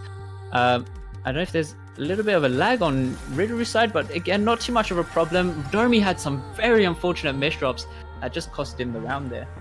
Yeah, Dormi had such a nice, I think it was cut copy, or an impulse down, I don't remember which, but then he unfortunately soft dropped the T in such a way that it didn't go in the hole, and that just left him with a horrible state. Ritter tanking a lot of clean from Dormi's DT there, and now starting to send it back. Dormi not in the best position to be receiving all this garbage, especially with that misdrop.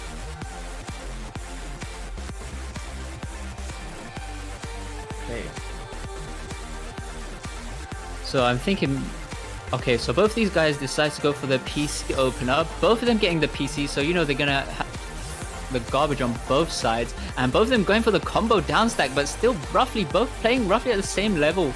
Although right now Ritter has much cleaner garbage than Dormi right now, but Dormi going for that fractal and just has to opt out for that second T-spin double in order to survive. And even though Dormi's still getting sent up quite high, he's trying to do what he can right now to get these combo down stacks in the process. Nice little tuck there with the use of the T-piece to fix Dormi's stack. And we're seeing Ritter right now. He's trying to find a way to open up that right side, which he does. Has to go for these extra 2 line clears, which just makes him survive just that little bit longer, and just saving him from being topped out from Dormi. But as you can see right now on Dormi's side, he's looking a little bit. He has to go for a little bit of cheese, but either way, he just gets topped out by Ritter. Yeah, very unlucky cheese there. That's always a very difficult formation to sort of downstack. But yeah, it looks like both of them starting with a TKI here. Ritter not using instant soft drop, which is very interesting to see. But it does seem to still be working out for him. Dormi has a very high stack. Interesting spike there, opting for the clean sends first before the... Oh yeah, that was a huge spike, but Dormi is out of it as of right now anyways. Very nice cancel there as well on his end, but looks like his stack is going to be very difficult to work around. But oh yeah, was just barely enough to top out Dormi. Yeah, very unfortunate on Dormi's end. I mean, Ritter is just taking these matches very easily from Dormi right now. Yeah. Dormi really needs to find a way to handle these spikes that come through from Ritter. But as you can see here, we're seeing Ritter. He is still quite high up here, but still not really in much danger. As you can see, the way he's down stacking, as well as the way he's receiving the garbage, very clean. But he did have an unfortunate misdrop on that T piece on his own end, but he's able to fix it up really nicely. And here he goes. We're seeing Dormi just getting that really nice pressure and topping out Ritter, and now he's on the board. Yeah, super impressive and a well-deserved point against Ritter. Looks like both of them going to be starting with TKI openers. Dormi unable to get PC, unfortunate luck there. Looks like he stacks very high there to attempt a large spike. Oh, interesting. I think that might have been a mishold there, and now his stack looking a little bit questionable here. And yeah, Ritter just going to capitalize.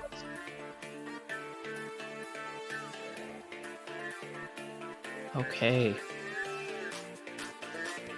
We're seeing... Oh no, Dormi with a bit of an unfortunate start there. Not able to... Has to use that T...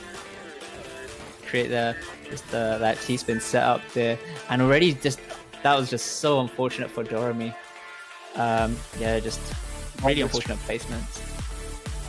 2 small misdrops and already the nails in the coffin for Dormi that round. Looks like, yeah, both starting again with TKI. It is one of the best openers for a reason. Nice STSD continuation from Ritter there. Gonna be piling on a lot of pressure onto Dormi, but Dormi gonna be sending it right back. Now Ritter with a lot of clean garbage, and Dormi with a little bit of cheese here. And it's not going to be easy to get down because he stacked very high over the garbage. But now, as I say that, he is again at the bottom, but with only some more cheese, and Ritter is going to take advantage of it this time. Okay, 8-1. Oh no, Dormi again with the misdrop on the S piece. Oh, but so is Ritter. Ritter given Dormi a bit of time to set up that fractal as well. That's really nice to see from Dormi as well. You don't really see many mid-game setups at this level anyways. But unfortunately, Dormi just gets topped out. Yeah, Ritter is definitely running away with this right now. And it's going to be really difficult for Dormi to make a comeback. But either way, like, still a very impressive showing this tournament from both players. Two very impressive, surprising wins. And yeah, that's going to deal out Dormi's tournament life.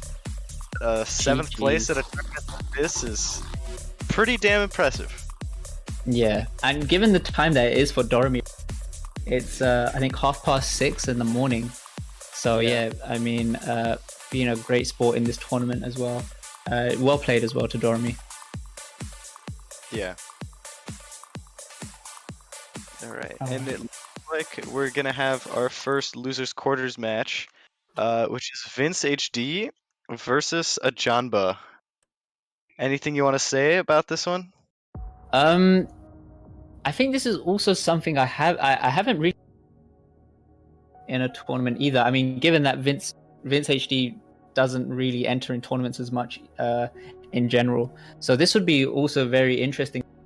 Like the use of Vince's speed compared to the Jamba's decision making. We'll have to see who comes out victorious. Yeah, it's gonna be really. Oh, sorry. Yeah, so I just think I still think a Jamba will win, but it will be based off of Vince HD's misdrops and the speed that, even though it would be really quick for Vince HD to recover, Jamba will probably have something set up in order to punish. So yeah. Yeah, pretty much. That's also how I see it, where it's like Vince has this amazing speed and pressure, but it's also meddled with like inconsistency in some places. And a Jamba, like the master of decision making, I feel like is gonna, like, his style will work very effectively against Vince's sort of flame. Yep. But I mean, we'll have to see what happens. Of course, yes, indeed.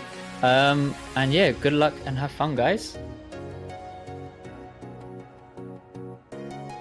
Oh, also, these are the final 6, and they've actually made it to prizes. So congrats. Jamba's saying I'm dead. Yeah, loser gets 5th place, tied with the loser of Ritter versus Firestorm. Also crazy that that's in the losers quarters match. I know, right? Something that's just unheard of. Yeah. Alright, we've seen both of these guys go for PC openers, although a Jamba kind of misdropping on that, on his piece placement there. Nice line scheme to create that one residue T-spin. And Vince HD having some very unfortunate misdrops. Not like this for Vince HD. Yeah, that's just a very sad start for Vince right there. That's just those misdrops that you don't want to see. But let's hope that he's able to come out of it stronger. Very nice PC start there. Jamba getting a T-spin triple there, and Vince, oh, unfortunate misdrop on the O piece there. Okay. Yeah, that garbage placement for a Jamba just was just too OP really in that round. And as we're seeing here, a Jamba just getting sent, or just a Jamba going all the way back down to the bottom of his board. Vince HD with, again, just more unfortunate misdrops. Bit difficult for him to try and recover. Yeah, it's kind of sad to see after all of his. Oh, is that a disconnect? Oh, I don't know if Vince HD decided to quit. I'm gonna take a gander and say that that's a disconnect. Oh, okay. Yeah, let's just assume it's a disconnect right now. Looks like a disconnect, yeah. Yeah. Maybe just needs to restart his client or something. Yeah, here we go. He's already back. Hey, welcome back. Is he ready? Jamba again, I'm dead. All right. Good luck and have fun. I mean, we can. I think we can just change it to first to 7. No, never mind. I think it's fine just keeping it first to 10 as it is. Yeah. But yeah, a Jamba just needs 7 to win, and Vince HD needs 10 to win. Yep. So we all see right. it. Go on, you go. Okay. So yeah, looks like Vince already a couple of misdrops this game already. It's so quick. It's not even fair. Oh wow. Okay. A Jamba going for the MKO. Vince HD going for the PC opener, but just had a bit of a misdrop there. Wasn't able to get the PC. So instead he is tanking on the garbage. Gets that nice donation though, which also preserves his stack. And we've seen a nice combo down stack coming through from a Jamba, also triggering that multiplier effect. And a Jamba looking like he was tanking on that garbage as well, so that he was able to end his own afterwards. But now it looks like Vince HD really in the zone now. As you can see, not many misdrops coming from him, and he just takes this round. Yeah, Vince definitely, like, his potential is super impressive because, well, he can go so fast. But if like it's mostly right now at least being hindered by those misdrops. So if he can avoid those more like he did in that game, well, bit of a commentator. Or I could stop talking, Yeah, it always happens. Okay, TKIs for both players. Also, just both these guys cancelling it off. Oh, very unfortunate there on Jamba's part. Vince HD with a quick top out. Yeah, instant punish on the misdrop right there. Yeah, it looks like Vince gonna be starting with a TKI. Nice little spin to make that work as well. But it looks like a little misdrop on the Z piece. We'll see if he's able to escape the situation, but it looked like there was another misdrop on the other side. But rarely creative downstacking here, and really fast too, but it unfortunately isn't gonna be enough. I mean, even from there, from Vince HD, that T-spin single at the top as well, trying to do what he can in order to survive. But a Jamba just too strong at the moment. Even though he says he's dead all the time, he's still flexing like it's just any other day. And look at just these 2 PCs already, just from a Jamba right now. And Vince HD at the top of his board, he gets the T-spin double into the back-to-back Tetris, and there you go. That's what happens when you get clean garbage on your board. It can be very easy to send back. This can be very deadly as well. Very nice. And yeah, it looks like that disconnect, might have helped Vince's sort of mental game a little bit, because he's been kind of catching up a little bit here. He is still down 6-3, I believe, especially for all the people who just came in the stream. Oh, unfortunate misdrop there by Vince.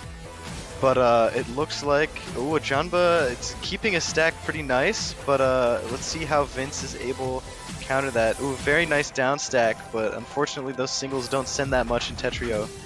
But he is able to get down, in large part with just raw speed here. And a Jamba right at the top of his field here with what looked like a pretty bad misdrop, but Vince unable to punish in this case. And now, yeah, both in much more acceptable positions here. Looks like both pretty ready to send. Jamba has a little bit of a annoying field in terms of like cheese, not anymore now. That goes away quickly. But looks like, yeah, Jamba just able to spike Vince enough.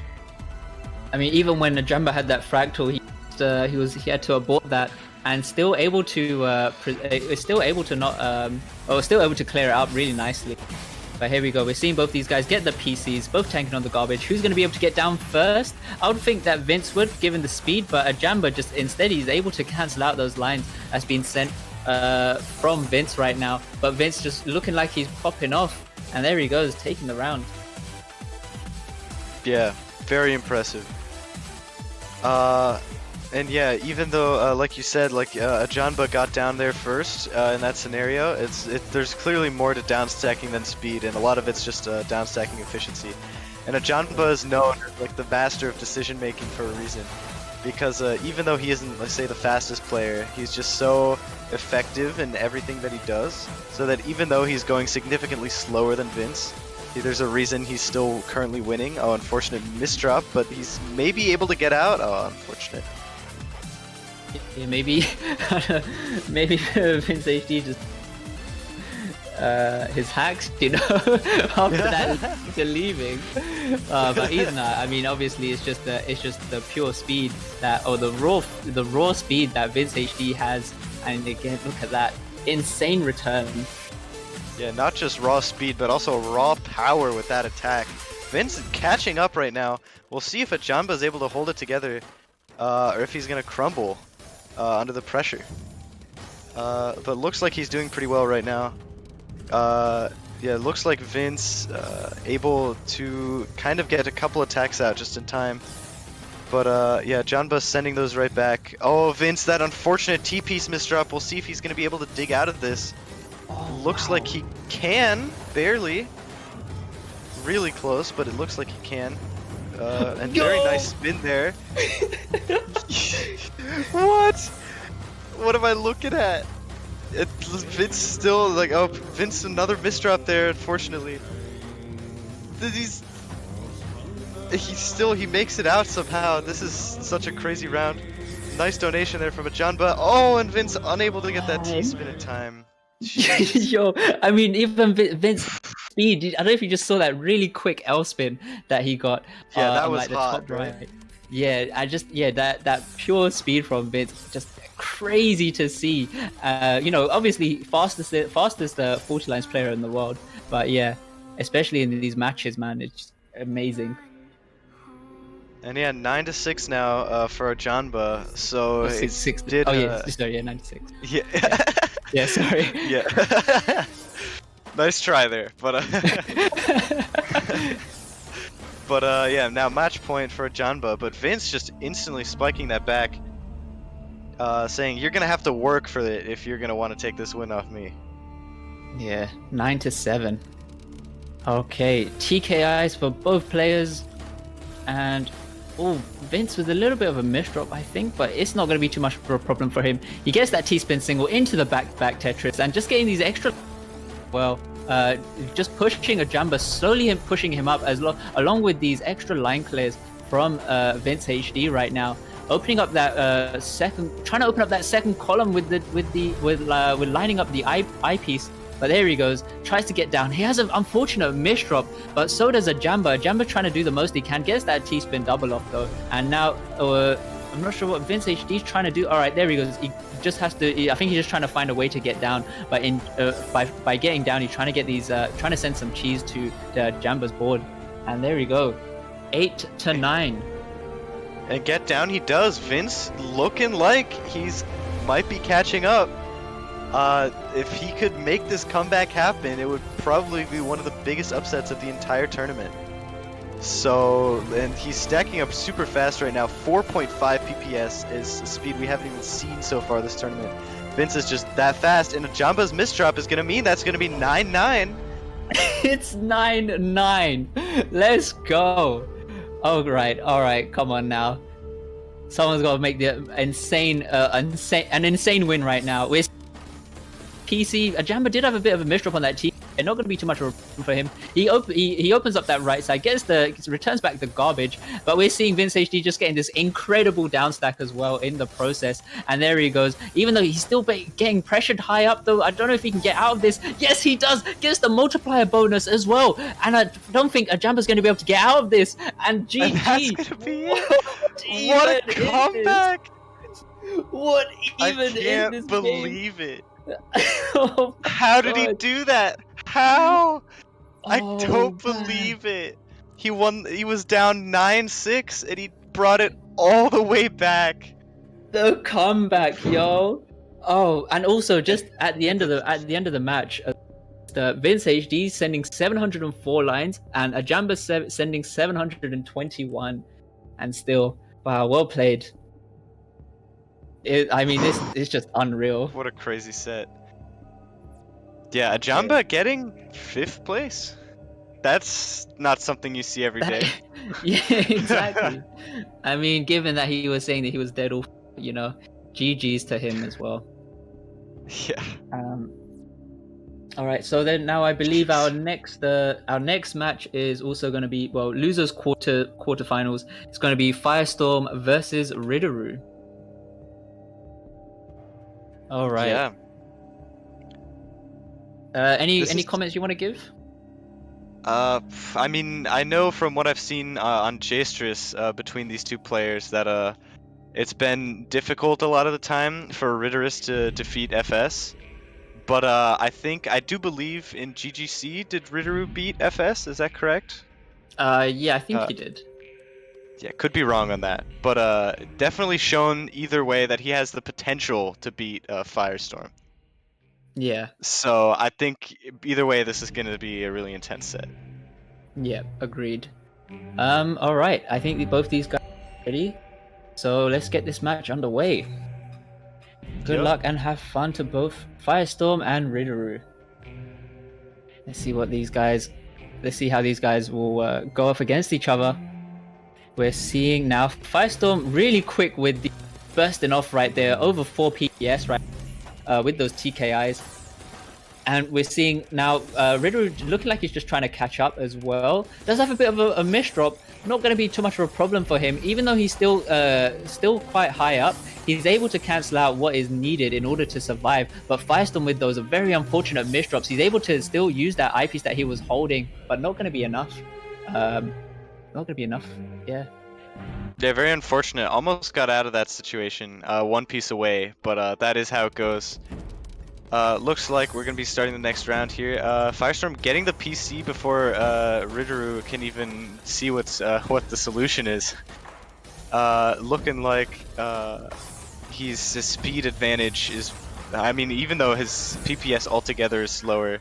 Oh yeah, and Ritteru, very impressive spike there. Yeah. Gonna just take that round. Yeah, considering the burst that Firestorm was doing at the start, I mean, Ritter is still just handling it as well and just returning it back to Firestorm. As we can see here, Firestorm just getting those T-spin, those extra T-spin double setups, just even after he creates the first one. But seeing these down stack combos from Ritter, Firestorm unable to handle it. Yeah, and Ritter popping off right now, like.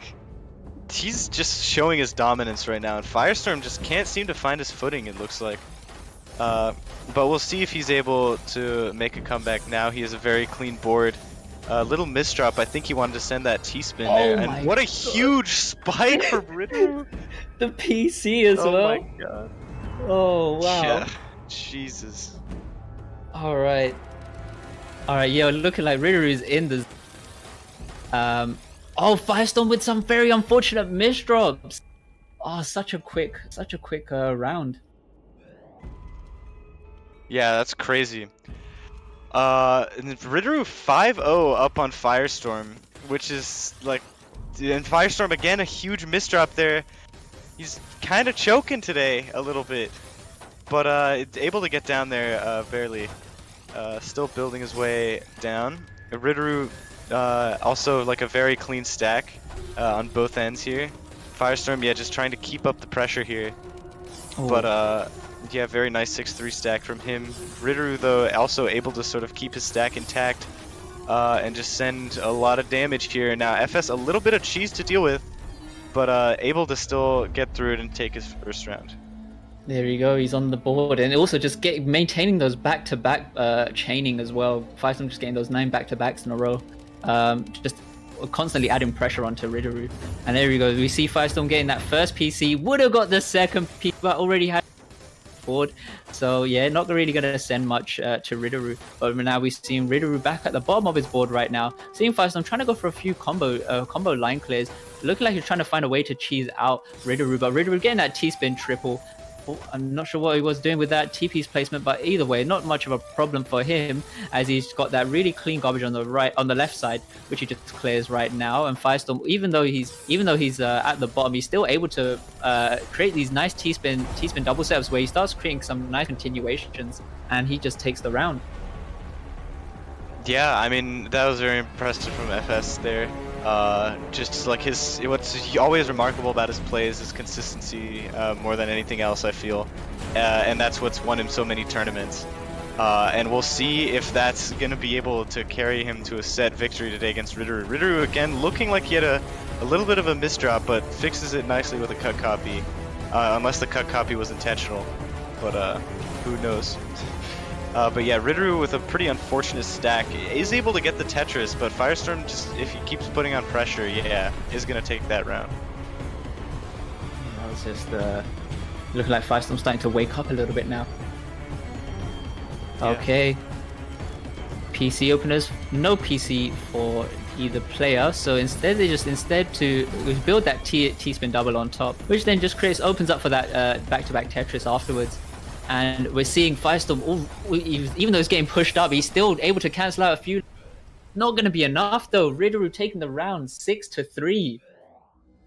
Yeah, FS getting a little bit too greedy with those T-spins and building a little too high over his garbage, and unfortunately that's going to cost him that round. Ritter, nice PC to start off with. Gonna give Firestorm a bunch of clean garbage to work with if he can get down. Can he get down? He does use the well pretty effectively here, and now his stack is looking really nice compared to Ritter's cheesy board. But Ritter able to kind of spike his way down. Firestorm now kind of in the hot seat here, having to make the risky plays, but it looks like he's gonna probably be able to downstack this. Yeah, and there he goes. Now Ritter has a pretty clean well if he can reach it, which he does. And Firestorm a little bit of cheese, as does Ritter. Ritter very nice foresight there with the Tetris into T-spin. Very impressive, and nice downstack combo there from Firestorm. Looking like they both have a super nice well here, and now Ritter kind of in the lead here. But Firestorm immediately just taking the clean garbage. Now Ritter in the hot seat and just gets spiked up. Yeah.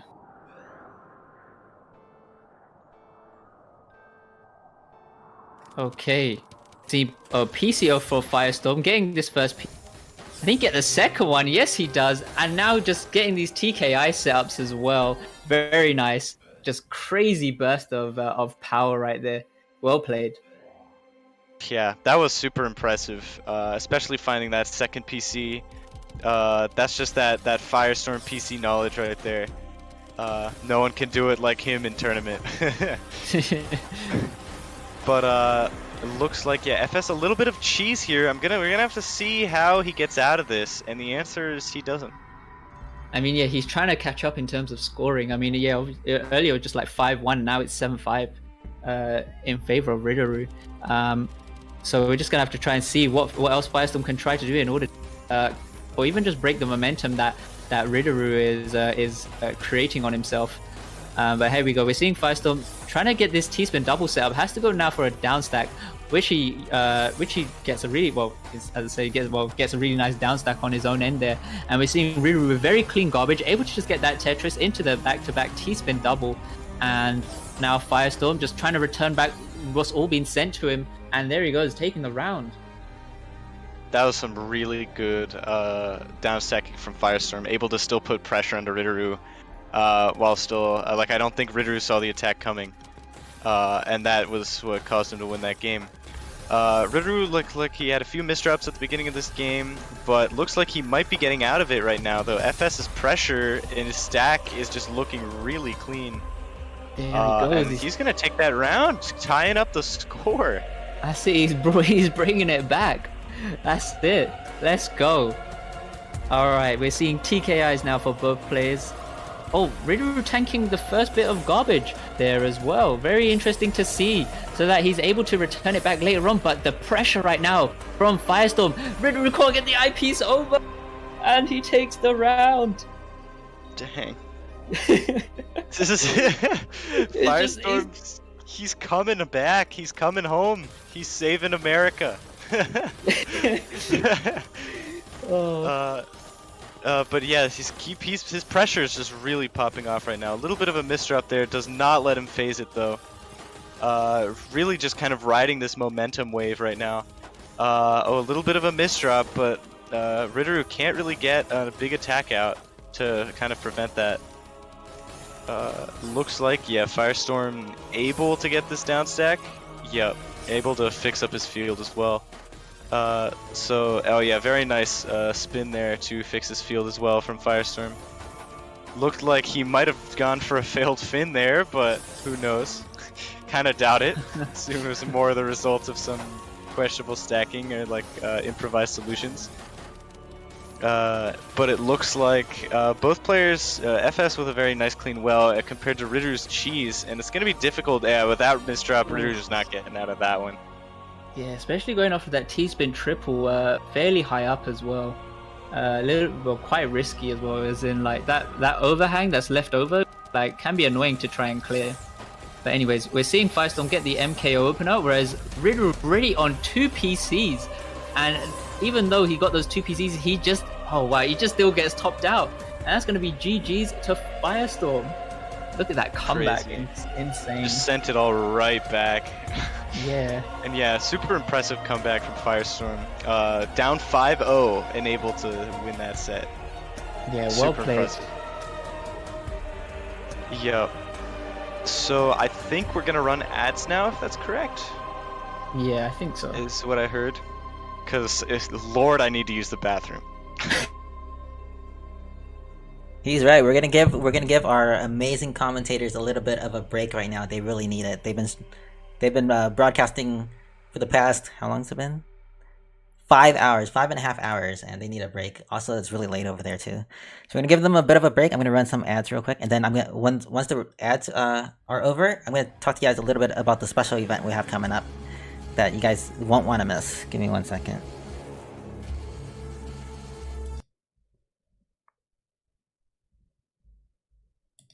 Hard Drop Open 12 is sponsored by Najib, Kim, and Feli's attorney at law. The NKF legal team provides legal support for the Hard Drop community. Visit them at nkflegal.com.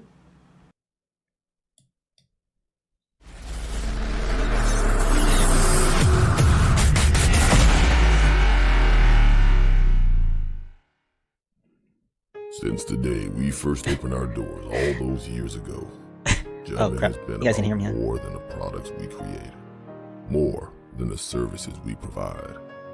We've been about the people. People as our customers, the people as our employees. Well, the true reason we've been as successful for as long as we have is that people means family. Times may change, but our commitment to you never will.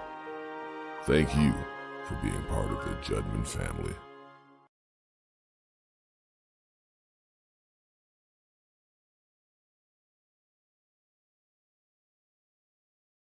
All right, while they're still on their break, so the special event that we have going on later today is everybody's gonna get into. So you guys are probably familiar with the Tetris 99 super lobbies that we host on Hard Drop, right? Well, we're gonna do our very first time ever a Tetrio super lobby where we all just hop into quick play. We hop into the same quick play room, and the person who wins that one quick play game is gonna get $100 and a special badge. A Tetris 99, not Tetris 99, a special Tetrio Super Lobby badge. Just one person, one game, that's it. One quick game. Yeah, and a kiss from me too. So we're gonna do that right after the grand finals. So stick around, enjoy the rest of the matches. Holy crap, that a Jamba match, the Jamba versus Vince match is one of the best matches I've ever seen in my life. And I've been around Tetris for like 15 plus years. That is one of the craziest matches I've ever seen. Yeah, this tournament is crazy, and we still got at least 4 more matches to go, I think. So stick around, enjoy the show, and then afterwards, let's get into that lobby together, try to make a gigantic, crazy, high-skilled super lobby room on Tetrio. I'm kind of wondering how long those type of matches will last. Yeah, we're gonna see when the guys are back.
you know what I mean? Yeah. Yeah. Yeah. I think we're doing a good job in terms of like balance and stuff like that. Oh. Yeah. Dal definitely not popping off about our commentary right now.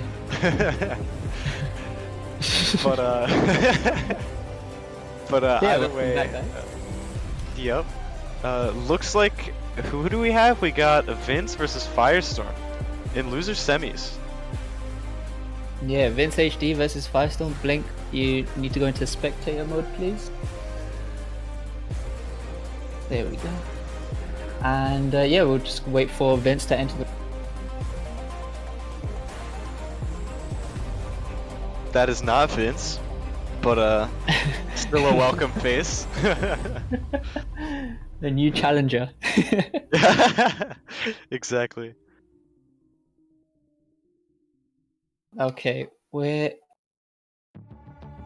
now we wait for the fastest. Yep. Let's see if we can get Vince HD in here.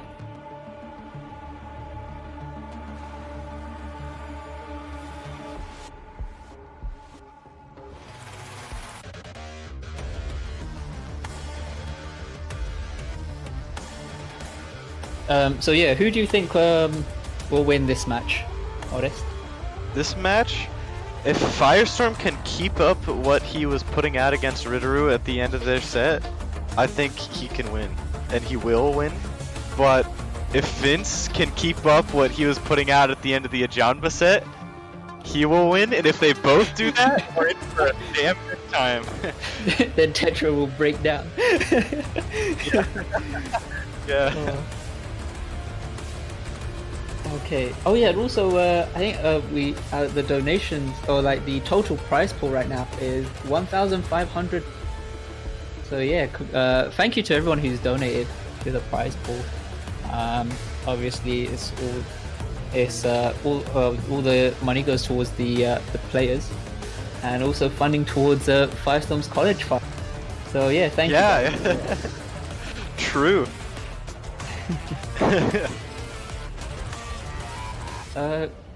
Any sign on Vince? What am I? Let's try PM him.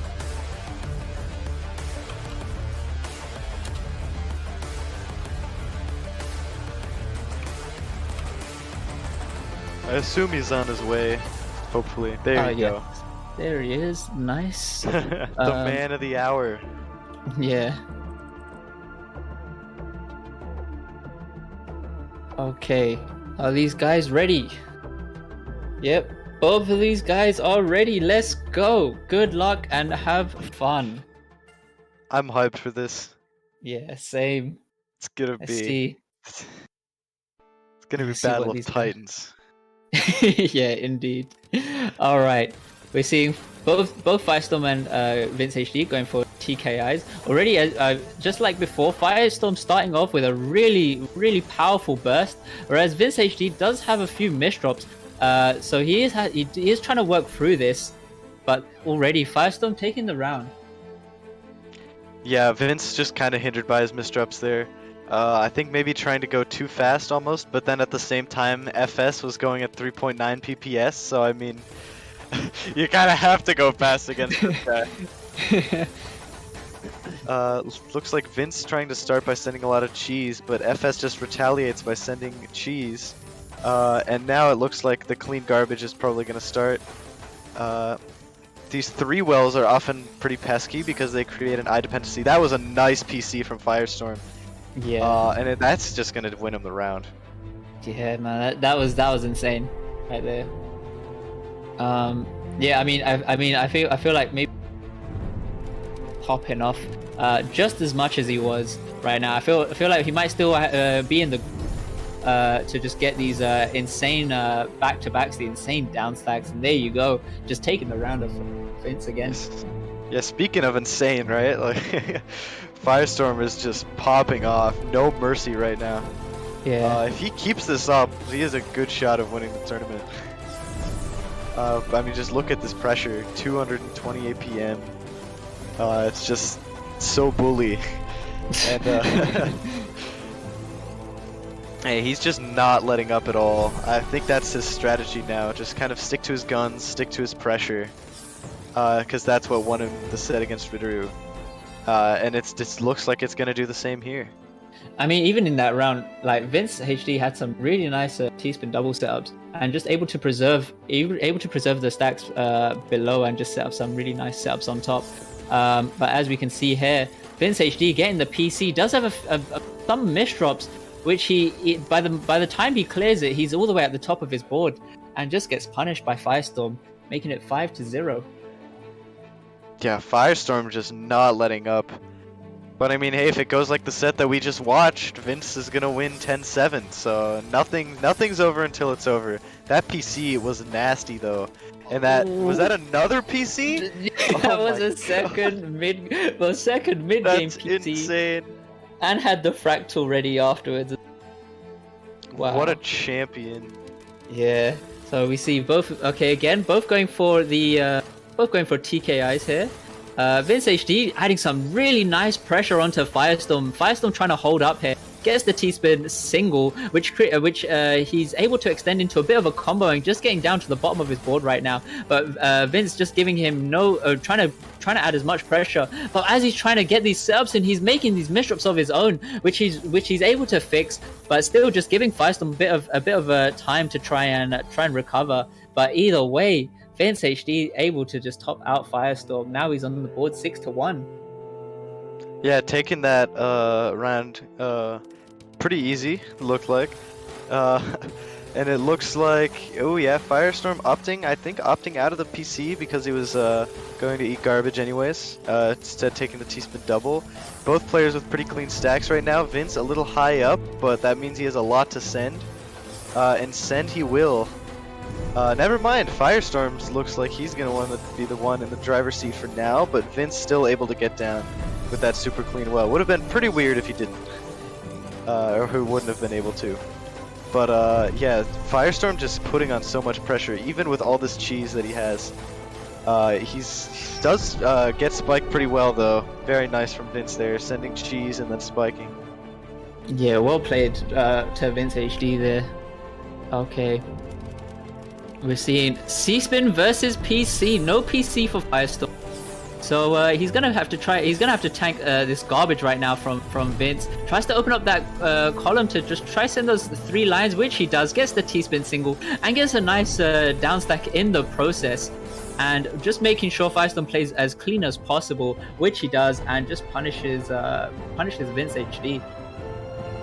Yeah, Firestorm is still looking poised to win this set. Right now, even with his few slip-ups the last couple games. And nice perfect clear C there, or perfect clear vision there, and just adding onto the spike. Vince building a nice fractal though, gonna send FS a ton of clean. Can FS get down? That was a very nice multiplier spike, but FS with the misdrop gonna cost him that round. Not like this. Yeah, Firestorm definitely doesn't want that loan, you know? he needs the fun.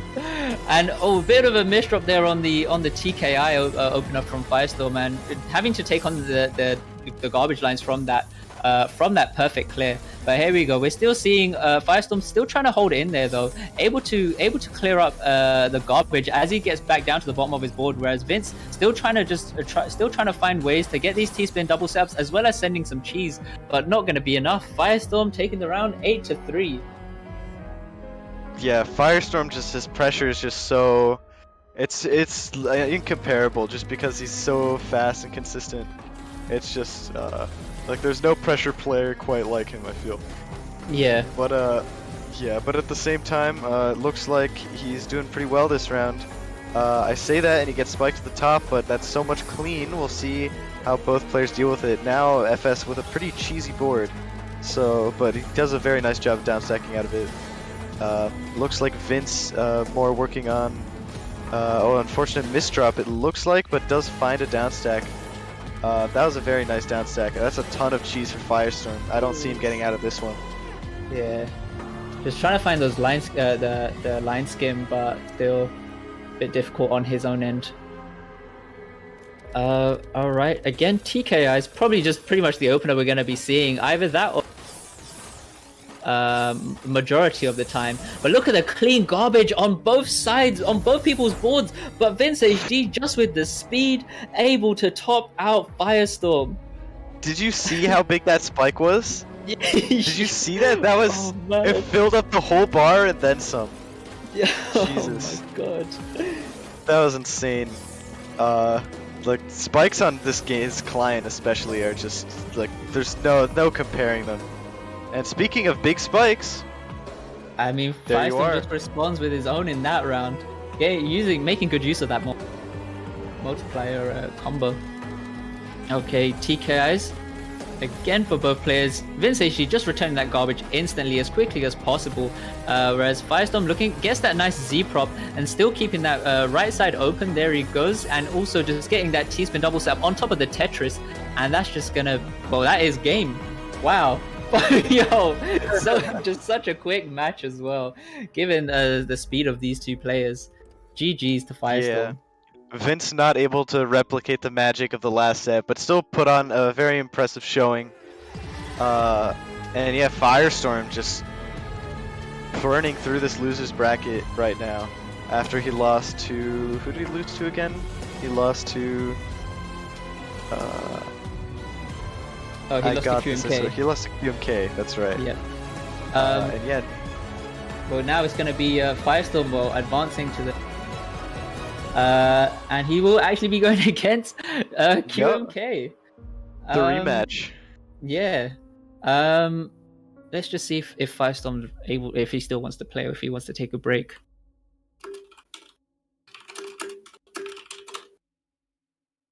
We'll do us commentators get a break for like 3 hours so I can get a nap in? Slight intermission. Yeah. All right. Let's try to.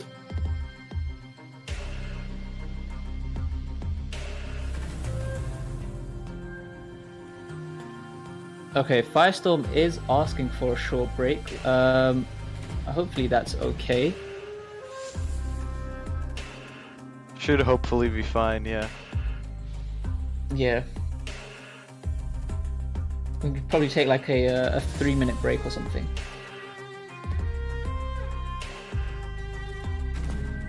All right, yeah. So yeah, I think we will just be taking a break. So, how have you found this tournament so far, Modest? It's crazy, and I think you'll agree. Yeah. I mean, so many crazy upsets, so many insane sets between some of the best players the game has to offer. And I think the Tetrio mechanics make them all the more explosive and crazy. As well as the aesthetics, you know, just making it a much more appealing to actually watch, and also, yeah, as you said, just those mechanics, just changing up the meta of how in comparison to Gestris, which is another Tetris client. Yeah, for sure. Yeah.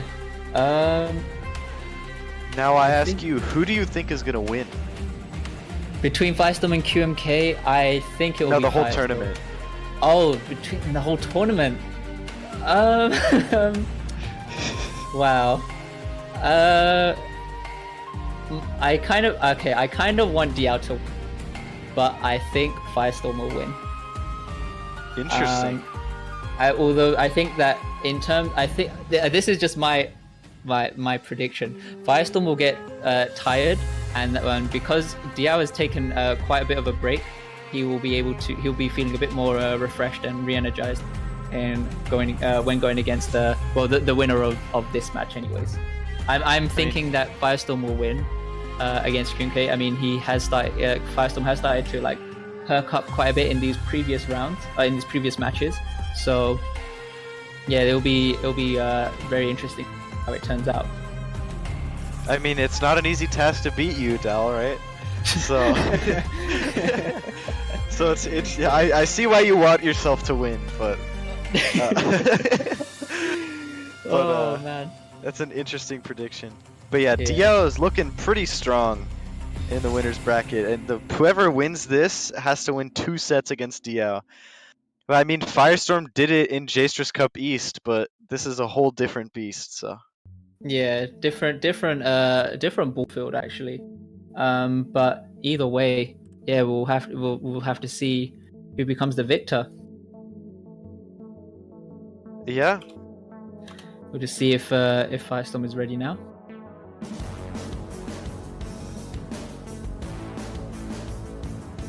Oh, need to change the room name. Firestorm now says he's ready, so we'll just wait, just change it, and we'll get this match underway. Yeah.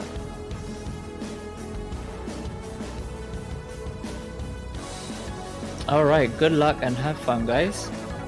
Hell yeah. Yawning. Blush. They don't need to know. Okay. All right, let's go.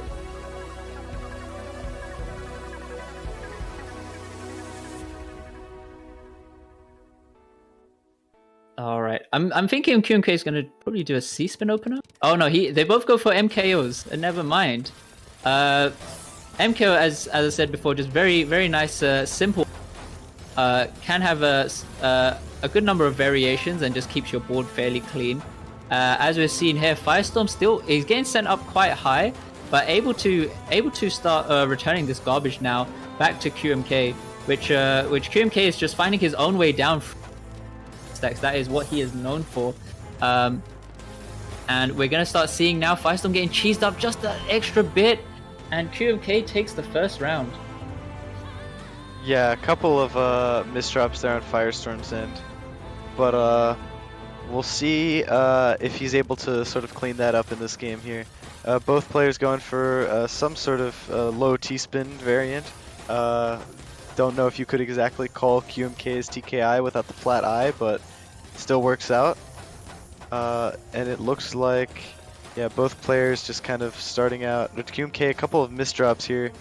Might be difficult to sort of get out with like an effective position, but Firestorm not really spiking there. Don't know if he had a misdrop of his own or not, but either way, Firestorm's stack looks very good, as does QMK's right now.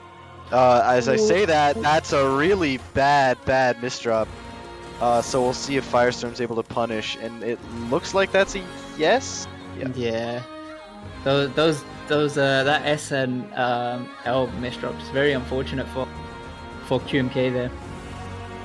All right, we're gonna see TKIs from both players, and already Firestorm starting to find this continuation, trying to find that back to back, whereas QMK just line clears in, but gets back down to the bottom of his board, no problem for him at all.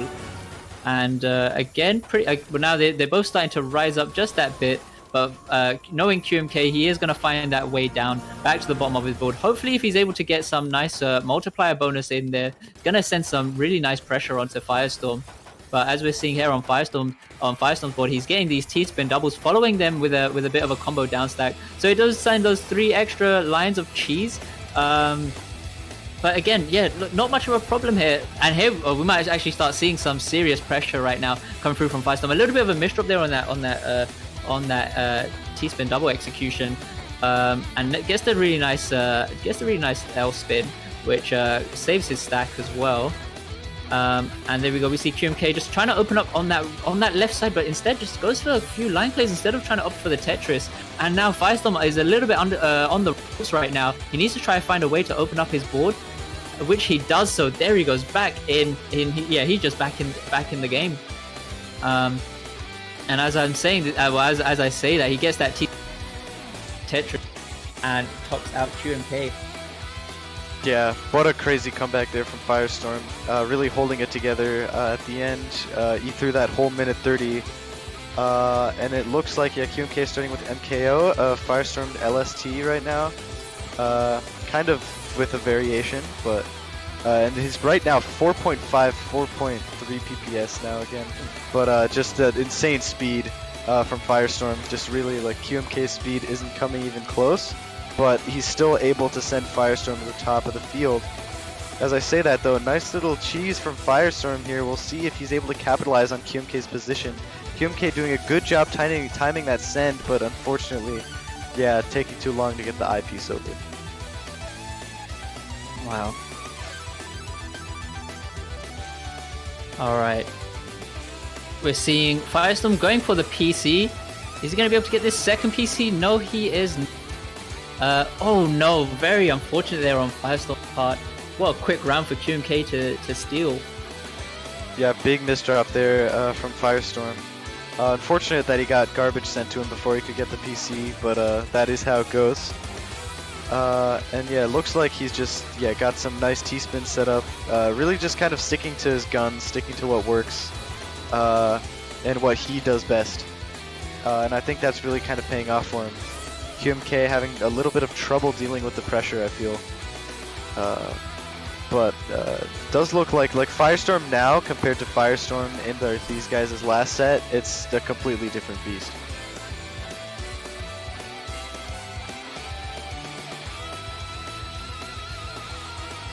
Okay, we're gonna start seeing Firestorm go with a TKI. Already execute those back-to-backs, but even so, he's still getting pressured quite high up here, and he needs to find a way out of this, which he's trying to. He needs that eye. There he goes. He gets it and gets a nice little combo.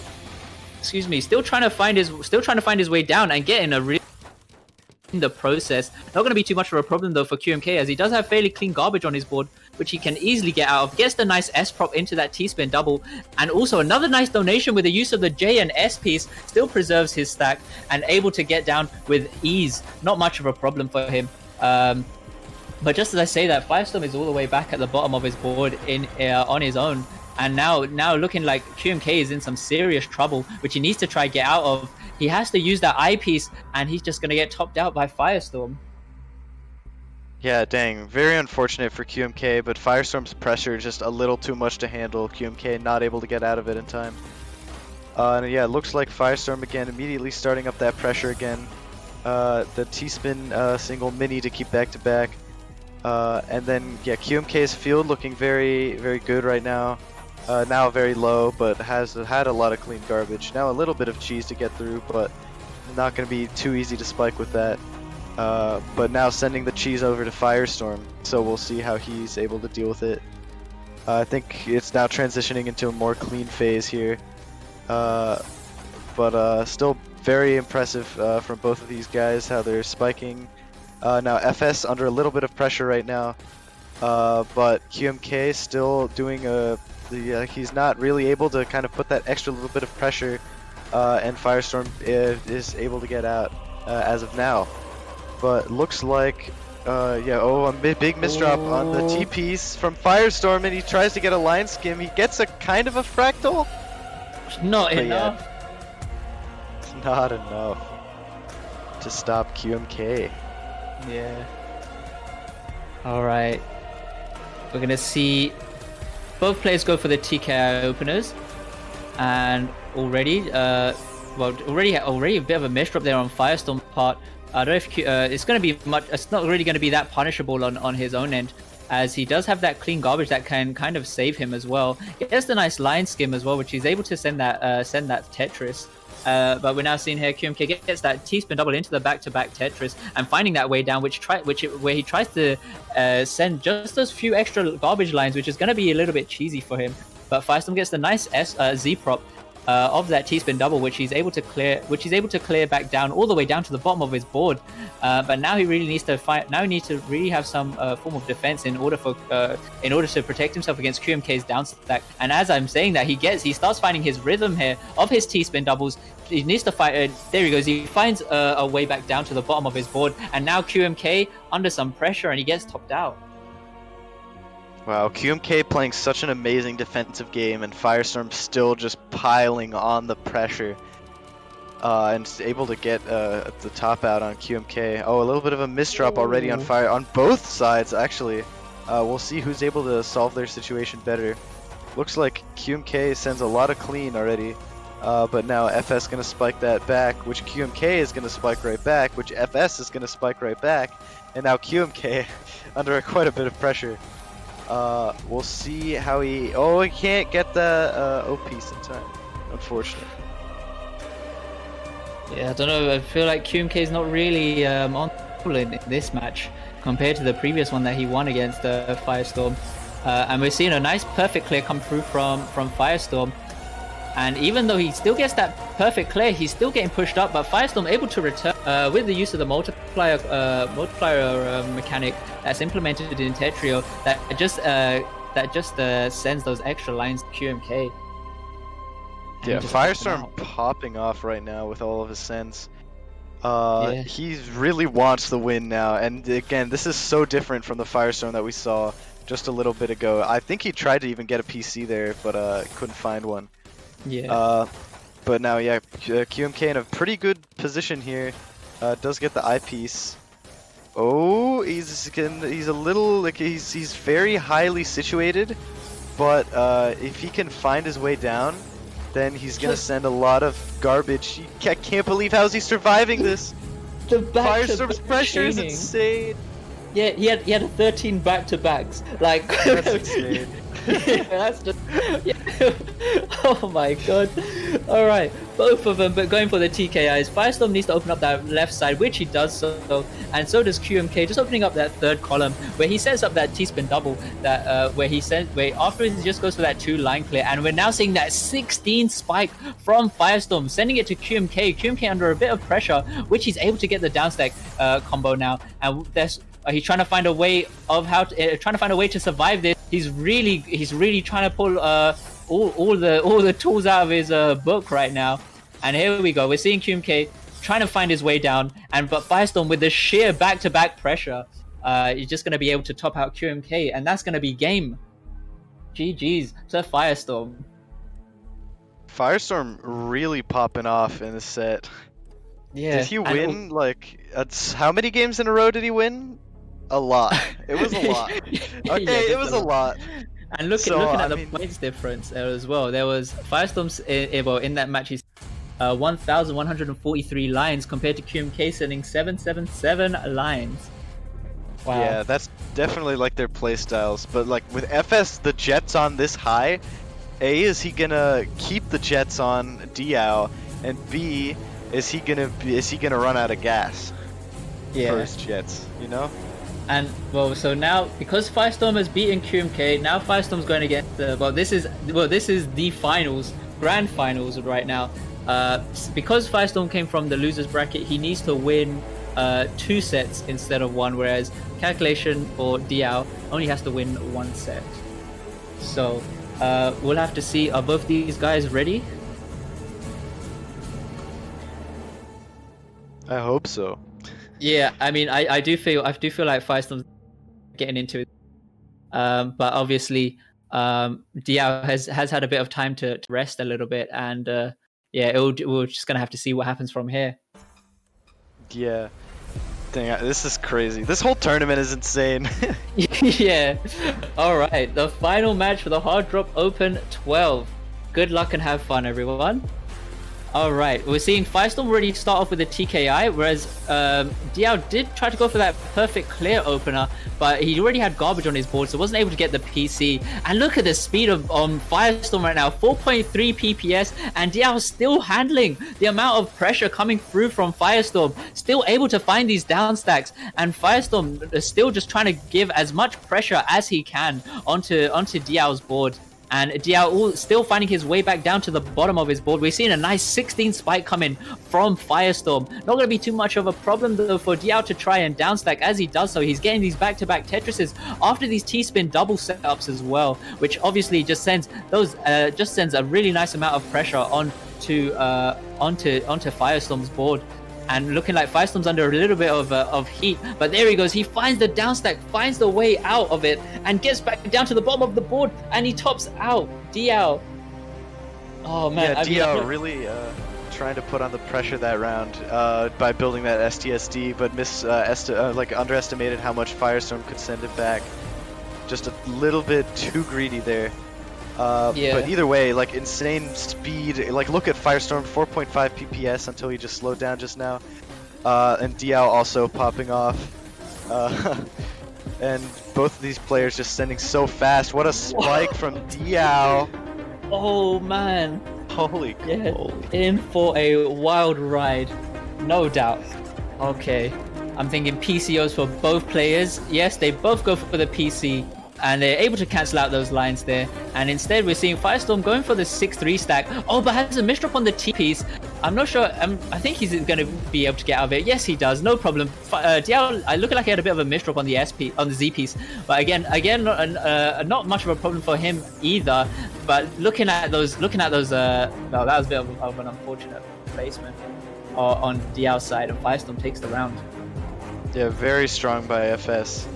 Both of the players playing a little bit slower now. I think realizing a more like calculated style might help their game, or like also like good downstack decisions are so important as well, right?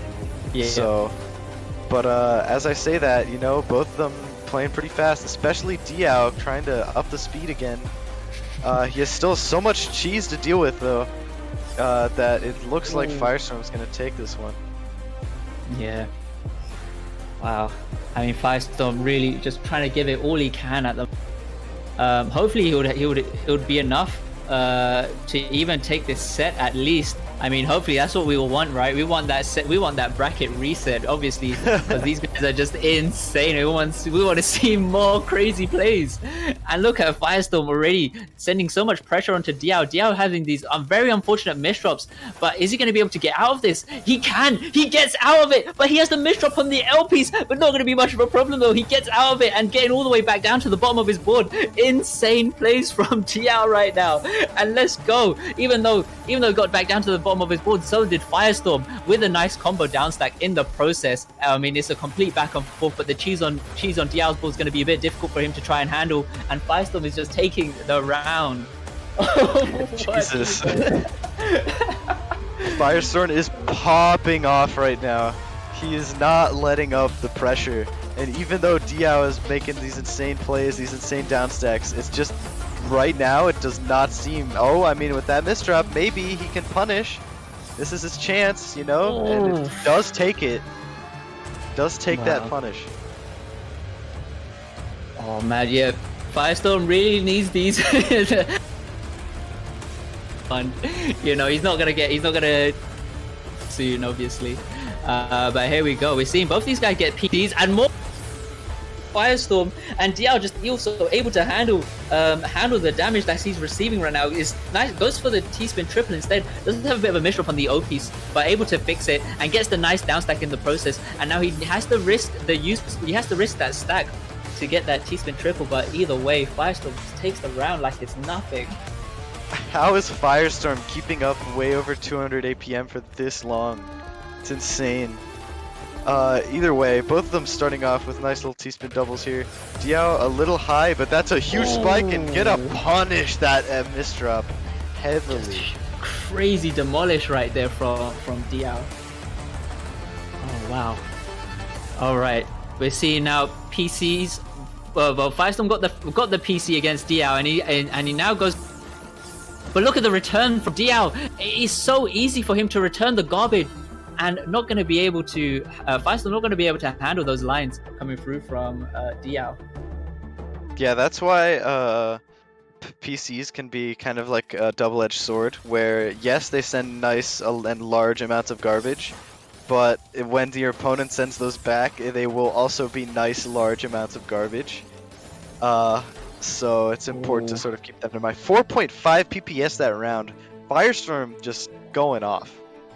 Yeah, I feel like maybe now Firestorm start to play with games against Diao, as we're seeing here. Firestorm going for the PC, not going to get the PC though. We're seeing Diao going for the DT cannon into the C-spin follow-up, but yo, too much to commit there, and Firestorm takes the round. Crazy. I have no idea. FS, like, he looked like he had that full bar of garbage coming, but Diao did take it first and lost the round there. Now both players kind of just upstacking, getting ready to send big, and send big Firestorm will, but he'll also tank pretty big, and Diao is able to take advantage of that situation. Oh man, Diao really fighting hard to try and take these wins off Firestorm. Okay. Alright, we're seeing Firestorm with a fractal opener going against the Diao, so pretty much it looked like it pretty much cancelling each other, and now just trying to find their way down the board, and we're now just seeing DL just open up that right side to send the Tetris, and now Firestorm getting a really nice 6-3 stack going on. Oh, it does have a bit of an unfortunate misdrop on the J piece, but able to get those fixes with the nice tugs with the T piece there. And now we might just start seeing DL just trying to find a way to open up his board. There he goes, gets back down to the bottom of the board, but he has an OP's misdrop, and he just gets topped out by Firestorm, 8-5. Firestorm, like this is so significant, this lead, right? Because if you win the first set of grand finals, that's also such a hefty like slap in the face to your opponent. It's like really hard to win the second finals after, or the second set after losing the first. So like FS's like dominance right here is super impressive and important. But Diao just gonna say, I don't care what you think, commentator. I'm gonna spike Firestorm how I want. Wow, amazing performance right now from both from Firestorm and Diao. And we're seeing now Firestorm just making sure he's trying to keep his stack fairly low at the moment. As you can see, just make sure he counts the 4, but now just going for a nice combo down stack as well. And getting that T-spin double there in the process, whereas Diao looking like he's opening up that right side, gets the combo down stack on his own end, and just trying to find a way back down, and that's just really nice good amount of cheese onto Firestorm's board, which he might struggle to try and get down, and yes he does. Diao taking that round there, 8-7. Dang, both players must be sweating like mad right now. This is Firestorm already a big misdrop there. But able to turn it into a nice T-spin. Diao wasn't really able to send anything in that time either, it looks like. But now, yeah, both players very clean wells, relatively high up on their boards. Both of them trying to get down a little bit. Yeah, Diao, a little bit of a messy sort of garbage system here. It looks like, oh yeah, FS, yeah, unfortunately Diao not able to downstack that. Match point right now. If Firestorm wins this set, there's gonna be a bracket reset. Let's see how this match goes. We're seeing Firestorm just getting these really nice quick T-spin double openers right now, and look at the garbage placement, really nice for Firestorm right now, which he's able to get a bit of a combo down stack, and there he goes, taking the round. There's gonna be a bracket reset. Let's go. I can't. This is insane. This is it. This is the Ultra Grand Finals now. This is the one. Are these guys ready? Well, are these guys ready to just go ahead with the next set? I hope so. Yeah. We'll have to see. Hold on. Alright, Diao says he's ready. And just waiting on Firestorm. You might be just taking a quick breather, you know? I mean, stretching again, like yeah, like the route that Firestorm had to take from User is just amazing. I think he's done something similar like this in one of the Gestures Cup East tournaments, right? Yep. Yeah, I think lost in winners quarters to a Jamba, and then beat I don't know, Zenith, Ritter, a Jamba once, Diao twice. Yeah. And some other players to get, I think, first, which was crazy. And now is history going to repeat itself? Is Diao going to lose 2 sets of grand finals again? Or are the tables going to turn? Alright, yeah, man. I mean, we're just seeing right now, both right now, and we're seeing Diao get a really nice downstep, but an eyepiece misdrop, and I think that might be a bit difficult for him to get through, but no, he doesn't. Bro, it's just too easy for Diao right now, and pretty much for Firestorm, able to try and, oh my god, he's able to cancel out those lines against the multiplier. Let's go. What a first round.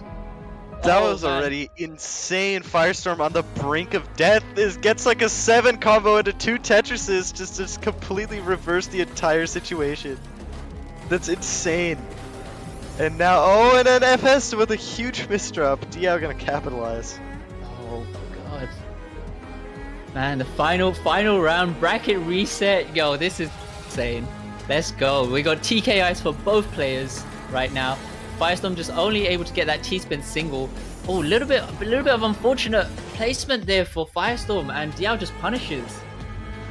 Yeah, Diao gonna take the lead. This is this is crazy. Yeah, exactly. Yeah, Diao doing both of them doing TKI. Firestorm has a lot of garbage that he can use, but Diao spiked him pretty high, and he's gonna take that round. Oof. I mean, yeah, very difficult for Firestorm. Where we had to just try and clear as much as he could, but it wasn't enough. We're gonna see some C-spins coming in now from Firestorm, and just with Diao just going for, looking like it was trying to be some perfect clear opener, but not wasn't able to get the PC, and Firestorm just taking that round. Yeah, unfortunate Q for Diao, but yeah, able to capitalize on the whole situation. Looks like, yeah, Firestorm building up just his typical pressure. Interesting choice to take the T-spin single there. Oh, so greedy, unfortunate misdrop on the SPs. I mean, just even that hesitation, it's like, it's not even enough. I mean, you're just gonna get like a whole set of lines just coming in straight after. But here we go, we're seeing both of these guys get PCs, and Diao with the 2-line PC, whereas Firestorm had the unfortunate misdrops, and then third PC coming through from Diao, taking the round. Popping off right now. Oh, and yeah, my FS super unfortunate misdrop on the second PC. But gonna take that first PC. Diao not gonna get it. Let's see if FS can capitalize on this PC garbage, but it looks like Diao is the one who's going to be sending in this scenario. And now Firestorm is under a lot of pressure right now. Oh, and Diao's no. going to take that round. Wow, Diao just looking like he is running so easy against Firestorm. But obviously, I mean, he's just going crazy right now. Firestorm with a little bit of a misdrop on that T piece, looking like he wanted to go for that TKI opener. But either way, he's back down to the bottom of his board. We're seeing Diao having a few misdrops here and there, but he's able to get the line skim and still preserve that T-spin double setup, which is very useful for him. He's able to cancel out some of those lines coming through from Firestorm. An insane spike from Diao, topping out Firestorm. Jesus. Diao is like, this is some whole new level of, like, insane. What Diao's bringing to the table. Nice Imperial cross there. And yeah, Firestorm, I think, might have been looking for a PC there. But yeah, he's gonna take this round. Oh, hopefully, maybe this is a comeback from Firestorm. I mean, I know he just won this first round, but it could have broken the momentum that Diao was creating on himself. And as we see here, Firestorm does get that T-spin as he gets that T-spin open and then builds up to the Tetris, returning all that garbage back to Diao, whereas Diao's in a little bit of trouble right now. He needs to open up this board. Gets a nice prophecy as well. And oh wow, insane from Diao. 8-3. Yeah, I mean, if Firestorm wants to come back, he's gonna have to bring some levels of fire that he used against Ritter. And I mean, who knows if he still has that in him, you know? With those misdrops, doesn't look like it, and Diao just keeps putting on the pressure. Look at that, like, look, he 4.5, 4.6 pieces per second. Oh my god, this is match point for Diao right now. Oh man, let's go. Alright. We're seeing Firestorm having to use that T in his opener. We're seeing Diao get that perfect clear opener as well, but he doesn't have much to defend himself right now from the return that Firestorm gives. And there we go, Firestorm's starting to pop off now. He really wants to make this comeback happen. Gets the nice 2-line clear into that T-spin double. Whereas Diao with an unfortunate misdrop on the L piece. I don't know if he's able to get out of it. Yes, he does, and gets that T-spin single into the back-to-back Tetris, sending Firestorm all the way up to the top. I don't think he can get out of this.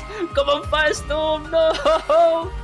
GG's to Diao, your Hard Drop 12 champion. Congratulations.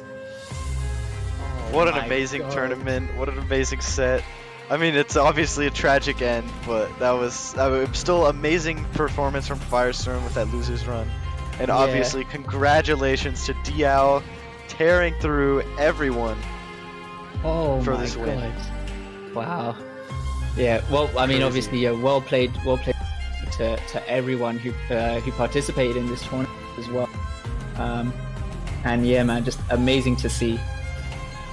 We'll just see if Blink, you wanna take it away?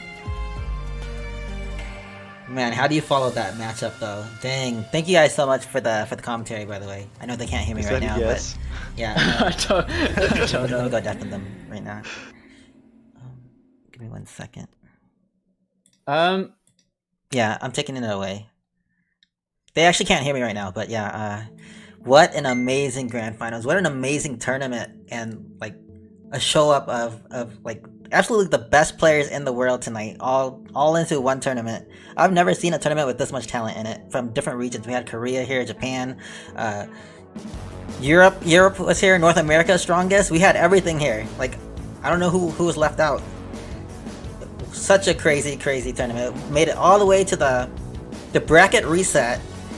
For a second there, I thought Firestorm was gonna do it. I know a lot of us did. But dang, Diao is a beast. I know who he is now. I know who he is now. Damn. Freaking Diao. Oh my goodness. Like, what do you say about that? What do you say about what we just saw? What do you say about the matches in the entire Final 8 or Final 16? Holy crap. And yeah, those prizes, I didn't even make a slide for like the winners and stuff like that, but yeah, he has a good amount of money coming towards him. Oh, by the way, thank you guys so much. We made it to 1500. 1500 on the prize pool thanks to your donations. There's so many people I needed to thank to even make this tournament possible. A lot of people behind the scenes you guys didn't know about who were like organizing, pushing the bracket through. So let me take some time to thank them real quick, the HDO staff. So people like Neo, Poki Dialga, Sidoni, Andrew, Kibi Bite, Mugra, Shard. Nasir spent so much time working on the bot to try to get it working, and he works full time too. So you guys have to understand, all of us are like, we truly care about Tetris, but sometimes we can't accomplish everything that we want to in Tetris because we're so busy. We have like full-time work and things like that. So everything is done through volunteer work. So we do appreciate you guys, like all you guys support, and all you that, like, this tournament would not have been possible without a lot of people helping out behind the scenes. Like doing the translations, working on the bot, donating money for the participants, pushing the bracket along, managing the bracket, helping people who needed help on the Discord. Which, by the way, if you guys aren't on, please join the Discord if you liked what you saw tonight. We do have that special event coming up, so don't go anywhere. There's so many people here right now. We're gonna create just one lobby, one game. We'll play one game together as a group, all of us, whoever wants to. And the winner of that super lobby game is gonna get $100 and a special Tetrio super lobby badge on their profile. I hope the website doesn't crash. I feel like Oscar's like sweating right now. Oscar's like, wait, what? What'd you say? I'm gonna link you guys. But yeah, there's so many people who made this happen. Like, I would not be able to host this tournament in such short notice. In fact, I should have like gave us some more time, and that's my fault. But yeah, it was a great job by everyone, I want to say. Should be a private lobby. Yeah, okay, we'll do a private lobby. That's a good idea. Private lobby, and I'll link you guys. Let's do this. One game, okay? One game, you guys. Man, I so badly wanted to play in this tournament because of all the people who signed up, but I couldn't because I had to like run the event, like run the stream and stuff. But so this is my one game. This is my one game. Let's play together. All right. One game. That's it. One game, $100, and a badge. What are we doing here? Super lobby. Okay. No player limit. What are we gonna do here? First to one. Holy crap. Alright, let's do it. Alright. Click this link. Hop on in. Get on in here, you guys. One game, you guys. One game together. But holy crap, that tournament was amazing. The way that tournament... Holy crap, so many people are joining. Guys, we're gonna crash the server. Osk, is it okay? Osk is like crying right now. Oh, we're filling up. Get in here, you guys. One game together. I'm gonna post the link one more time. Don't crash, don't crash. Crashing time? If the server crashes, I get to keep the $100. Get to buy some Starbucks. Let's do this. Potato, get in here. Potato, you don't gotta go. You got time for one game. Good luck trying to target people. Like, it's gonna be so many tiny little boxes there. How are you gonna target someone? Alright, I'm gonna give it like another. Let's give it like another 2 minutes to get in here. 2 more minutes to get in, and then we're gonna start this and end the night, you guys. This will be so laggy. It's like a slideshow. Manual targeting is off. How do you? Oh, are you telling me to turn it off? Is that an option? What's the room ID? The link is posted. The link is posted. Here's the link. Just one game, you guys. Okay. Garbage cap 40? What is that even? Let's do it! Alright, I'm gonna start this thing. Wait, was that 2 minutes? 1 more minute then. 1 more minute. Let's give it 1 more minute for people who are trying to get in right now. The link is right here. I'm gonna post it. Look for the chat name hard drop, okay? Chat name hard drop. There's the link. That's real link. A noob is going to win? That would be amazing! That would be crazy.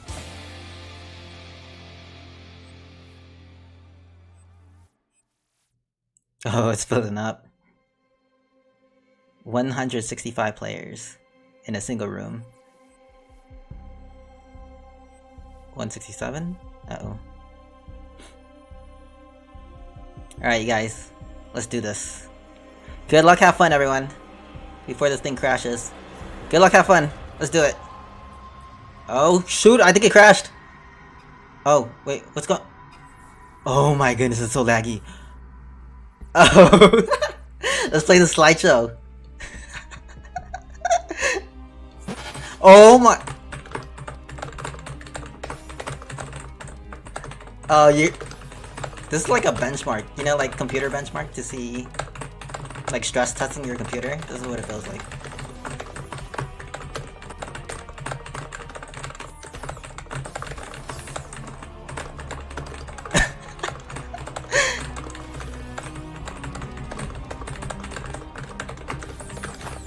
Oh no.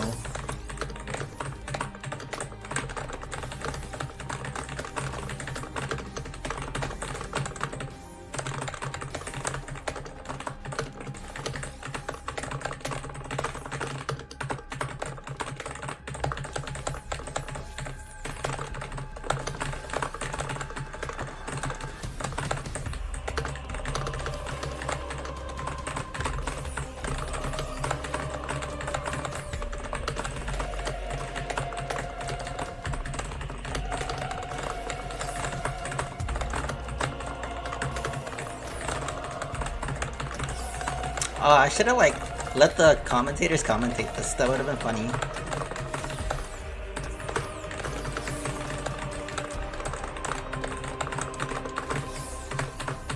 By the way, speaking of the commentators, they did such an amazing job today. And you have to realize they stayed up until like 7 a.m. for this. It's 7 a.m. where they are.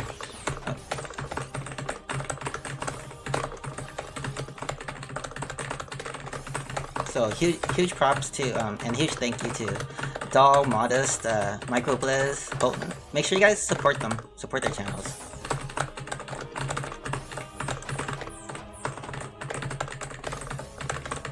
How many is remaining? Oh, this is starting to look kind of normal.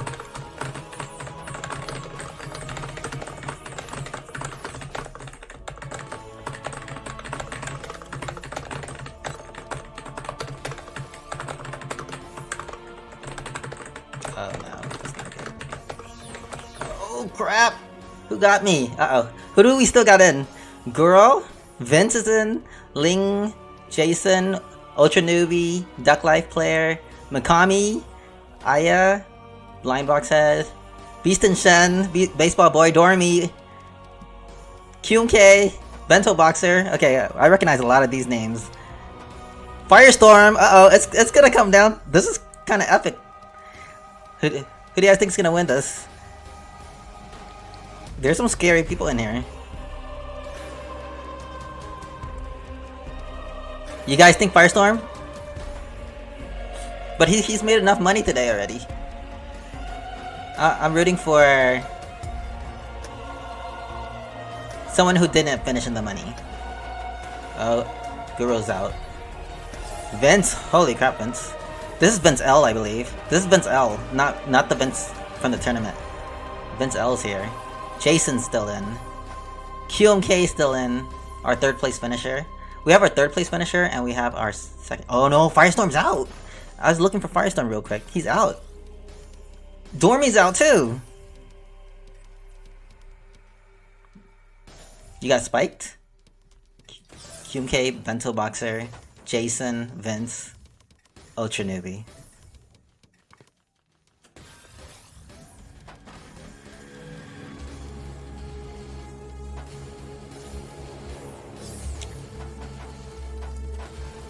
Four people remaining. $400. Second place gets nothing. Second place gets absolutely nothing. It's just first or go home. Third place. Oh, here, Vince against Jason. Let's go. Ton of pressure being tossed around both sides. Oh, he blocks off as well. Opens it back up. Oh, and then he misdrops. And Jason is the winner of the very first Tetrio Super Lobby, dude. Vince so close. GG's. GG's. GG's, Jason. Good job, all. Alright, you guys. Pretty sure that concludes the stream tonight. Hope you guys enjoyed what you saw today. Hope you guys enjoyed all the competitive matches. And yeah, honestly, this event would not have been possible without all your help and your participation. Some of you guys being very generous, reaching into your pockets to support the community. And without like you guys as players, even like entering the tournament and as viewers on the channel. So thank you guys so much. Hope to see you guys on a future event. So until next time, take care. Let me go look for someone to raid. We have like so many people here. Here, let me hit you guys with some, let me hit you guys with this on the way out, okay? Let me hit you guys with this on the way out. I actually always circle. I will make you fear. Who gives up about tear? I will fill you all with tear. I wonder where you without for why, what can you do? Don't you think that you are cool? Put the cross and you are fool. Dormi, you was my dream, but now you looks like Dormi. I show you who is the queen and let me teach you how to fin. Yeah. Let's go.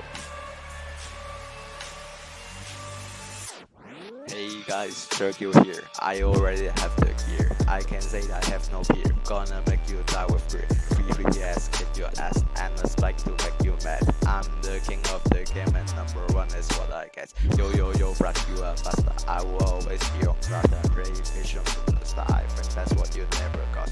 Hey, chief, you like after you send cheese that like a champ. I back to back you mad and a spike is what you get. Numoy. I haven't forgot you, but what I'm going to say is, I'm ready to you.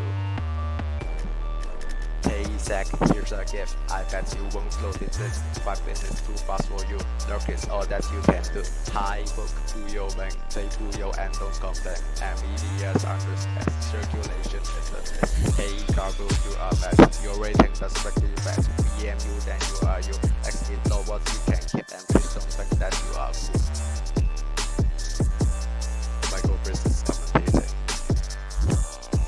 I'm gonna put my opponent in microwave.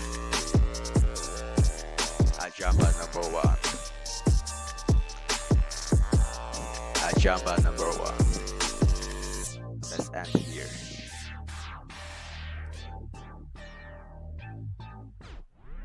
Wait, Diao?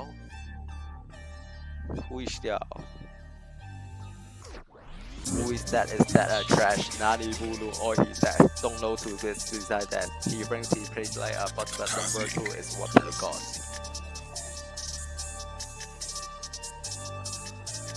High ban XP. I Jamba number 1. Jamba. I'm the big fan. DM everyone. And number one is how you act. Peace.